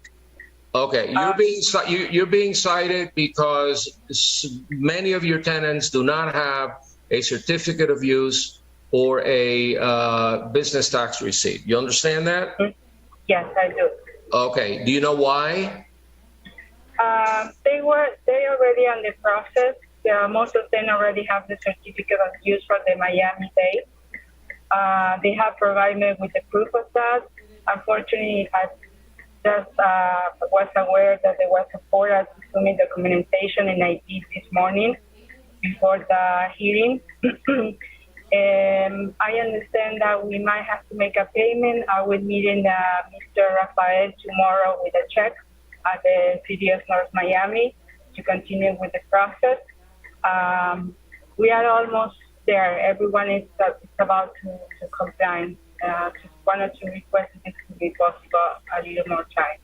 Okay, because you're the owner, you're responsible for your tenants having all of the necessary permits. Yes. So you are whatever order I enter will require you to make sure that all your tenants are properly permitted, certified, whatever. I read some of the files, and some people mentioned that there's a DERM issue. I believe it's Vida Legal Assistance that said that needs a certificate of use and needs to go to DERM. You understand that there may be some requirements that are not just the city requirement, but also DERM. I do. The confusion came because they applied for the certificate of use. In the middle of the process was a interview to make an inspection just to make sure as a part of the protocol. There is a charge that it says DERM that they have to pay to the Miami-Dade County, so they understood that might be a use or something else that they are required. But in a particular case of Vida Legal Assistance, they did have their certificate of use with the Miami-Dade. Okay, so you're going to take charge to make sure that everybody's in compliance. I will. Mm-hmm. Okay, just a couple of comments. There is a unit 402-4, which the violation says JU enhancing at 12955 Biscayne, but in reality, the name on the outside, on the front door, says Judy Ball. Which is the right tenant? Judy Ball is her name, her actually legal name. It's the same. It's the same business. It is.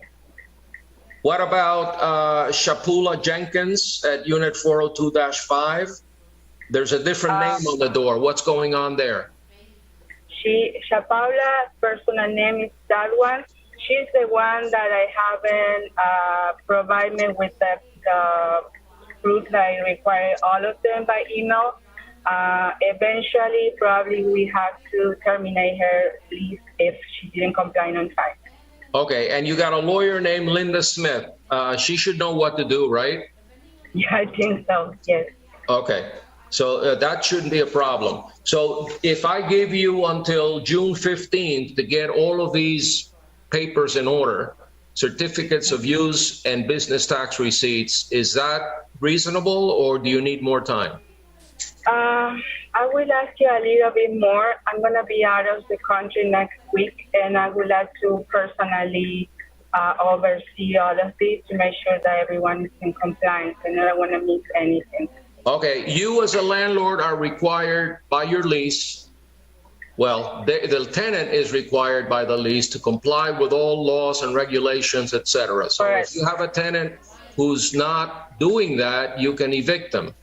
So I'm going to put that responsibility on you and make sure that you get all of these papers and give them to the city. And at this time, I'd like to hear from both code officers as to what they think about my suggestion to allow you until July 20th to get all your tenants under in compliance. I appreciate it, sir. Thank you. Jose, go ahead. I'll stop it. Jose Perez, Interim Director of Code Compliance for the City of North Miami. I think that the ruling that Magistrate Smith is presenting is fair, and I believe the city has no objections to this ruling. Okay. All right. So based on the unrebutted testimony of the city's code compliance officers and the evidence presented depicting that the cited violations as to all tenants still exist, not all tenants, but the tenants that are being cited in this agenda. I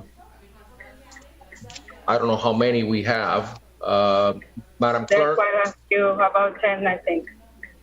Okay.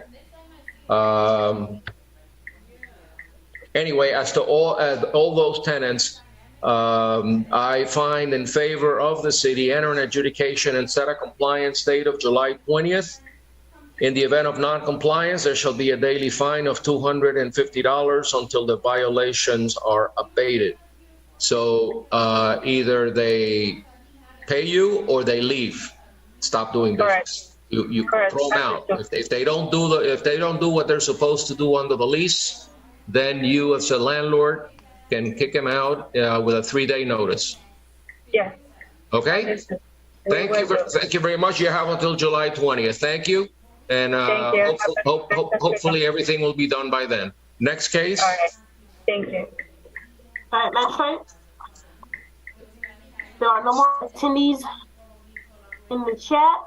I'll go ahead and dismiss the interpreters. And we can proceed with the remaining cases. Okay, my hope was to, Ms. Espeleta, I think we're done with you. I'd like to quickly go through whatever cases we have where there's nobody here. And let's see if we can get this done within the next 15, 20 minutes, because I've got to finish. I've got a mediation that I have to do at 4 o'clock. So I've got to be finished by 4 o'clock. Magistrate, we have Liliana Lopes here for item 65. I'm not sure why she didn't mention she had more than one cases when she was here. I'm going to go ahead and call the item number, which is item number 65. It is North Miami West Holding, LLC, case number MHVIO 2022-00338, and the officer is Gennaro Murillo. All right, I thought that you said that 64 was, there was compliance. Not 64, 65. Yeah, it's the same property, right? Yes, 64 Okay. is in compliance, but 65 remains. All right, so we're gonna hear 65 quickly. Who's here? Yes, sir. Good afternoon. This is Liliana Mo. Liliana, Correct. I think we spoke earlier, right? We did for a different property. Okay. All right, so how much time are you gonna need to get your building permits? I need to get it. This was just water damage that came to the building and they replied dry wall replaced. But I'm understanding that Mr. Murillo asked me to do a permit. So he told me to go to the city. City is not very fast, but I would. We lost you. Will be enough. We lost you. Okay, I'm so sorry. Can you hear me now? Yes. Okay, about 30 days, you think it should be enough? Okay, let me hear from the code officer. You want me to go through the case, Your Honor, or you just? The 65, I don't know what the building permits are required for. I forgot. I looked at 100 files last night and I don't remember this particular one. Okay, so sorry, give me 1 second. Case Officer Murillo for City of Miami Code Compliance. So on May 11th, right, I was conducting an annual house inspection to the 771 Northeast 126th Street. A violation was open to obtain an after-the-fact building permit for work that was being done inside the property. There was some new dry walls that was being replaced or on the property. I had an inspection on June 3, 2022. There was no compliance and notice to appear and was all posted in mail. And so my final inspection, June 21, 2023, there was no compliance, no application was made. Can you show me quickly a picture so something rings in my head as to what it was? Not a problem. 1 second.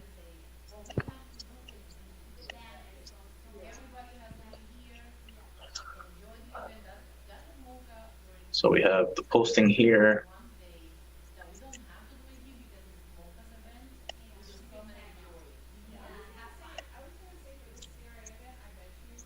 What the fire extinguisher issue, I think we resolved. So this is interior work that was done. That's it. Yes, there was some water damage, and they replaced it. Just replaced the drywall. But I was recently hired to help Mr. Jacobs to close violations and take care of this. So I've been helping him, and I've been able to close other violations and stuff. So I need more time for this one particular. All right, you work for Francis Jacobs and Sari Jacob, the managers, right? Yes. And so I understand that the fire extinguisher issue has been resolved. Resolved, and the only thing that remains is that stucco work on that corner. Okay. Yes. And you understand you need an after the fact permit, even though it was damaged and you were able to put up whatever you did. And when there's an emergency, I know that you can act quickly, but I need to get you to get a building permit. I'm going to give you until June the 5th in order to do that. Okay? June the 5th? Yeah, June 5th. Okay, no problem. I'm sorry. June 15th is the abatement date. June 15th. Okay, June 15th. Based on the unrebutted testimony of the city's code compliance officer, the photographs and evidence presented, depicting that the cited violation still exists, proper notice has been given. I find in favor of the city, enter adjudication and set a compliance date of June 15. In the event of non-compliance, there shall be a daily fine of $250 until the violation is abated. Thank you for your help. All right. Act quickly, though. Don't put this off. I will, right away. Tomorrow I'll be in the city. Excellent. Good work. All right. Thank you, sir. I think that's it, right? Yes, that's it. You can go home. All right. Thank you. Have a good day. All right. Magistrate, I'll go ahead and proceed with item number 1. 12297 Northwest 7th Ave, LLC, case number CEGMP 20220091, previously found guilty with an abatement date of April 20th, 2023, fine set at $500 plus $100 cost assessment. And Officer Jonathan Lemestre. Good afternoon, everybody. Co-Compliance Officer Jonathan Lemestre. As of the final reinspection date on April 20th, 2023, the parking lot still remains in disrepair and there is no permit on file. As you could see from the photos on April 20th, potholes, cracks still remain in the parking lot. But with that said, I did check our system this morning, and they did apply for a permit on May 4th, 2023, to repair the parking lot. But as of the final reinspection date on April 20th, nothing was done. Yeah, well, I'm not impressed that they waited until May after being found guilty in March and given an abatement date of April the 20th, and that parking lot looks horrible, and it's a trip hazard. It's an accident waiting to happen, and I'm not impressed with the fact that they're not even here to plea for some type of relief. If they had shown up, I may have been a little bit more lenient, but since they choose to ignore the special magistrate, thinking that they can get away with it, I am going to basically ratify the fines and let them go back to finance or the city manager or commission to get it reduced if they can. But I think that they have exercised bad faith from the very beginning, and they again exercised bad faith in not coming forward today, having been noticed. So based on the unrebutted testimony of the city's code enforcement officer, the photographs and the other evidence presented, that the property has been out of compliance since the abatement date of April the 20th. I find in favor of the city and hereby ratify the fines accrued to date in the amount of $500 and assess costs in favor of the city. The fines shall continue to run on a daily basis until there is compliance. Thank you. Number 2, 131 Sunrise Plaza LLC, case number CEFLR 2022-00318, previously found guilty with an abatement day of April 20th, 2023, fine set at $500 plus $100 cost assessment. Jonathan Lemestre. Good afternoon, Co-Compliance Officer Jonathan Lemestre. As of the final reinspection date on April 20th, 2023, the business, Nicole Fashion Inc., is still behind on their business tax receipt. All they have to do is renew for 1 year. I did speak to CP&D, Community Planning and Development, and they advised me that the business has to have an active business on Sunbiz in order for the BTR to be released, which they do not. It's called Nicole's Fashion, is that it? Yes, it's at a strip mall. It's a small store in North Miami. Again, as with the prior case, the fact that they do not choose to appear to ask for some kind of leniency tells me a lot. And so to me, that's bad faith. And I'm going to rule, as I did before, that based on the testimony of the city's code enforcement officer, the evidence presented showing that the property has been out of compliance since the abatement date of April the 20th, I find in favor of the city and hereby ratify the fines accrued to date in the amount of $500 and assess costs in favor of the city. The said fines shall continue to run on a daily basis until there is compliance.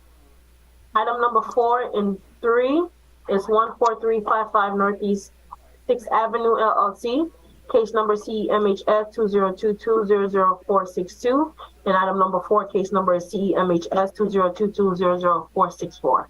We have Christopher Colson. All right, this appears to be a multifamily structure. It needs painting, permit for color approval.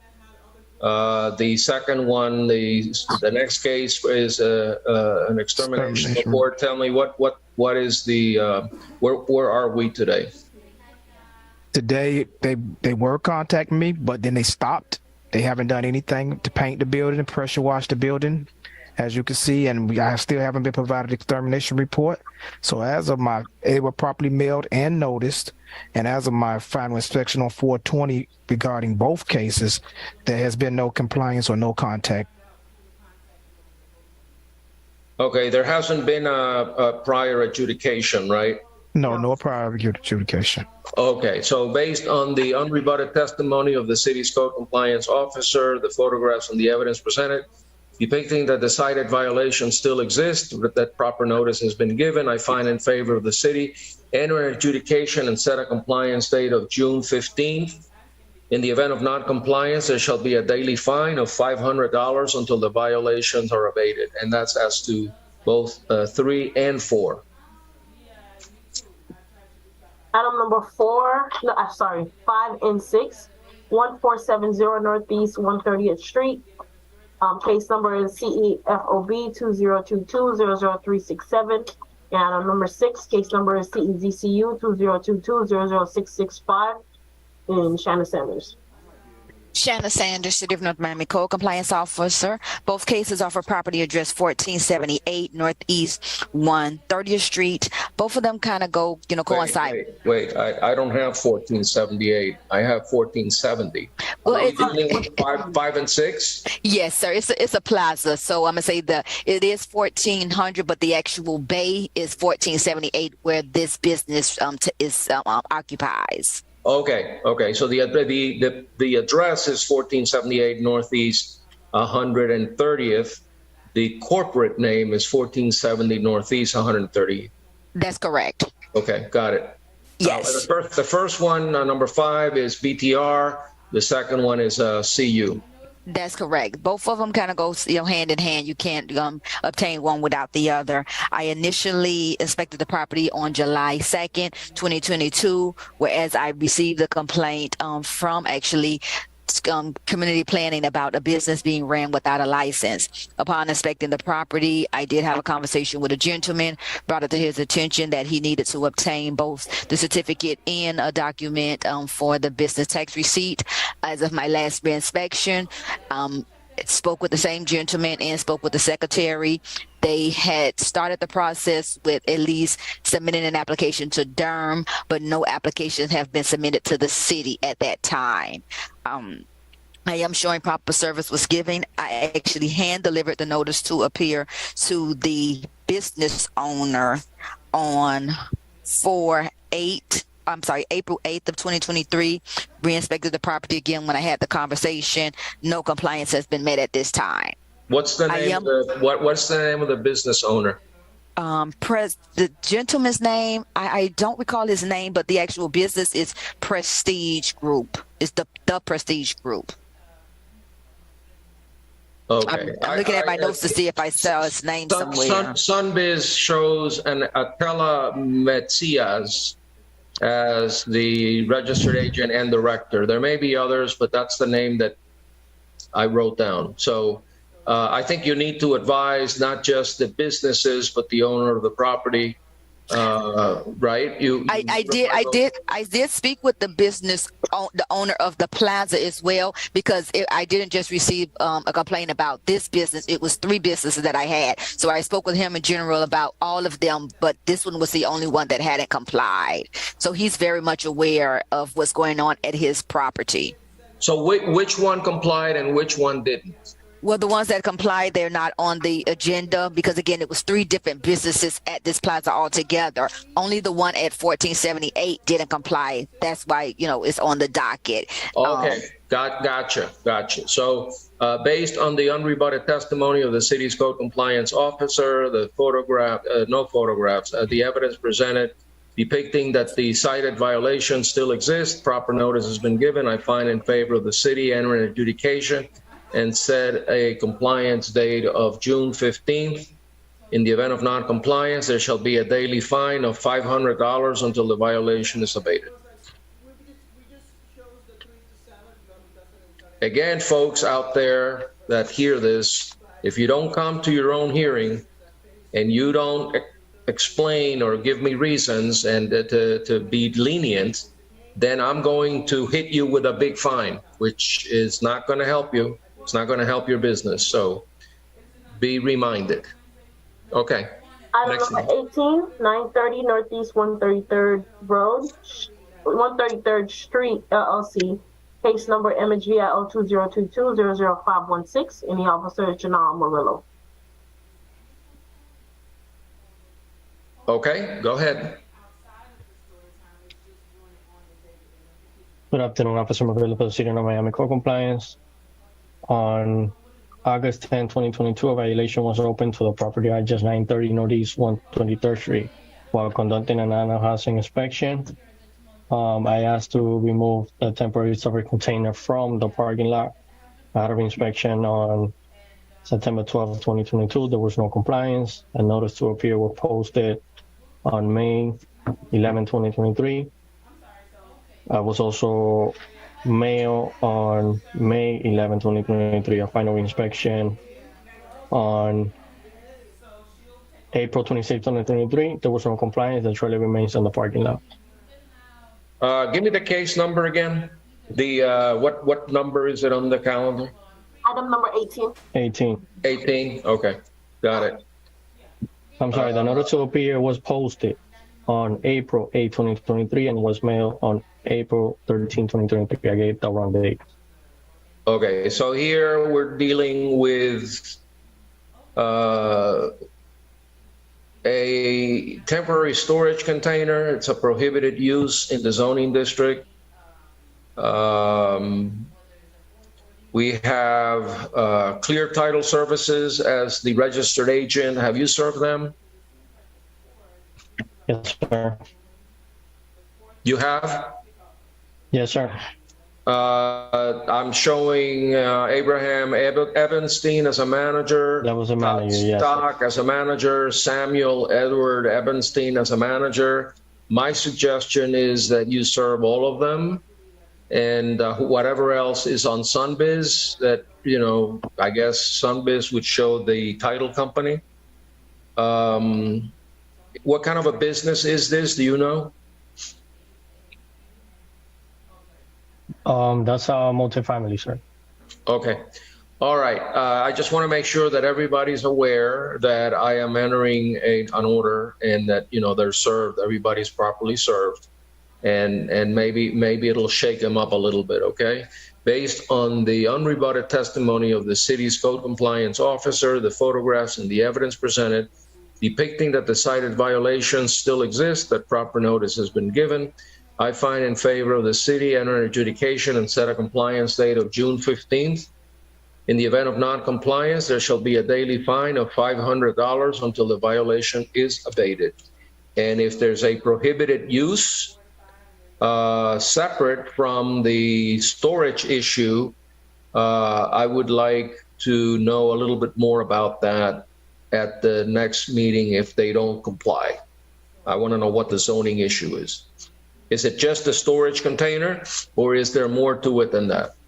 No, only that. Follow me? You got it? Yes, sir. Okay, next. Item number 19, A&B Staffing Group, LLC, CEGEF 202200021, and the officer is Christopher Colson. Mr. Colson, go right ahead. Good afternoon again. This case is this is about a dumpster and obtaining a permit to instruct it to build a dumpster. There's no dumpster enclosure. The dumpster just sits outside against the wall. I've talked to several people, and they're going to get it done, but it hasn't gotten done. So that's why we're here. So as of my final inspection on 4/20/2023, violation still remains. The case has been properly noted and mailed to everybody.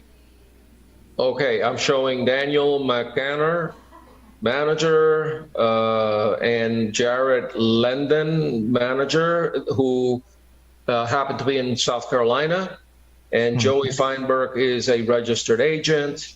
So make sure that those folks in South Carolina know about it and make a special effort to obtain a permit for the dumpster enclosure. Okay? So based on the unrebutted testimony of the city's code compliance officer, the photographs and the evidence presented depicting that the cited violations still exist, that proper notice has been given, I find in favor of the city, enter an adjudication and set a compliance date of June 15th. In the event of non-compliance, there shall be a daily fine of $500 until the violation is abated. How many more do we have? After this one, I'll give you a count. Item number 34, Carmen C. Garcia Ramirez, case number CE BPR 2022-00600. And now Murillo. We ain't finna finish this. May I proceed? Somebody say something? I didn't. May I start? Yeah, but somebody had spoken earlier. I don't know if it was you. Go ahead, Officer Murillo. Officer Murillo for the City of Miami, code compliance. On July 12, 2022, I opened a violation to the property address 14240 Northeast 9th Avenue to obtain and after the fact with the permit for the white fence that was installed on the south side of the property. I had a reinspection on August 5th, 2022. There was no compliance. After an extension was given to Neymar, a notice to appear was posted on April 8, 2023, and it was also mailed. As of my final inspection on April 4, 2021, there was no compliance and the permit was still pending. Okay, based on the unrebutted testimony of the city's code compliance officer, the photographs and the evidence presented depicting that the cited violations still exist, that proper notice has been given, I find in favor of the city, enter an adjudication and set a compliance date of June 15th. In the event of non-compliance, there shall be a daily fine of $500 until the violation is abated. And to answer your question, Magistrate, we have about 20 cases left. About 20? Yes. Item number 37, Forest Place LLC, case number CEMHS 2022-00473, Christopher Colson. Mr. Colson? Yes, Forest Place. Yeah, I've already reviewed the file. I saw the elevator certificate expired on July 31, 2020 or 2000. 2000. I can see that picture. 2020, I think it was. Not 2020, and they did everything else because it was part of annual housing. They haven't got the certificate. I tried to give them more time, but I don't know what happened. The communication fell off, so that's why we're here today. As a final inspection, the violation still remains. That is not brain surgery. All you got to do is call your elevator company. Yep. Based on the unrebutted testimony of the city's code compliance officer, the photographs and the evidence presented depicting that the cited violation still exists, and that proper notice has been given, I find in favor of the city, enter an adjudication and set a compliance date of June 15th. In the event of non-compliance, there shall be a daily fine of $500 until the violation is abated.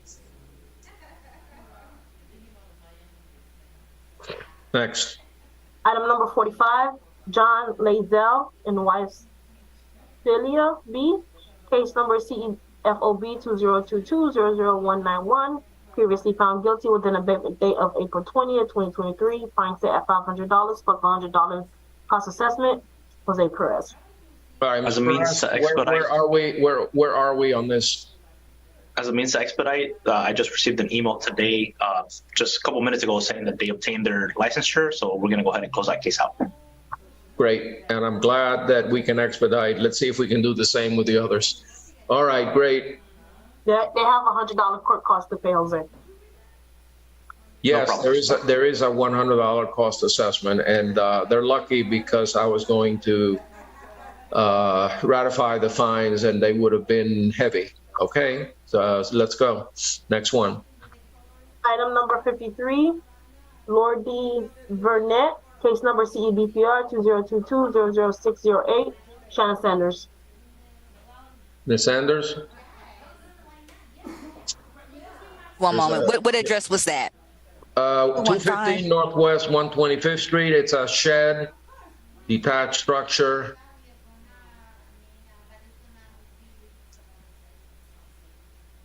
Case ends with 00608. Oh, I'm sorry, I was muted. Shanna Sanders, City of North Miami Code Compliance Officer. This is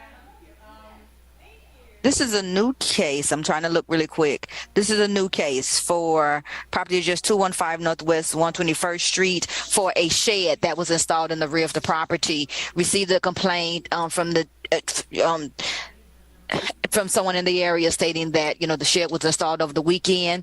Went to the property, had a conversation with the property owner and her son, stated they did not know a permit was needed, fully, explained everything that was required. They said they would visit the city and submit the applications. As of my last inspection, no application has been submitted to the city and the structure still remains. I am showing proper service was given. I posted the property on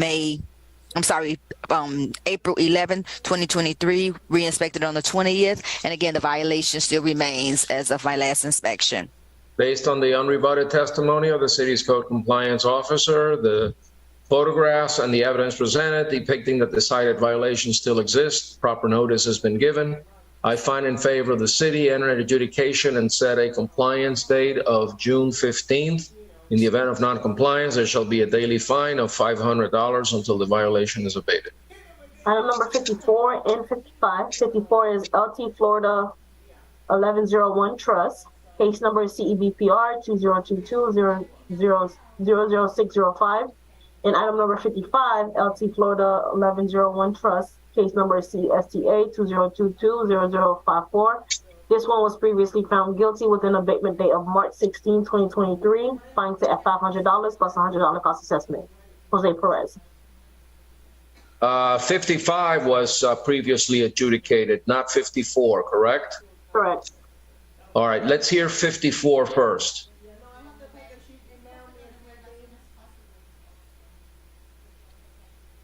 Can't hear you. My apologies. Jose Perez, Interim Director for the Code Compliance Department. We're hearing the case at the property 1987 Northeast 123rd Street. The first case as it relates to a structure that was built in the rear of the property, a kitchenette that was nicely done. However, no permits were obtained. This occurred back in July of 2022. The property owner was sent via certified mail as well as posted on the property. They had failed to obtain their permits. At this point in time, the city is requesting an adjudication as well as a monetary fine to be set until compliance has been met. Is the structure adjacent to the kitchenette one that requires a permit or not? Or has that been permitted? That has been permitted. The kitchenette has not, and it's separate. Yeah, and I guess this dovetails with the following case, which is a short-term rental case. We'll deal with that in a minute, but it's logical that if you're going to be accepting short-term rentals on bookings.com, that you provide basically a bar outside. So anyway, based on the unrebutted testimony of the city's code compliance officer, the photographs and the evidence presented depicting that the cited violation still exists, and that proper notice has been given, I find in favor of the city enter an adjudication and set a compliance date of June 15th. In the event of non-compliance, there shall be a daily fine of $500 until the violation is abated. Let's hear the short-term rental one, number 55. As it relates to item 55, this is the same property, 1997 Northeast 123rd Street. This is for advertisements of short-term rental. As of my final reinspection, unfortunately, they have not taken their advertisements down, and they continue to advertise for short-term rental. At this point in time, the city is requesting that the fine be ratified. The fine amount set was at $500, but considering they're a repeat offender, the city would request that we could possibly up the fine a little bit, as obviously they're disregarding our notices here. Okay. So you're suggesting that I increase the fine accrued to date from 500 to 1,000 and then go forward at 1,000, or leave it at 500 until today, and then from today onward go to 1,000? from today onward to 1,000. I feel like that would be fair. That's my sentiment, because they're relying on the prior order, and I don't want to disturb the prior order, so I'm going to leave the prior order in place the way it is. But going forward, I'm going to suggest and rule that going forward today, the fine goes from 500 to 1,000. So based on the testimony of the city's code compliance officer, the photographs and other evidence presented that the property has been out of compliance, and I hereby and find in favor of the city, I hereby ratify the fines accrued to date in the amount of 500. And beginning today's date, the fine will become $1,000 a day and assess costs in favor of the city. The fine shall continue to run on a daily basis until there is compliance. Next.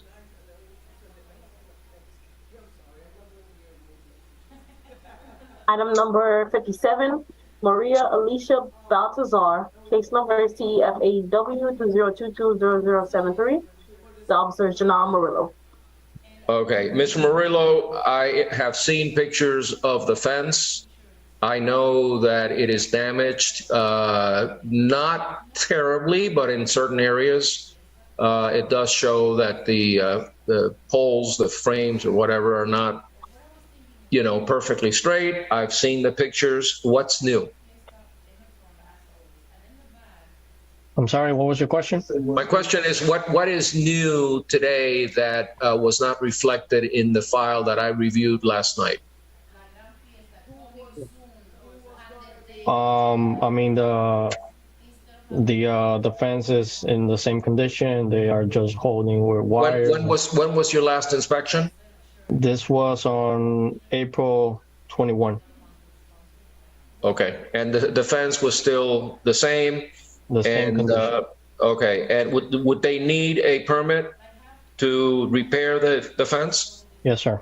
Okay, and no permit has been applied for? No, sir. Okay, based on the unrebutted testimony of the city's code compliance officer, the photographs and the evidence presented depicting that the cited violation still exists, proper notice has been given. I find in favor of the city, enter an adjudication and set a compliance date of June 15th. And in the event of non-compliance, there shall be a daily fine of $500 until the violation is abated. Item number 59, Marquez Property Holdings LLC, case number CEDCU 2022000469, previously found guilty with an abatement date of April 20th, 2023, fine set at $500 plus $100 cost assessment. Christopher Colson. As of 4/20 on this particular case, that was my final inspection, Judge, just to expedite along. There's still violation still remains. Nothing has been done. They have not attempted to contact me or gotten a certificate of use, and they were previously found guilty. Okay, based on the unrebutted testimony of the city's code compliance officer and the evidence presented depicting that the property is still out of compliance, I find in favor of the city, hereby ratify the fines accrued to date in the amount of $500 and assess costs in favor of the city. The said fines shall continue to run on a daily basis until there is compliance.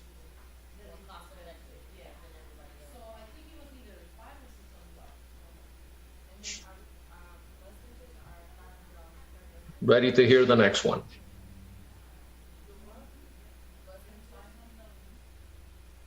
Magistrate, item number 62, Michael Margorejo, CEBPR 2022000616. This case is in compliance. Item number 63, Noid Francois, CEBPR 2022000620. Christopher Colson. Colson, go right ahead. Okay. This is a new case. This case was cited and opened September 28, 2022. The case was properly mailed and noticed out. It's for a metal fence. As of final reinspection, there still hasn't been any compliance. The violation still remains. No permit has been pulled. All right, that's the fence. That's the fence right there. Yes, it is. Okay. Single-family home? Yes, it is. All right. Based on the unrebutted testimony of the city's code compliance officer, the photographs and the evidence presented depicting that the cited violation still exists, proper notice has been given. I find in favor of the city enter an adjudication and set a compliance date of June 15th. In the event of non-compliance, there shall be a daily fine of $500 until the violation is abated. Item number 66, Oka Court Trust. Case number is CRCV 2022-00267. Christopher Colson. Another new case, Your Honor. They need to obtain a variance in this particular case or remove the RV camper. The RV camper is still present as of my final reinspection. No variance has been no variance is on file on 4/20. Okay, that's a huge camper that I saw there. Yes. There it is, Sandpiper. Based on the unrebutted testimony of the city's code compliance officer, the photographs and the evidence presented depicting that the cited violation still exists, that proper notice has been given, I find in favor of the city enter an adjudication and set a compliance date of June 15th. In the event of non-compliance, there shall be a daily fine of $500 until the violation is abated. Item number 68 and 69, Railroad Investment Trust. Case number for item number 68 is CFOB 2022-00127. And item number 69, case number is CZCU 2022-00271. Both cases was previously found guilty with an abatement date of October 7, 2022. Fine set at $250 plus $100 house assessment for both cases. Hannah Sanders. Yes, before you start, we're going to do both cases. One is a tax receipt, and the other one's a BTR? That's correct. Okay. A CU. Okay. Anything new from your last go-round? For purposes of speeding it up, the violation still remains for both. Neither document has been obtained. Okay. So as to both cases? As to both cases. All right. I'm going to issue two different orders, one for each case, 68 and 69. Based on because the fines, I believe, are the same, correct? Yeah.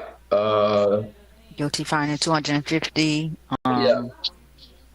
Yeah, and this was by Magistrate Casal. Yes, both of them $250. Mm-hmm. Yeah. All right. Based on the unrebutted testimony of the city's code enforcement officer, the evidence presented showing that the property has been out of compliance, I find in favor of the city and hereby ratify the fines accrued to date in the amount of $250 and assess costs in favor of the city. The said fines shall continue to run on a daily basis until there is compliance on both. Item number 70, Ricardo and Louis Posta. Case number CELSC 2023-00011. This case was found guilty with an abatement date of April 20th, 2023. Fine set at $500 plus $100 cost assessment. All right.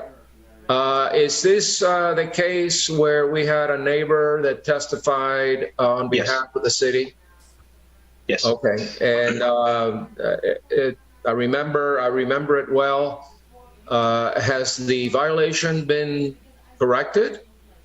The city corrected the violation on the 21st. I saw a statement from a landscaping company.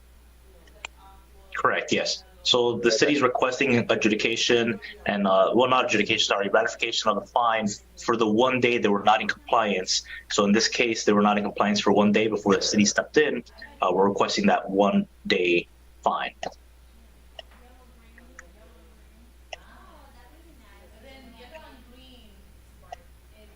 And what is the city doing to collect on its landscaping statement? So the city places a lien on the property for the amount of the landscaping plus administrative fees for having to go out and do the work. So at this point in time, they would have to pay that in addition to the administrative fee, and then they would have to pay the 2 court costs in addition to the 1 day fine for this hearing that's set. Okay, so you're asking me for a ratification of the previous order and assess $500 as the accrued fine because the city basically made the property owner comply by cutting down the bush. Correct. Okay, based on the unrebutted testimony of the city's code compliance officer, the photographs and the evidence presented depicting that the property was out of compliance until the day prior to the abatement date, I find in favor of the city, hereby ratify a fine of $500 and assess costs in favor of the city. The fine shall continue to run on a daily, no, we're not going to do that because it's been fixed, it's been cured, right? Correct, yes. It's been corrected. So anyway, that's my ruling. You were very kind. This property owner has been blatantly ignoring the city on a matter that is of significant public safety, and I commend the resident who came forward to advise the city of this problem. And I know there was an issue as to when exactly the abatement date was, but nonetheless, I'm glad the city took the bull by the horns, fixed the problem, and now is in a position to lien the property. And hopefully also you'll lean on the fine that's been issued today. Thank you, sir. Okay, you're welcome. For item number 71 through 73, San Marino 730 LLC, MSVIO 2022000475, MSVIO 2022000476, and MSVIO 2022000482 has been postponed by the code officer. And now we'll move to item number 76. Stefan St. Louis and Rose Miguel St. Louis. I'm sorry. What happened with 71, 72, and 73? It's been postponed by the officer. Postponed? Yes. Okay. All right, go ahead. Item number 76, Stefan St. Louis and Rose Miguel St. Louis. Case number CEIVY 2022-00121, Gennaro Murillo. Mr. Murillo, I've seen the photographs of the vehicles, especially the one that has been wrecked in front of the house. It looks like a junkyard. Is there anything new to add beyond what's in the court file? No, sir. Same. I had a final inspection on April 21, 2023, and the vehicle remains there. Okay. Based on the unrebutted testimony of the city's code compliance officer and the photographs and evidence presented depicting that the cited violation still exists, proper notice has been given. I find in favor of the city enter an adjudication and set a compliance date of June 15th, 2023.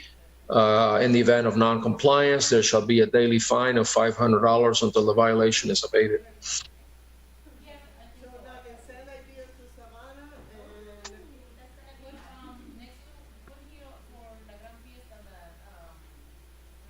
Any more? Directly muted. The last two cases, 92 and 93.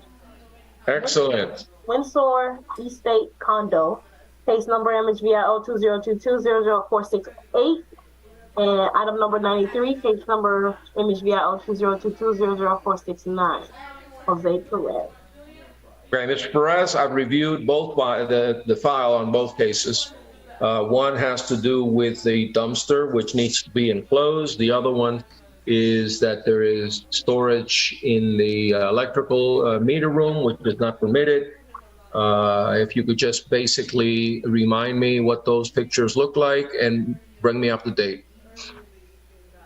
So as you stated, they obviously have storage in the electrical meter room, as well as the dumpster that needs to be enclosed. So at this point in time, Well, I'll start with notice. The property was sent via certified mail and was also posted at the property. And then the final reinspection was done on April 24th, where they have not complied yet. At this point in time, the city is requesting an adjudication as well as a monetary fine until said compliance has been met.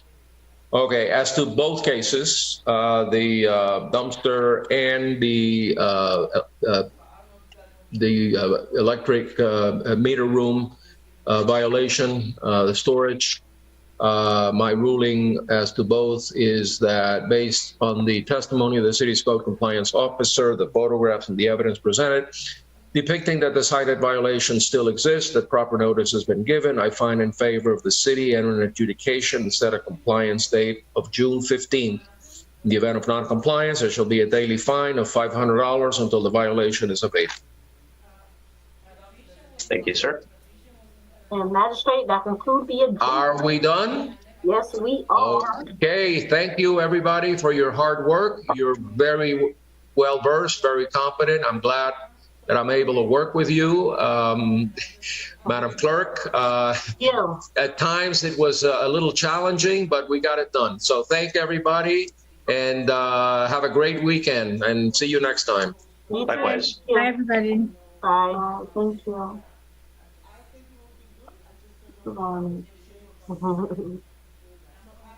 Okay. We need to work on that.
¿Quieren Paulina?